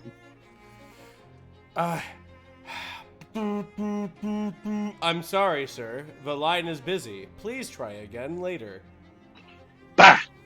Probably gabbing with one of his floozy girlfriends. He shuffles away angrily. You gained 4 me.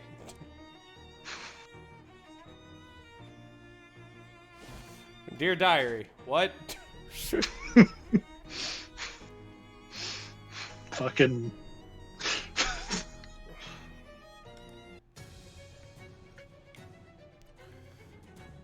Fishman. Slap. Soul Fishman. Good job. She can't be bled. That's what you get. A Fishman throwing spear. Fucking sweet. Gorblins can't be bled or hypnotized. They're weird like that.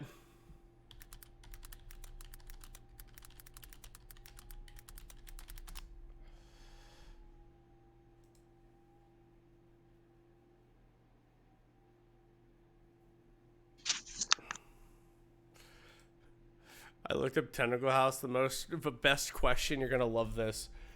Guessing in Tentacle House. Does anybody know what the correct answer is to guess the furniture? Of course.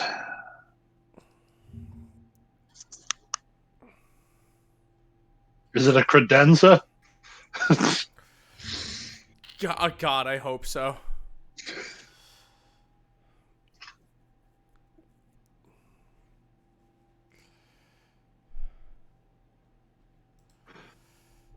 Perhaps it's an objet d'art. Perhaps some je ne sais quoi.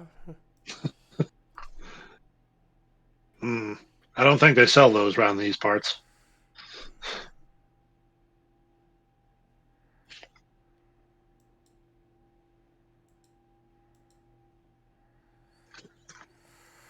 Ah, hold on a minute. They outlawed the sales of je ne sais quoi back in the 50s.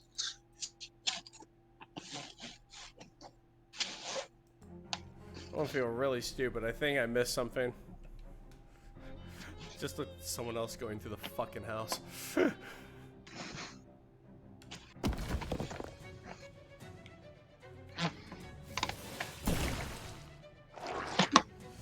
Don't worry. When I reach an impasse, I get frustrated too because I want it solved now. Well, at least we have Tentacle Friend. We do. What do you think about that, Mr. Tentacle Friend? Are you even aware of what you're slapping? Is it just kind of like some kind of endless thing with you? You still have Tentacle Friend. You all still have Tentacle Friend.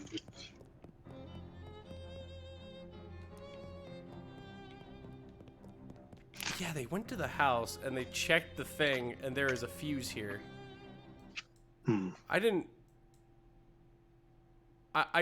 accidentally use the fucking fuse or anything. Because I don't think you can. I don't see where you...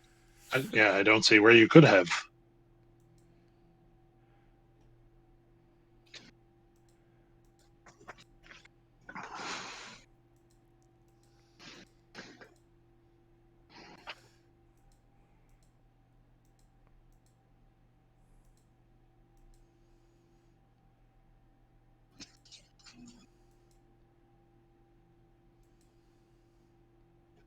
Is the fuse part of any consumable recipes? Well, no, I don't think. Unless I accidentally used it at the... No, I didn't.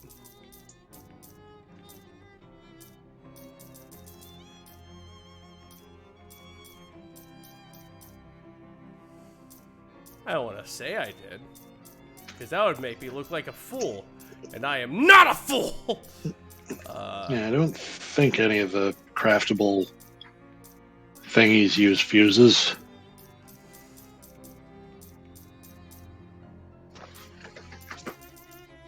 No, I don't think. Social ratchet, expired seltzer.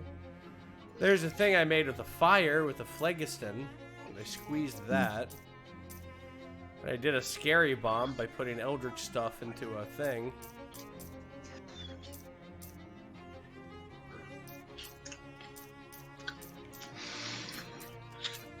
Yeah, I might have to just wait till we can pick up a spare fuse later. Yeah, that looks to be about it. Horse hockey. Horse hecky. Ah, well. Hey, Rabbit. Before you go to bed, I need you to approve a new tenant for the storefront next door. What? Why is it up to me? Somebody's got to do it. There's 3 applicants for the place. Okay, what are they? The first applicant is 10 Things I Had About You. A hat store, I presume. Terrible name. The second is Truncheons and Bludgeons. This fella's really excited about weaponry. And the last applicant is Rodkin's Fine Jewelry. The jewelry store could really class up Old Plunkett Street. Ooh, what do you want to add?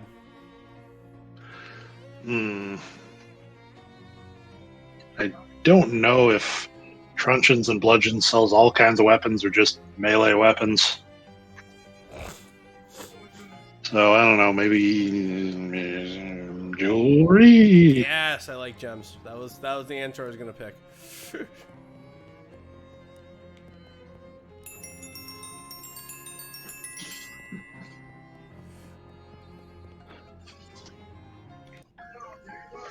Capitalism.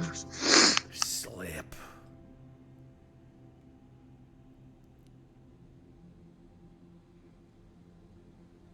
Home for the traveling salesman. The bed at which your corporeal self is presumably still sleeping. All your favorite pants. Gone. It's Jeff, the kid who used to bully you in 3rd grade. Make amends. Hey Jeff, listen, I just no hard feelings, okay? I understand Retrospect has had problems at home, and I just want to know, I want you to know everything is okay now. Just swats the overdue library book out of your hands. Ah, I see. So this is a dream version. You're still as much of a jerk as you were in 3rd grade. Jeff suddenly punches you, knocking out all your teeth. Hey, if it's actually happening, I'd be really mad. Pick up your teeth and walk away. Got an item, your teeth. What a jerk. What an unbelievable tool. You're dreaming, so probably isn't safe to look too closely at your character sheet right now, if you say so. The only way to interact with your inventory during a dream is if you convince Freddy to hold it for you at the exact moment you did, he went to sleep. I did that, though? No, you didn't. I did! I asked Freddy to hold all my stuff, and he said yes. You don't even know Freddy. Fine, you caught me. There's no territory here, and there is no map. Okay? To do, go to sleep. And it's that creepy Crimbo lady from the refrigerator factory, now in literal nightmare form. Excuse me, I need to get past you. Why? Are you in a hurry to wake up? Darling, it's Crimbo. You should be making merry. Crimbo is still months away. Oh, but it's always Crimbo in dreams, dear. Oh, Merry Crimbo then. Merry Crimbo, dearie. I didn't have time to properly introduce myself before. I'm Dark Noel. In affection, as goofy as her name, she curtsies. Dark Noel, huh? You're taking this motif seriously, right down to your weird evil-looking Crimbo hat. Her smile falters a little. You can tell by your sprite. Yeah, totally. Evil looking. I told you at the refrigerator factory. It's just a... Wait. She points to where device she's holding at her hat. It starts beeping in fast, irregular pattern.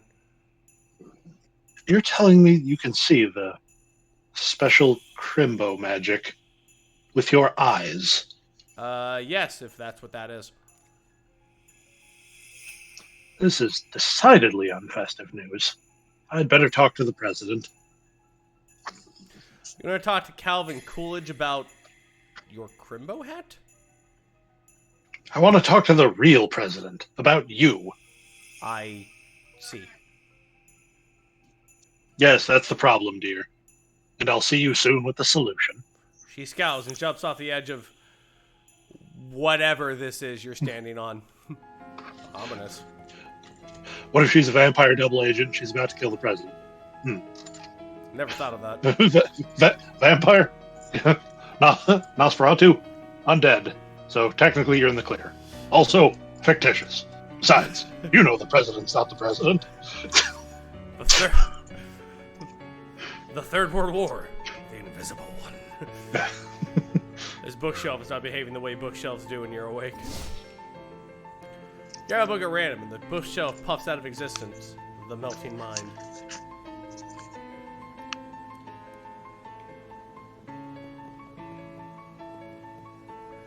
A doorway back to the waking world.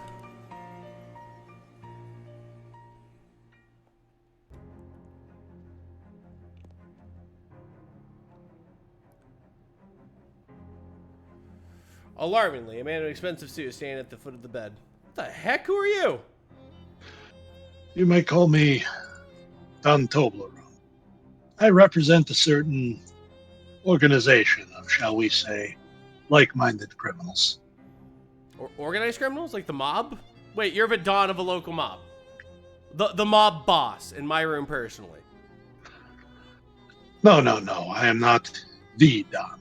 That is merely my nomenclature. It's an abbreviation for Donald. Oh, well, that's confusing. It has been a matter of some confiscation, yes. I do have a sobriquet, but I don't care for it very much. What is it? Donnie Thesaurus. I'm gonna hazard a guess that's what they call you because you like long words. That is very astute of you. Of course, this esthetician comes as no surprise to me. My associates tell me that you handled yourself well during the conflagration at the refrigerator manufactorium. I handle myself well all the time. I am here to propound for your considerationing a certain proposition. Come again? I'm here to make you an offer. Oh, can I refuse it? Certainly. Though your refusation would be, shall we say, unadvisatory. Well, what's the offer? From time to time, my collegiates and I have certain requirements, but lack the necessary manpower to achieve them. At such junctures, we make lucrativial arrangements with certain capable individualists. We find ourselves at this moment at a juncture such as the junctures I have thus subscribed. So you want me to do contract work for the mob? Exactingly. Yeah, fuck it. An excellent decision, if I may articulate such. So what happens now? Just sit tight, as they say. We will call upon you, telephonically. Gives you a curt nod and leads you through the room through the window. It takes him 3 or 4 tries to work the latch. Alright.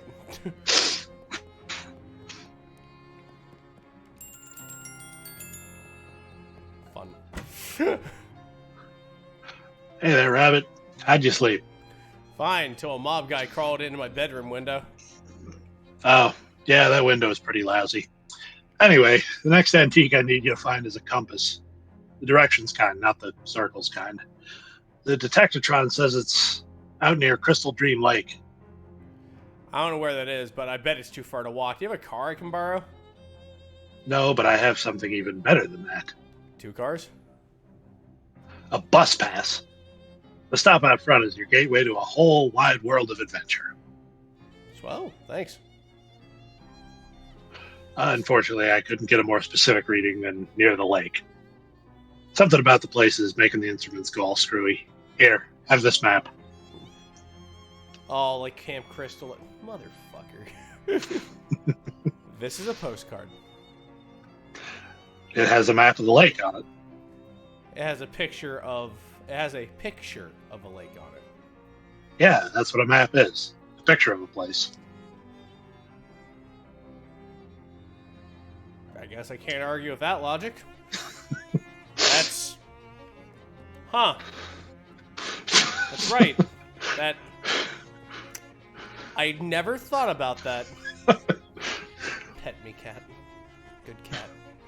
Who's a good cat?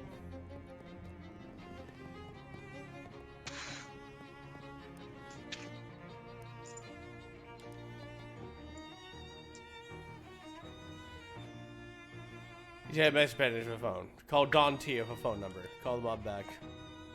You dial the number. Salutations.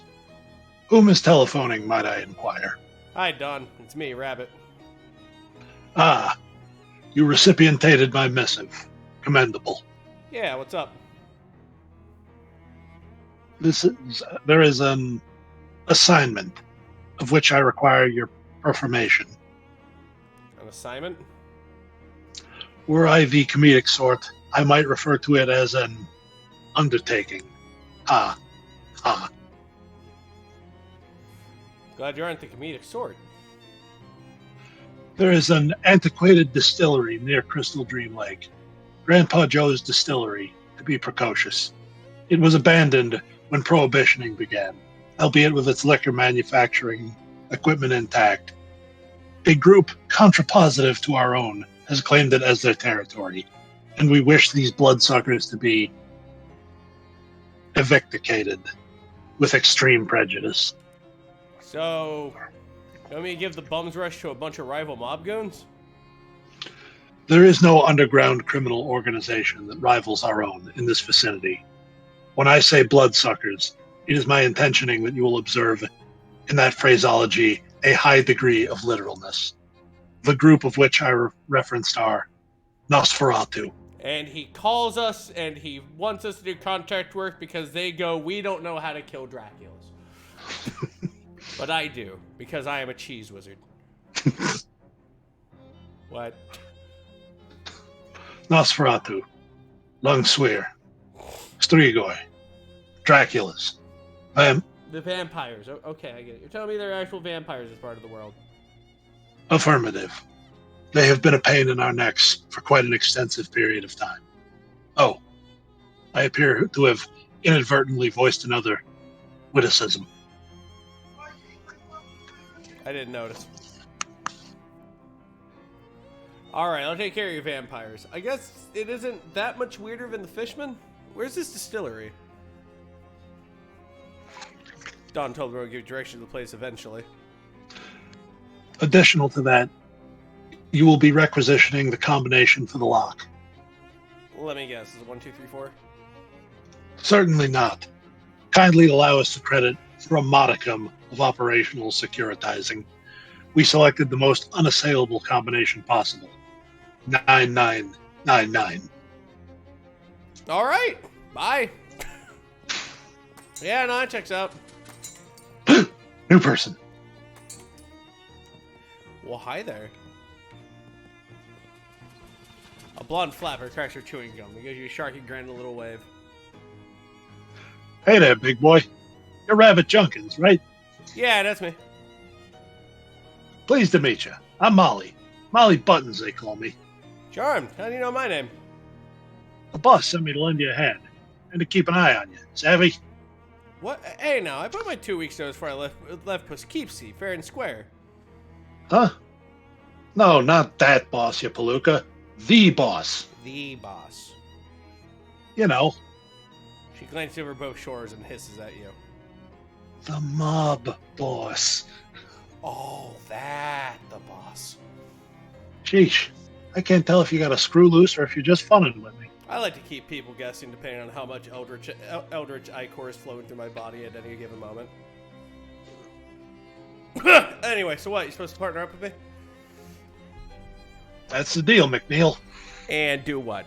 What's a 20-something girl like you doing work for the mob anyway? Hey now, I ain't just a pretty face. She pulls a Tommy gun, a full-size drum magazine from behind her back, gives it a flip in the air, and catches it with a mad glitter in her eyes. Holy jeez! Put that away for someone to see it. Cripes, you have to whisper the boss, but you're fine with waving a machine gun around in public? So are we teaming up or what? Yeah, I always got room for a gun-toting cutie pie. Come on. Oh, are you flirting with me? That's real sweet. But I got a sweetheart already. No offense, but she's cuter than you. That's true. Welcome to the party, anyway. Peachy, you want I should come with you right now? Cool my heels at Rabbit's place for a while. Nah, you come with me now. Hey, Gab, you might wait for me at Rabbit's place? Okay, you have it. You got it. Let's hit the bricks. Let's hit those bricks. Jesus Christ.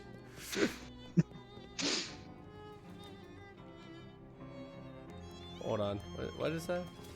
It's the unsinkable Molly button. She shoots you a wink. Hey, Molly, everything all right? Oh, I'm Peachy, Buck. Why, something eating you? If you said I noticed the city, but I don't remember it being this run down.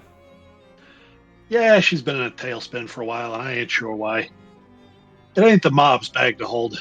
Sure, we've been raking in the Spadulics ever since the Fuzz was given their walking tickets. Well, we didn't throw the shindig. You absolutely love the old-timey words, don't you? Oh, yeah. Oh, me too.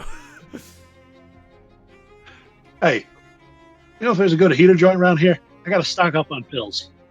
They make pills for heating things? Sure, you know, hot lead for ventilating finks. But ventilating things usually makes them colder. Yeah, I'm gonna put them on ice, all right? What are we talking about? I think everybody's pretty down on their luck around here. Yep, everybody's out of Rhino. Even the flim-flammers and the Fakealoo artists had to split down and find a new butter and egg men. Sure, of course. So, how do you like Ocean City?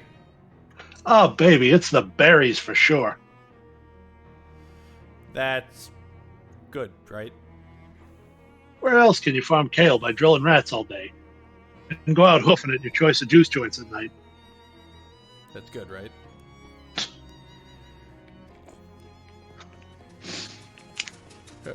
Rod can find jewelry. It's fine. Hi, my name's Rabbit. Hello, I'm Dorothy Rodkin. If you want a ring or an amulet or whatever, old Dottie Rods will fix you right up. Oh, awesome. A bacon stone brooch. Brooches are probably saying for bacon stones because they're worn close enough to the nose that you can really appreciate the aroma.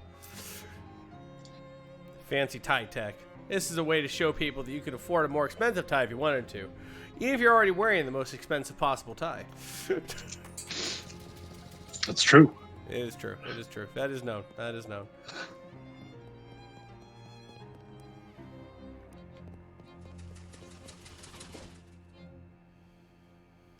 Let's go Plunkett Street, see what that fuck has. Oh, wait. I think if you visit the speakeasy every day, they give you stuff. Oh, fuck yes. Give me shit! I'm talking to Fancy Dan. Hey, Dan. Right back at you, baby. What's new? Here's your cut of the profits, baby. Sweet. Give me a one. Hot damn.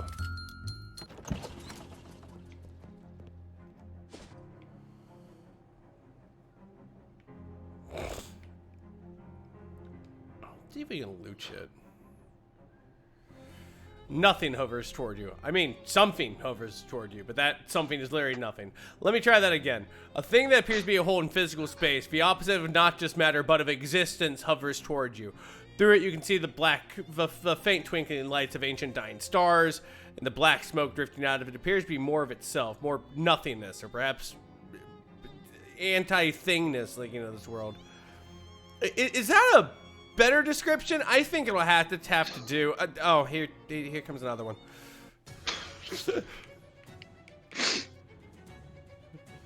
You okay?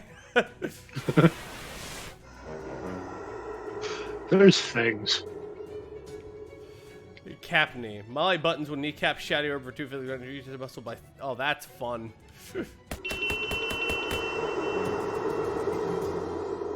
You won! The result of black smoke and, I don't know, angst probably.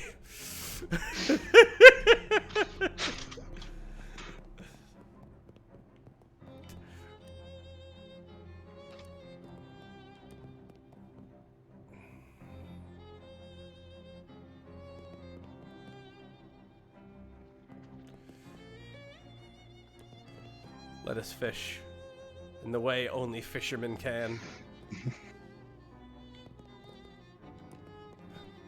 We are fishing. Ba-ba-da-ba-ba-ba-ba. I speak the language of the ancient mariners.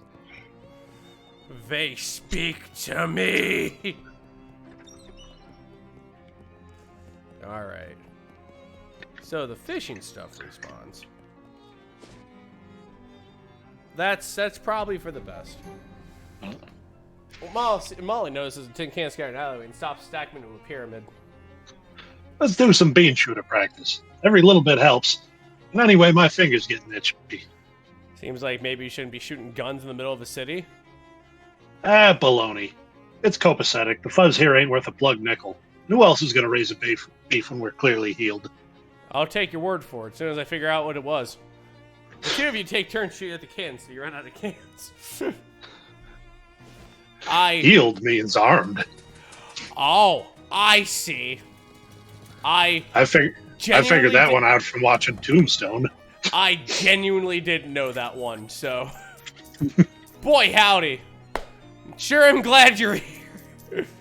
Yeah, you remember in the beginning with fucking Billy Bob Thornton? You got a loud mouth for somebody who doesn't go healed. And he's like, I don't need to go healed to get the jump on a tub like you. And they just smacked the shit out of him. Oh, right. Yeah, no, I get that now. I love the end of that, though. Just like, they dissolve into, I don't know, angst or some shit. Yeah.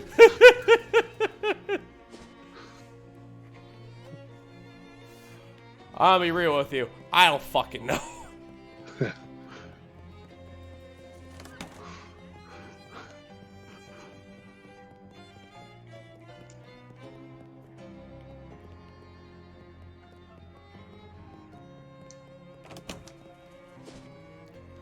The bus. Oh yeah, no, we're going. I'm sniffing for fuses through fishing real quick. Okay. As two of you are walking down the street, Molly suddenly saw suggested a nearby gun shop. Oh hey, I noticed Bulldogger. Hang on a second. You wanna go shopping? Nah, I just want to get my typewriter a quick tune-up. The sight on it's kind of hinky. Cut yourself a piece of cake. I'll be right back. You don't see any cake around here, disappointingly, but Molly turns presently with a freshly polished Tommy gun and a cheerful grin. Now we're hitting on all sixes. Come on, Buck. Let's get a wiggle on. And here I thought Gabby was hard to understand.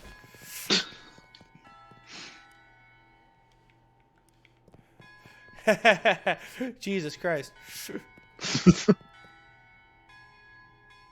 Don't mind me, just collecting my daily bread. Oh, talk to him. See if, or actually check your effects. See if you've still got the holy water on, or if that's something you got to like refresh. Oh yeah. Can't remember if that was a perk or an effect. Perks are permanent, but effects are wear off at the end of the day.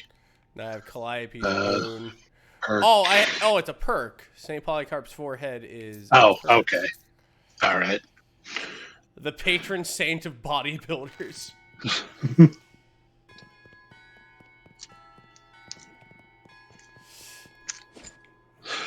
He's just pouring one out. He's like, "This one's for you, fucker." Oh, Taryn, you ask why are the church bells playing "Mary Had a Little Lamb"? That's because "Twinkle Twinkle Little Star" is deceptively hard to play.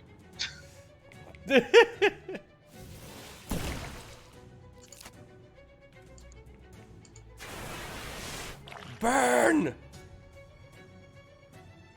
We eat the pig, then together we burn. Burn! It's gonna take more of that to fuck me up. See? I just reknit my bones with the power of cheese. It's the cheese best. went schlip schlop schloobity borp into my bones. It's best if you don't think about it. Don't ever think about it. It makes sense if you don't really think about it. It says I, the man. Trash fire god. Alaskan fever dream. Hatchback barracuda. Split-tail griever. Cryptic message in a bottle. Fish in a sack. Trumpeting sackbite. Medicinal whiskey fin. Evinrude tide crawler. And a Jessica albacore. That's awful. You uncork the bottle, hoping perhaps for an intriguing romantic message from a shipwreck there, but it turns out it's just some puzzle nerd nonsense. Octol Tahoe Acorn Ranto Yogus.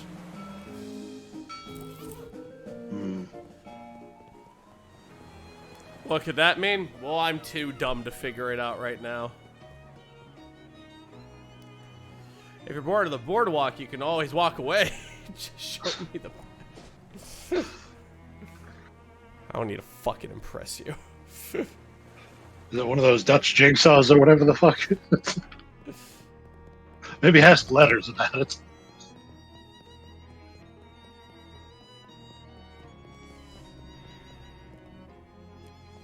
Alright. We are looking, we are sniffing, we are fishing, we are adding and subtracting. We are perceiving. We are always perceiving here. Wow, it's really fucking cold over here. Oh, I got a fix for that. He says, looking through his shit. You can use the filters, but you can filter by elemental armor type. Ah. Cold. Ah, yes, my chilled mouthwash. That's right.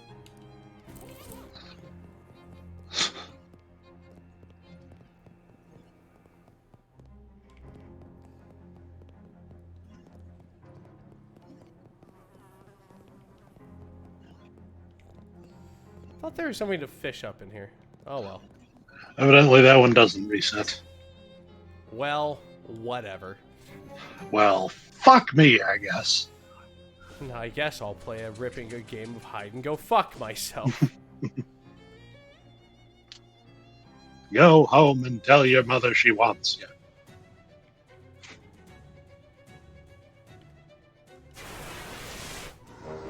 Hot. Tong.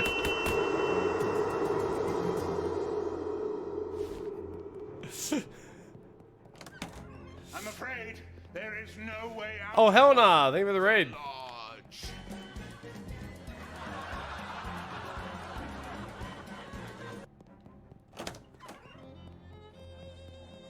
Couldn't you just shoot the bees? No. Oh. Get out of my way, buddies. Oh, how about that? Sabrina says hi. Well, hi. Well, hi, Sabrina says hi. How you doing? What's going on? Also, hello, Rio OG Talk. Wow, a lot of new people. Welcome, welcome, welcome. Hey, I'm Rabbit. I play RPGs, horror games, and retro games. I'm a comedian. I'm joined by my friend Spaz. This qualifies as two of those? Yes. Yes? Yes. No, I don't think we need that right now.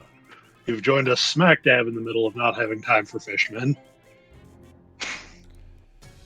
More.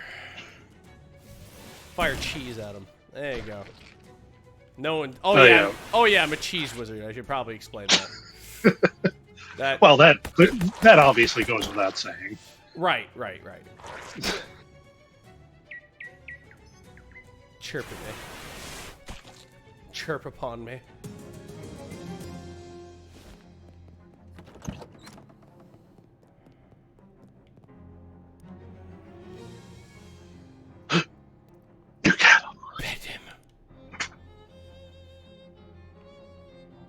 If you hover over it, you can see what it is.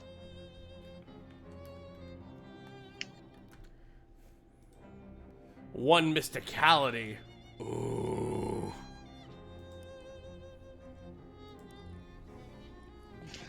Thank you, cat.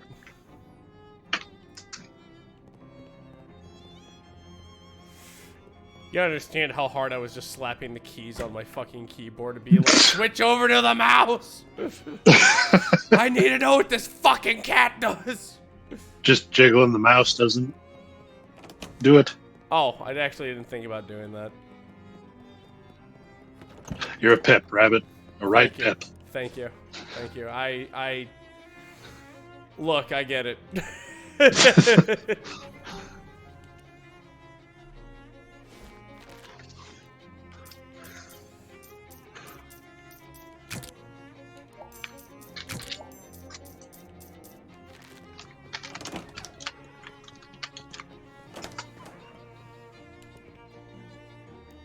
This place sucks, and we are going to fish in it. Fish in a sack.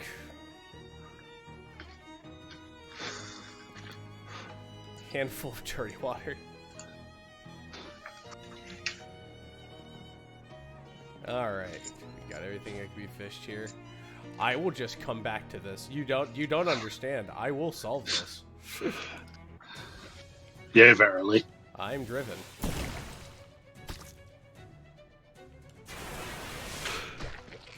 Even though these things don't technically have knees, you could let her try and kneecap something. Bat. Nope. Car. Game on!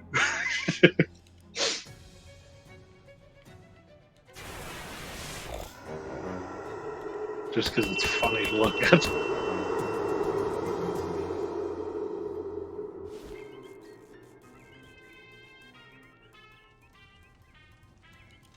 Ah, nice warm hands. We didn't have to drink the mouthwash. We could have just came and warmed our hands and gotten some free cold armor. Well, now we have many more options. Whoa. We I have was going to say, while you were at the Holo camp anyway, maybe talk to Letters, see if he can make anything of the code you fished up. Ooh. Right you are, my friend.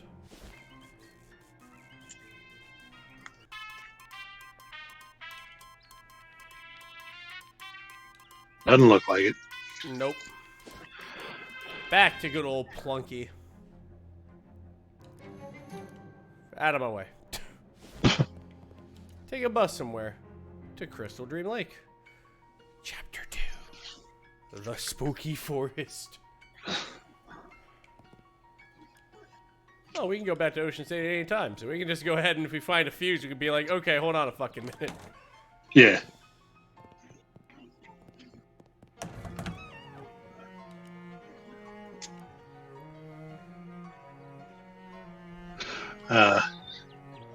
Just swell, Buck. You looking to beat your gums? Yes. Say, there ain't any big spiders in these woods, are there? I hope not. But since you mentioned them, yeah, probably. Well, ain't that just dandy? Don't like spiders? They're hard to shoot, on account of how they run around all skittery-like. Let me know if you see any fairies. I could use some extra ammo. Jeez, I basically never know what you're saying. None of that was slang. Fairies keep spare bullets in their nests. My granny used to tell me stories. Ah, American fairies. Damn, even American fae comes strapped. Better keep your peepers peeled, pal. Those woods will get good place for an ambush. Of us or by us? Well, which would you rather? Huh. Today's a nicer day for a walk. It's pretty peaceful around here by and large. So peaceful, I'm about to cast a kitten. You'll... What?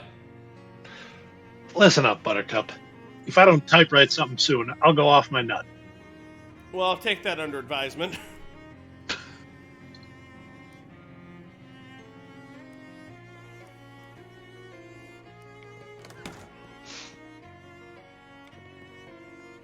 The lighthouse keeper, presumably. Excuse me, are you the lighthouse keeper? Sorry to bother you. My name's Rabbit Junkins. Red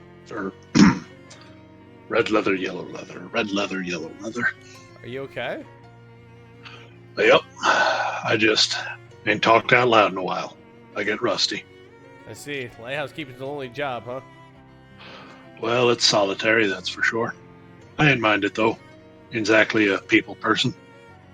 What can I do for you? What does a lighthouse keeper actually do? Well, used to be I had to light the lamp every sundown and then douse it again at sunrise to save on fuel. Used to be? Well, it was an oil lamp. We got to hook up to the electrical grid a couple of years ago, though, so now I just leave it on all the time. About all I can do now is change the light bulb once in a while. Sounds pretty peaceful. Yep, that it is. Nice and quiet. Plenty of time on my hands. You just have a bunch of hobbies. Yep. Got a book and a whittling knife and plenty of middle distance to stare into. How do you get into this line of work? Oh, my family's always been lighthouse keepers, on both sides. Ma and Pa kept lighthouses within sight of each other. Used to wink the lights back and forth once in a while. Oh, that's kind of romantic. You know, I never did find out how I was actually born. What? Anyway, was there something you needed? You should... Give me a minute. Yeah, have you seen an old compass around? The directions kind or the circles kind? Directions. Yep. Got an old one I picked up at an estate sale about, 20-odd years ago, I reckon. I'd show it to you, but it's upstairs and the lighthouse is flooded. Flooded? Yep. Filled right up to the top. Have a look through the window there and you might see a fish pass by. How did that even happen? Pump broke. No, I mean, how does a lighthouse just fill up with water? We aren't even below sea level here. Something to do with the tides, I reckon. This is a lake. Anyhow, I need a Glaxton valve to fix the pump.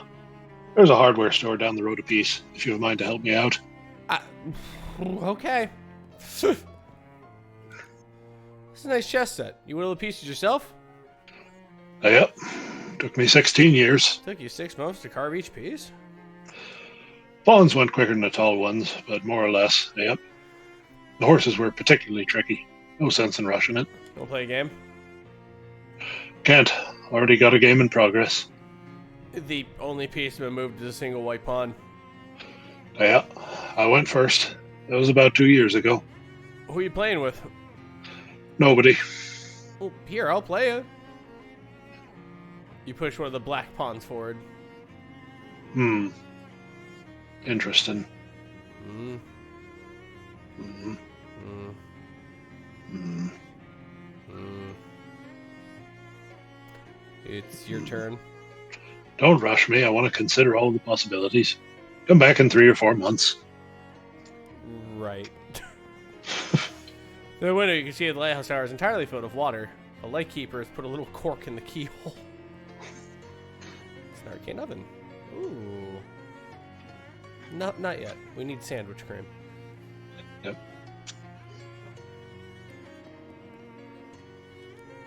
War and Peace, huh? That's a hefty one. Mind the bookmark now. Of course. Oh, looks like you just started. Been reading it about 5.5 years. Your bookmark's still in chapter 1. I just about got up to the last sentence of it. I've been reading one word every day. War and Peace is almost 600,000 words long. Yep. Don't tell me how it ends. I won't. Wow. Okay. Light out from this house? Oh, God, yes. What fucking demon hellhole have we entered? Fuck all that's a hardware store. Fuses live there. They very likely do.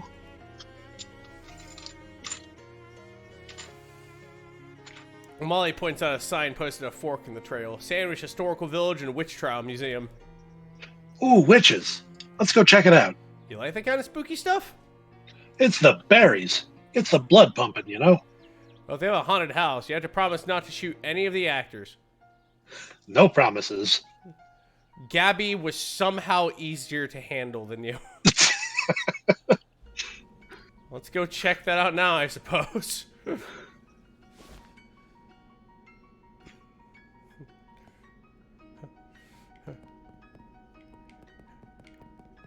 Your girl must be a damn fine filly to be like, yeah, she commits, if she doesn't kill 4 people a day, she gets the jitters, like, you know. Yeah. The village of Sandwich was home to a terrifying witch cult until all the inhabitants were convicted and executed in witch trials in 1692, and the village stood empty and uninhabited for hundreds of years. Come explore the town and learn more. Were you the Micro Machines man in a past life? Yes. No. Could be. Outstanding. I got really quick at reading, speaking really fast. Before I was floor lead, I worked in tech support for AT&T. I was specifically warranties. So our warranty spiel was 2 pages long. They wanted to cut my call times in half because I was reading it normally, because it's something invisible metric number I didn't care about. And Yeah. I went, okay. So I shotgunned that fucking thing. I could go ahead and rip down 2 pages in like, God, 30 seconds. 30 seconds easy. There was one guy who was like, I need to get on my flight. And I'm like, why are we doing a warranty when you're waiting for a plane? And he goes, that's a good question, but I'm like, yeah, no problem. Like,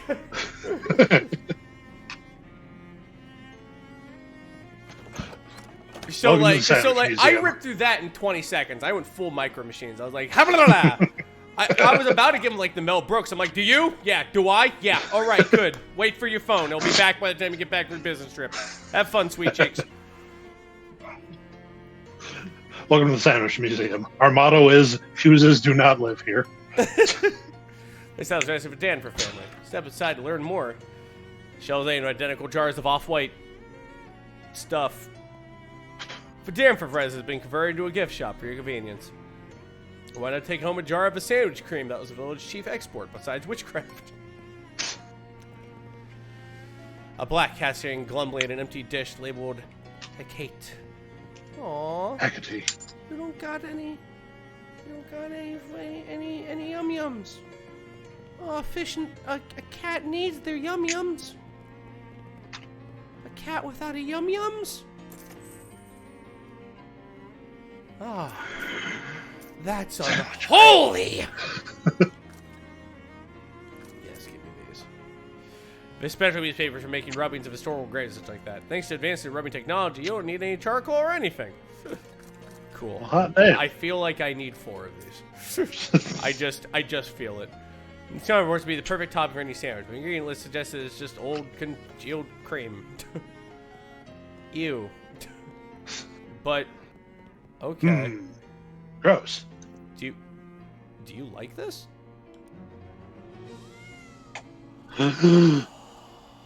You have your yum yums.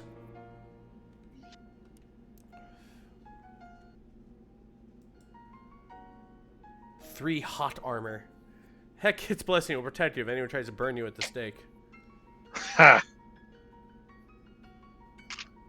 I feel like we need this for here. Well, now we gotta buy another goddamn sandwich cream.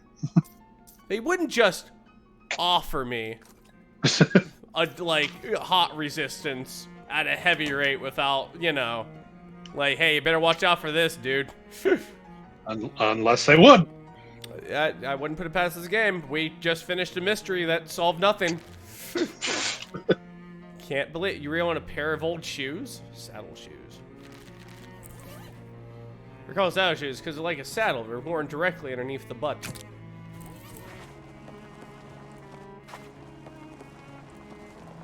Yes. This trial may have been used to pay human sacrifices for the ceremony. We don't have any evidence of that, but it seems possible. Putnam House. partially burned down under extremely witchy circumstances.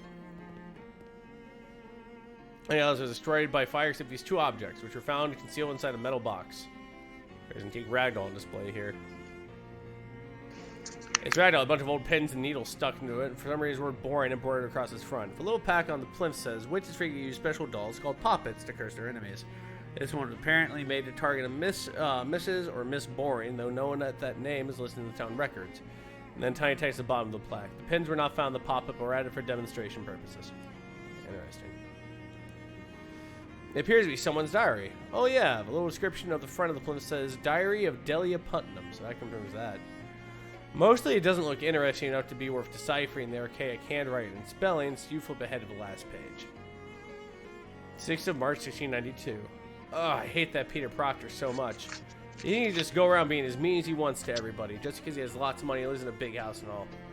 I should have used a much stronger curse. It would have been worth the trouble. Stop reading. Scary to even low sign things in here, which honestly isn't very difficult since there are only two. Hi there. Hello, welcome to the Putnam House. Please don't touch the exhibits. Excuse me, dude. Sorry, sir. I just get paid to stand here and keep an eye on things. I don't actually know anything about the exhibits. Oh, guess that won't work.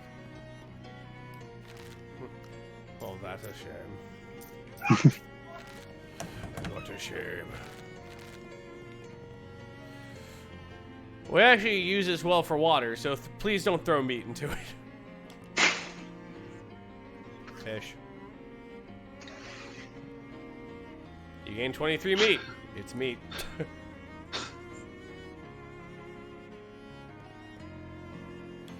Wow, they have thrown a lot of meat in here. Nobody reads the signs. Yeah, nobody reads anything. What's reading? The sign reads Sandwich Gazebo. Vagrants not welcome. That's not very friendly. Nice gazebo, though. St. Ignatius Church also serves as an Erstadt's Town Hall, courtroom, racquetball court, and dark sorcery place. Golly. The sign is written in rough black wax. Today is a trial of Patricia William, who stands accused. The rest of the sign is too weathered and decayed to read. In 1692, the inhabitants of Sandwich were executed in the witch trials that were popular at the time, as evidenced by this old signpost announcing one such trial. An old dilapidated church altar. There's some brown spots at the corner of it. Could possibly be bloodstains. The altar where the town's witches performed their horrifying sacrifices. Note the bloodstains. Traces of strange plant matter in these tubs prove they are used for brewing all kinds of horrible potions. You look at the tub, but don't see any identifiable traces of plant matter. You guys have to take the sign's word for it. The wealthy Proctor family owned the biggest and most conveniently toilet-adjacent house in the village.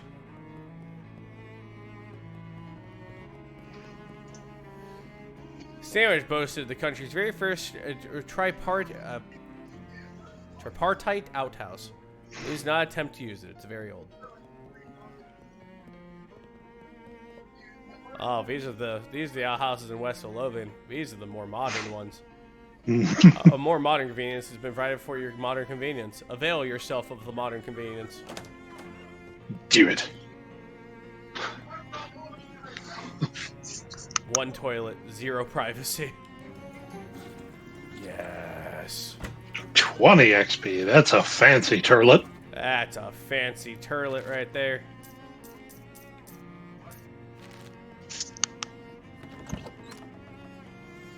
Sandwich Museum, Proctor House. This chessboard has clearly been left out on display. It's not great for the battle between good and evil. Black is waiting, representing a warning for all good-hearted people to be vigilant against the encroaching forces of darkness.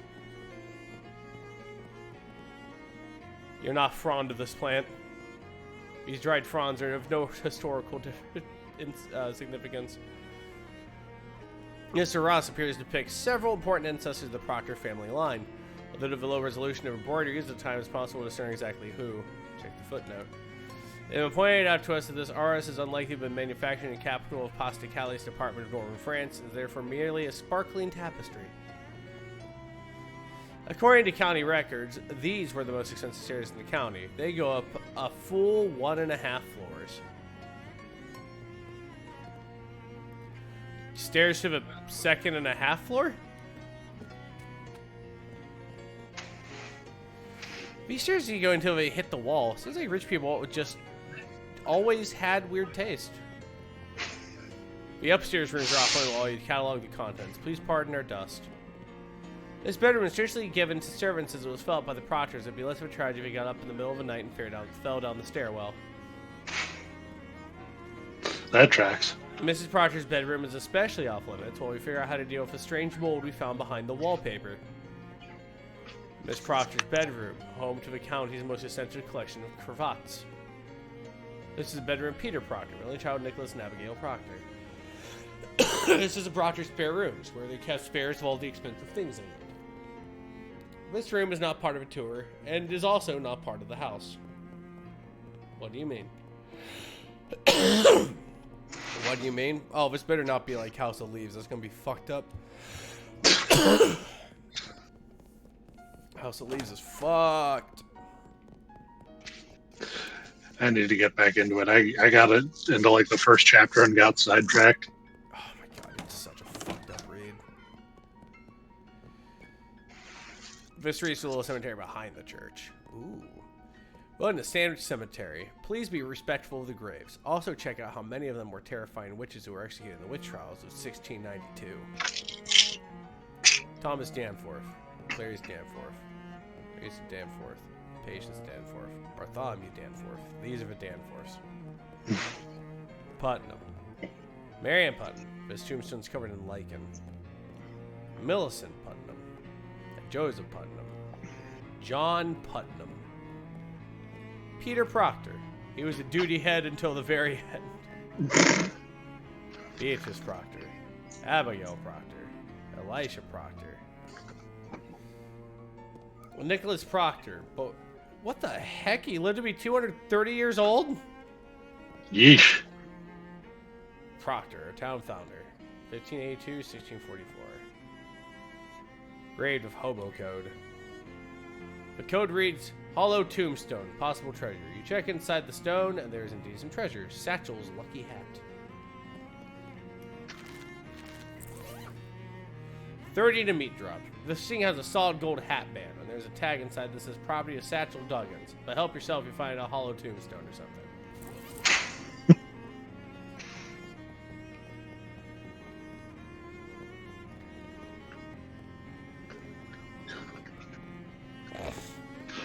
Yo, we got a free hat, dog. And if the cops ask you who robbed the bank, you tell them it was Golden Joe and the Suggins gang. They all dressed up like they were going to church. In Atlanta. In Atlanta. 1886. I remember that. 1886.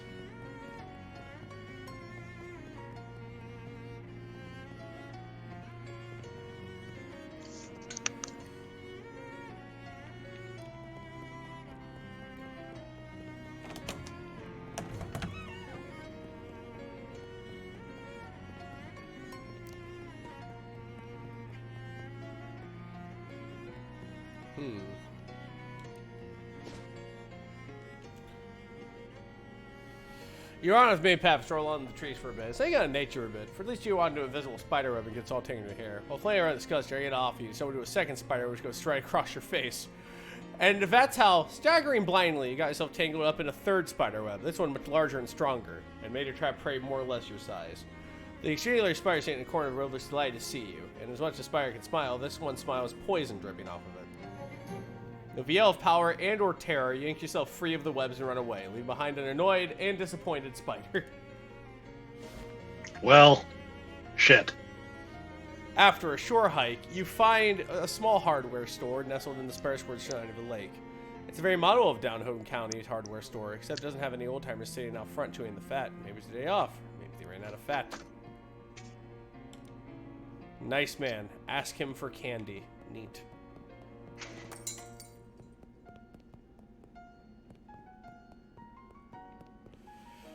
This barrel has a joke price tag on it. 10,000 meat. Ineffective pesticides.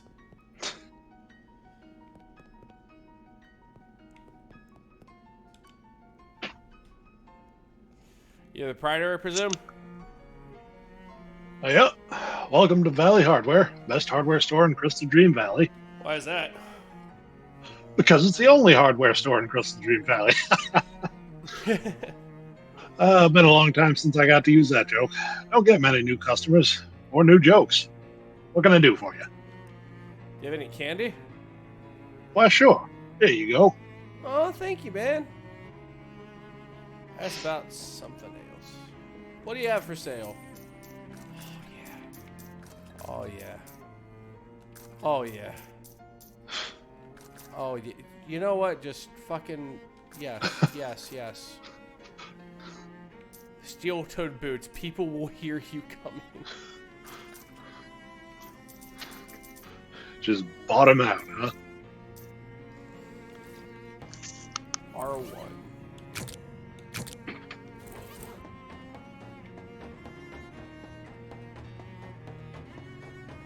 Powerful clanks. Clump, clump, clump, clump, clump. I need a pump house for the lighthouse keeper. What'd you...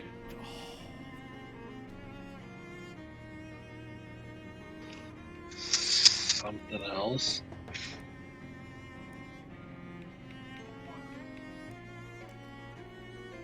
Glaxton, I think. Glaxton? I believe.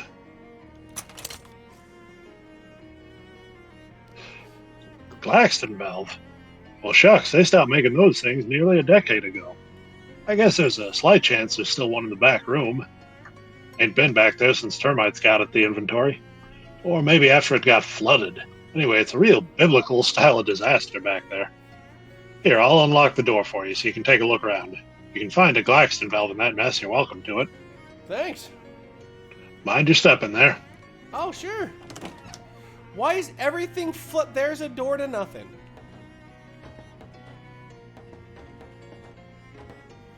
The shelf is empty, but even the emptiness is somehow dirty. The seepage has caused this concrete to become set in its ways. Blow its mind.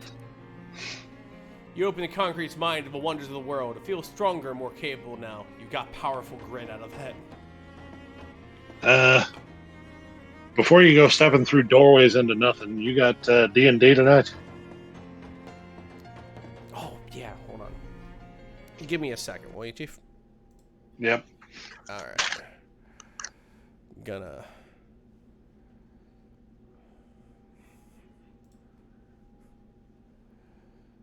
Alright.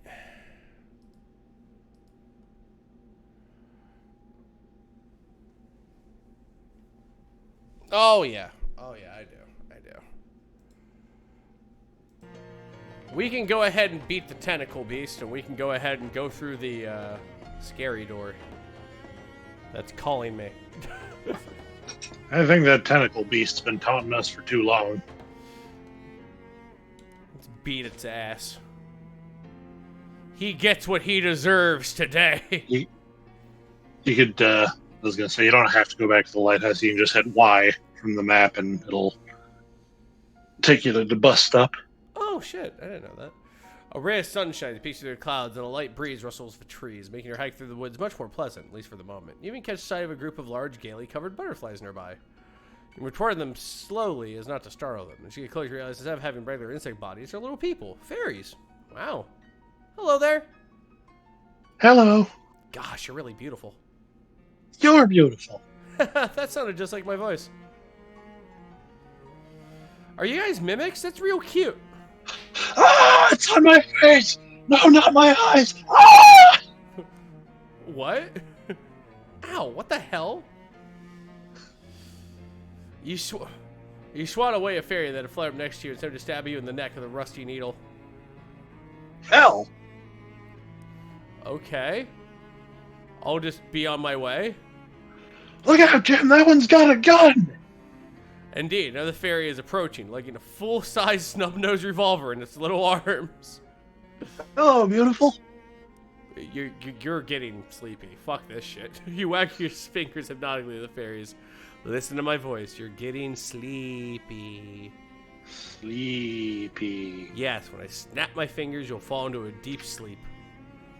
You will fall. Fingers. You don't actually understand human speech, I'm guessing. As if to confirm, the little creature makes the sound of a me being strangled to death.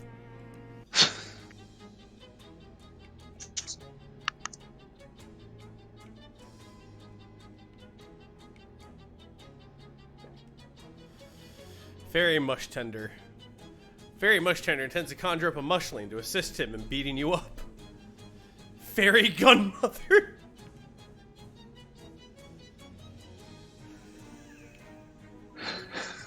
Who do we think is the biggest threat? Fairy gunmother.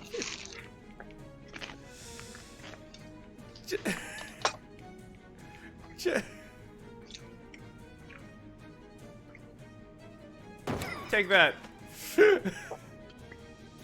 Fuck! Oh, shit!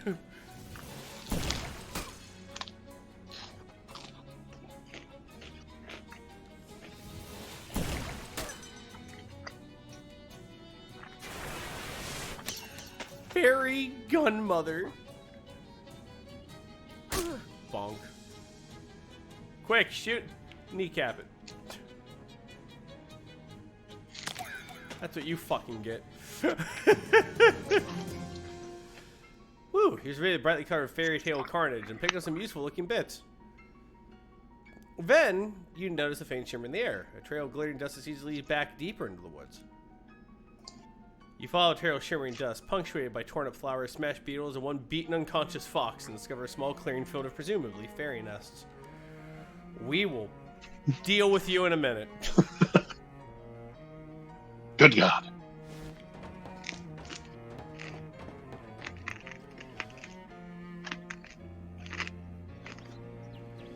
Alright, 1 sec. Oh, I got you.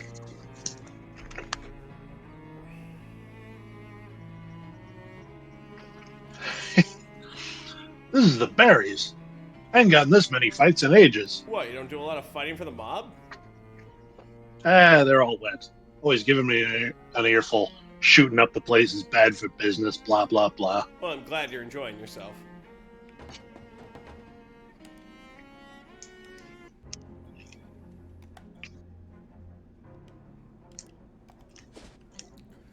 To the Tentacles house.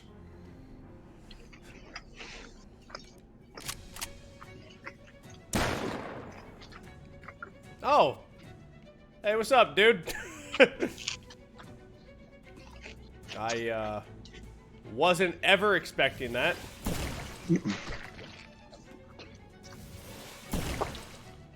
Well, you weren't expecting Tentacle Friend or the car either. That is true. That is true.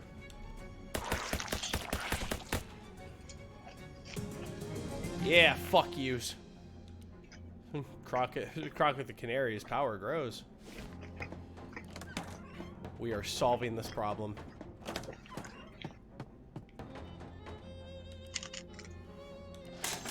Hooray! Now it's slightly less dark. Oh, what in the fuck are you? This is the dirtiest broom you've ever seen. We're not gonna look at that right now. We're gonna... The broom? We got the world's dirtiest broom. You haven't actually seen them all, but you can't imagine a dirtier one than this. Holy dang, what is that thing?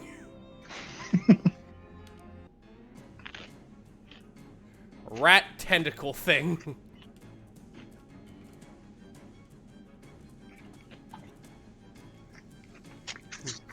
I have tools.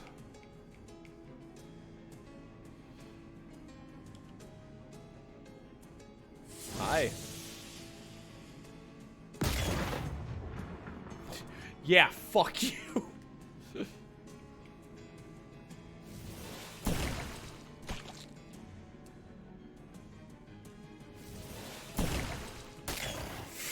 Yeah, I'm with Serrano right now. Just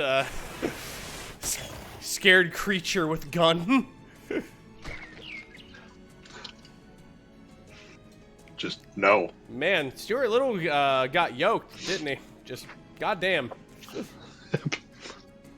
No to all of that. Nope. Nope, not allowed. We are, there you go. Ding dong, your stats suck.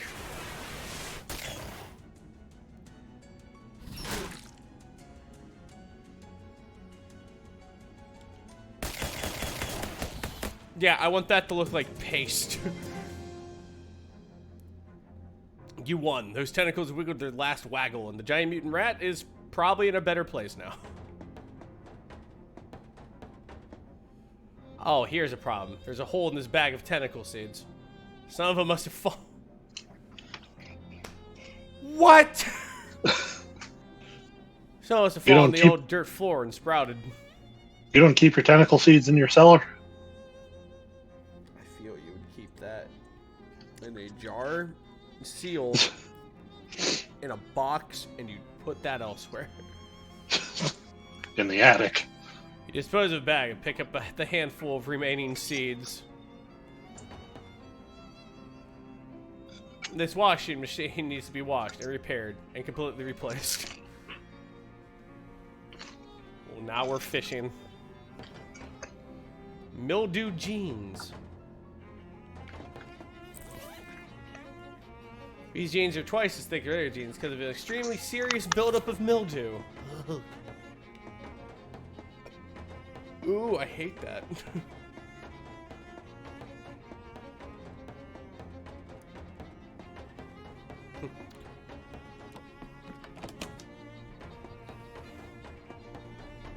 Well, Christ above, do I ever hate this place? Keep a positive attitude. Be a mill-do, not a mill-don't. Jesus fucking God. Get the fuck out of here. Alright, I'm gonna run to the bathroom real quick. Alright. Alright. I'm gonna get something to drink. Spokely doesn't, Marina.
Ooh.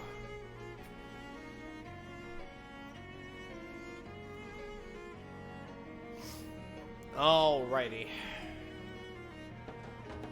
Cheese and crackers.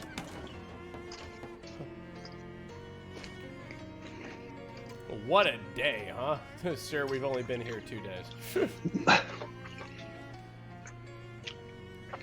Alright, we're going to go... What a week. Captain, it's Wednesday. Ah, nuts. Hold the line. I stepped in some kind of weird mushrooms. Spores all over my good dancing shoes, for crying out loud. Dancing as an actual dancing, or as in back alley shootout? Why'd I want a different pair for each? Ain't that dissimilar? She wipes the spores off her high heels of a leaf and hands it to you as though you'll know what to do with it.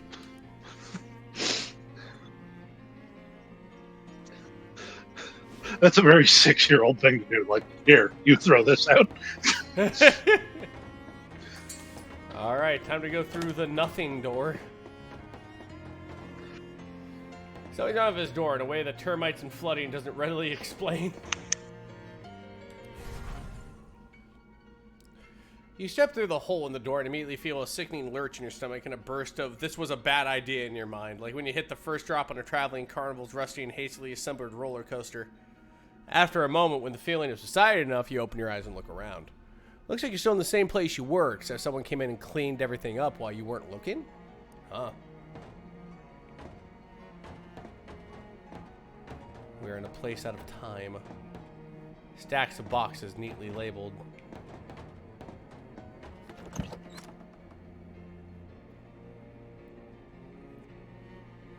As you leave a storeroom, the shopkeeper spins around and you both stare at each other in surprise.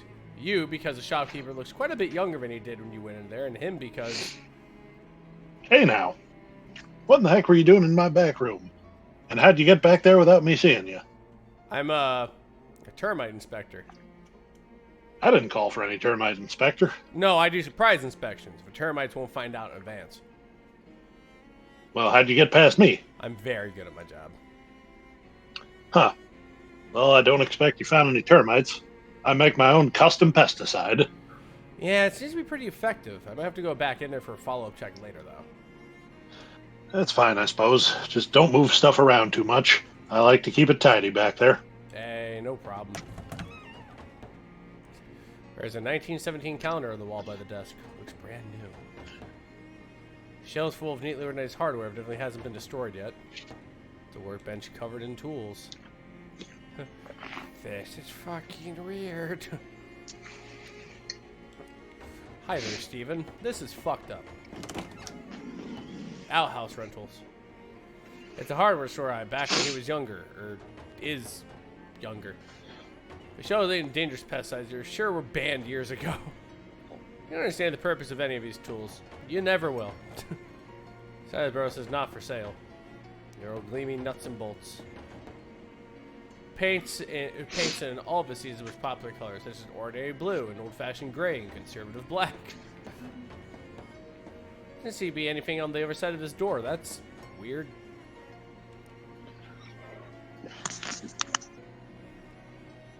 Welcome to Valley Hardware, best hardware store in Crystal Dream Valley. Why is that? Well, shucks. Nobody's ever asked me to justify that claim before. Is it because it's the only hardware store in the valley? Ha! That's a good one. I'll have to remember that. I'm causing paradoxes. What can I do for you? Why do paranormal FBI agents always have a cigarette hanging out of their mouth? This! Just all of this! This is why. I have one of those new Glaxon valves. Ah, sorry. Government fellas bought my entire stock. What? Yep. For the big dam they're building. I can order you one, though. How long would that take? 6 to 8 weeks. Would you mind holding on to me if I'm not back right away? Oh, sure. That's no problem. How long you figure? 11 years. What? No. Forget how I said that's not a problem. Well, nuts. Listen, I can tell you they bought a heap more Glaxon valves than what they're going to need for that dam. If you go up the work site, you might get the foreman to sell you one of their spares. Where is it? Southeast end of the valley. You got a map? Well, I have a postcard. Crystal Dream Lake? I never heard of that. But it's got a little picture of a dam on it there, see? That's about the same place, relative to here.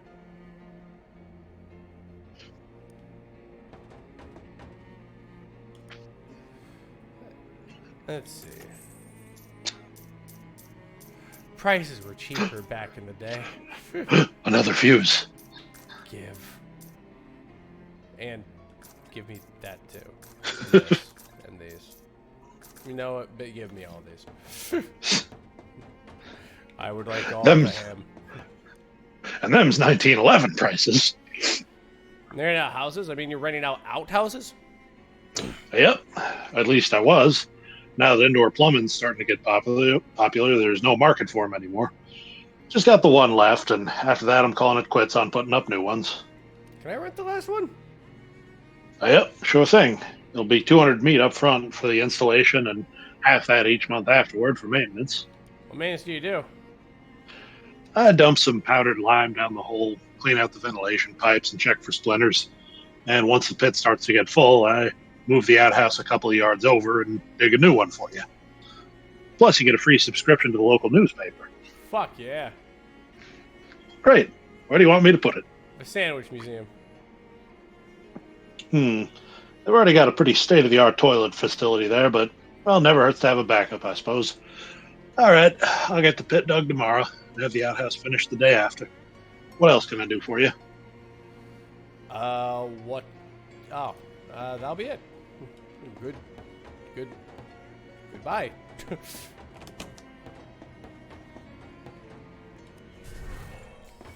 Dear Diary, I'm so confused.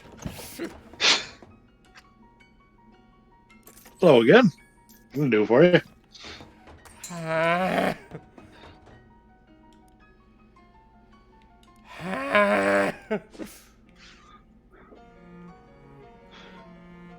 Ain't you gonna visit the outhouse at the museum?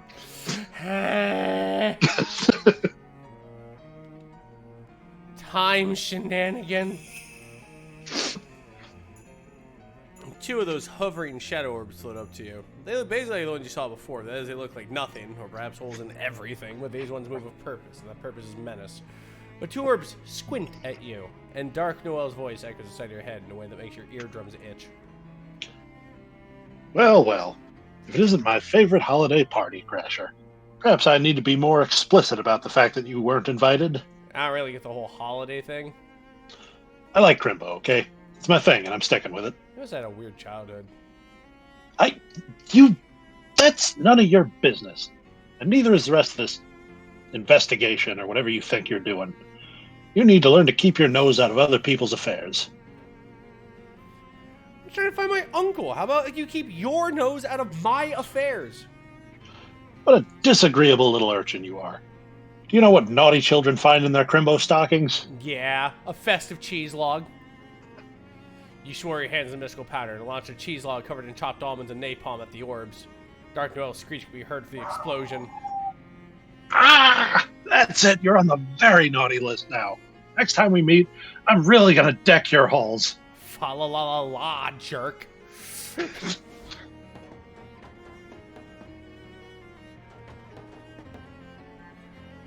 This outhouse that everyone has time portals in, because it's apparently impossible for us to make a game that doesn't include a blatant Day of the Tentacle reference. Jesus Christ!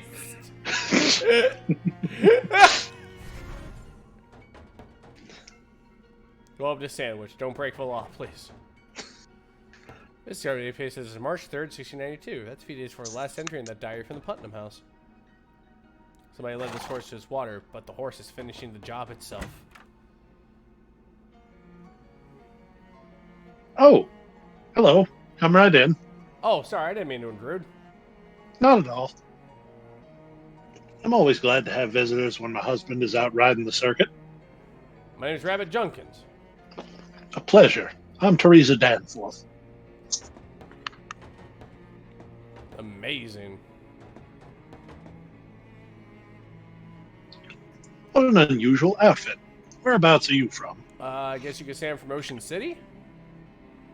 Oh, the big city. That must be much more exciting than our little village. Don't sell this place short. City is more modern, that's all. You said your husband's riding the circuit? What's that? What does that mean? He's a judge for the county. Most of the little towns out this way are too small to have their own courthouse and judge, so they save up their legal matters, and Clarence rides around to settle things once a month or so. That must take a while. Is it lonely while he's away? Oh, our boy Tom and I keep each other company well enough. You guys gonna start riding the circuit? Indeed, Clarence will be gone for many days, but our boy Tom and I keep each other company well enough. I just said that. I don't know why that was an option. What's with all the barrels? We won a year's supply of cream at the last county fair. Didn't expect them to give it to us all at once. None of us even particularly care for cream. Would you care for a ladleful? Or even a whole barrel? No thanks, I'm good. Kid's a real reader. All the titles look pretty boring, though.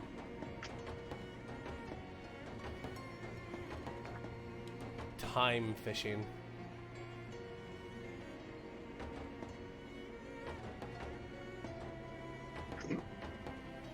No sign of potion brewing here unless tea counts.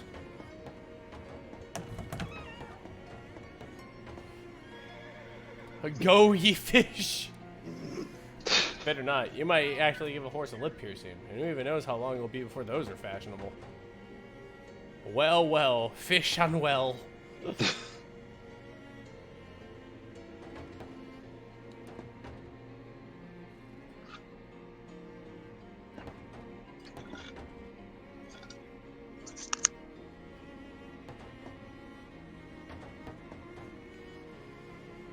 If only you had some way to unlock things that are locked. I do. It's called a crowbar.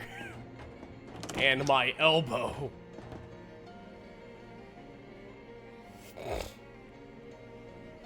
This sign is written in crayon. Today is the trial of Patricia Williams, and accused of stealing Tom Danforth's pocket watch, making a dumb-looking doll. Writing Peter Proctor is a stinky, rude word head on the wall of the outhouse. We're at a church altar. One of the kids has left a gloopy jam sandwich lying on the corner. I see. A group of 3 kids gather around a little girl holding an odd doll. Order, order. Come on. If we're going to have a trial, we got to do it properly. I love how we're just doing the home movies voices for these kids. Yep. I don't see why we got to have a double trial anyway. We all know she's guilty. I didn't do anything. Why are you so mean to me? Because you're weird and an outsider. I live only half a mile down the road. I was born here. Yeah, but your family's outsiders. Your father wasn't born here. My family's been here for like 60 generations. Closer to 4, actually, but the larger point stands. The little girl burst into tears. Hey, kids, what's going on here? Huh? Who are you? Never seen you around here before. My name's Rabbit. I'm a traveler? Well, we're having a trial for that crybaby, Patricia. I'm Tom, the judge. And that's Delia, the jury. And Peter's the executioner. Execute? Holy jeez, kid. Well, we're not going to literally execute her. Probably. My pa says you shouldn't decide on the punishment till after the conviction. Uh-huh. Well, how's that going? Not great. Patricia just keeps crying instead of presenting any kind of proper defense. I see. Mister, will you be my attorney? Attorney. Will you be attorney? Well... That's a good idea, actually. That you can present the case, and she can cry as much as she wants. How's she gonna pay for it? My father ain't gonna lend attorney fees to some slanderizing crybaby. I guess I'll do it pro bono. Oh, thank you. So, what's the trial about? The defendant stands accused of 3 crimes. Stealing Tom Danforth's, that is my, gold pocket watch, defacing the public outhouse with a very rude slogan about Peter Proctor, and making a weird doll. I didn't do any of those things. You've got the doll right there. Look, it's got 3 arms. That's weird. But it was regular when I made it. She starts crying again. Okay. What do I need to do? Well, we're at the part of the trial where the defense would submit evidence that contradicts one of the charges. Now, what were the charges again? Ah, I can. Patricia's accused. Patricia, yeah. You're just repeating the thing. Yeah. I'll be right back. You can't just leave. We're in the middle of a trial. Yeah, but what if I have to go? That's what I'm saying. You can't. No, I mean, what if I have to go, you know? Oh, well, Look, kid, I can't just unload in the middle of a church. That's gonna make an angel cry. geez, mister. All right, fine. I hereby suspend the trial for a short recess. Thanks. I'm solving mysteries. The sign read sandwich gazebo, vagrants not welcome. It's not very... That's not very friendly. Vandalize it. You look around and make sure nobody's watching. Scratch but not off the sign. Take that, authority. you like his tub of days, I have good news. There are 2 others just like it. Oh shit, it's almost 9. Alright, we should probably finish this quest next time? That sounds fun. Oh. Do you guys like this game so far? We're doing a mystery. I hope you guys are enjoying the mystery. Oh yeah, Chad's been rolling with the nonsense. Oh, I'm glad for it. Well, I guess we should just carry this along. Let's see, who are we gonna raid today? Who are we gonna raid? Gaijin Goomba. There we go. Let's go ahead and raid Gaijin today. Good God, everyone's streaming. Oh yes. All right, everybody. We're raiding Gaijin Goomba today. Thank you so much for everything. Thank you so much for all your love, support, well wishes. Look forward to VODs coming soon to a YouTube channel near you. And Your raid messages, it's Run, it's the fairy gunmother. yes, Run, it's the fairy gunmother. I love it. You guys. Oh, that's a wrong Goomba. All right, hold on.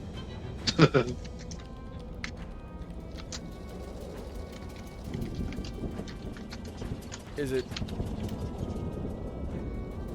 There you go. I always want to add an H. I don't know why. Anyway, thank you very much for everything, and I will see you guys tomorrow. You take it on easy. Love you lots. Goodbye.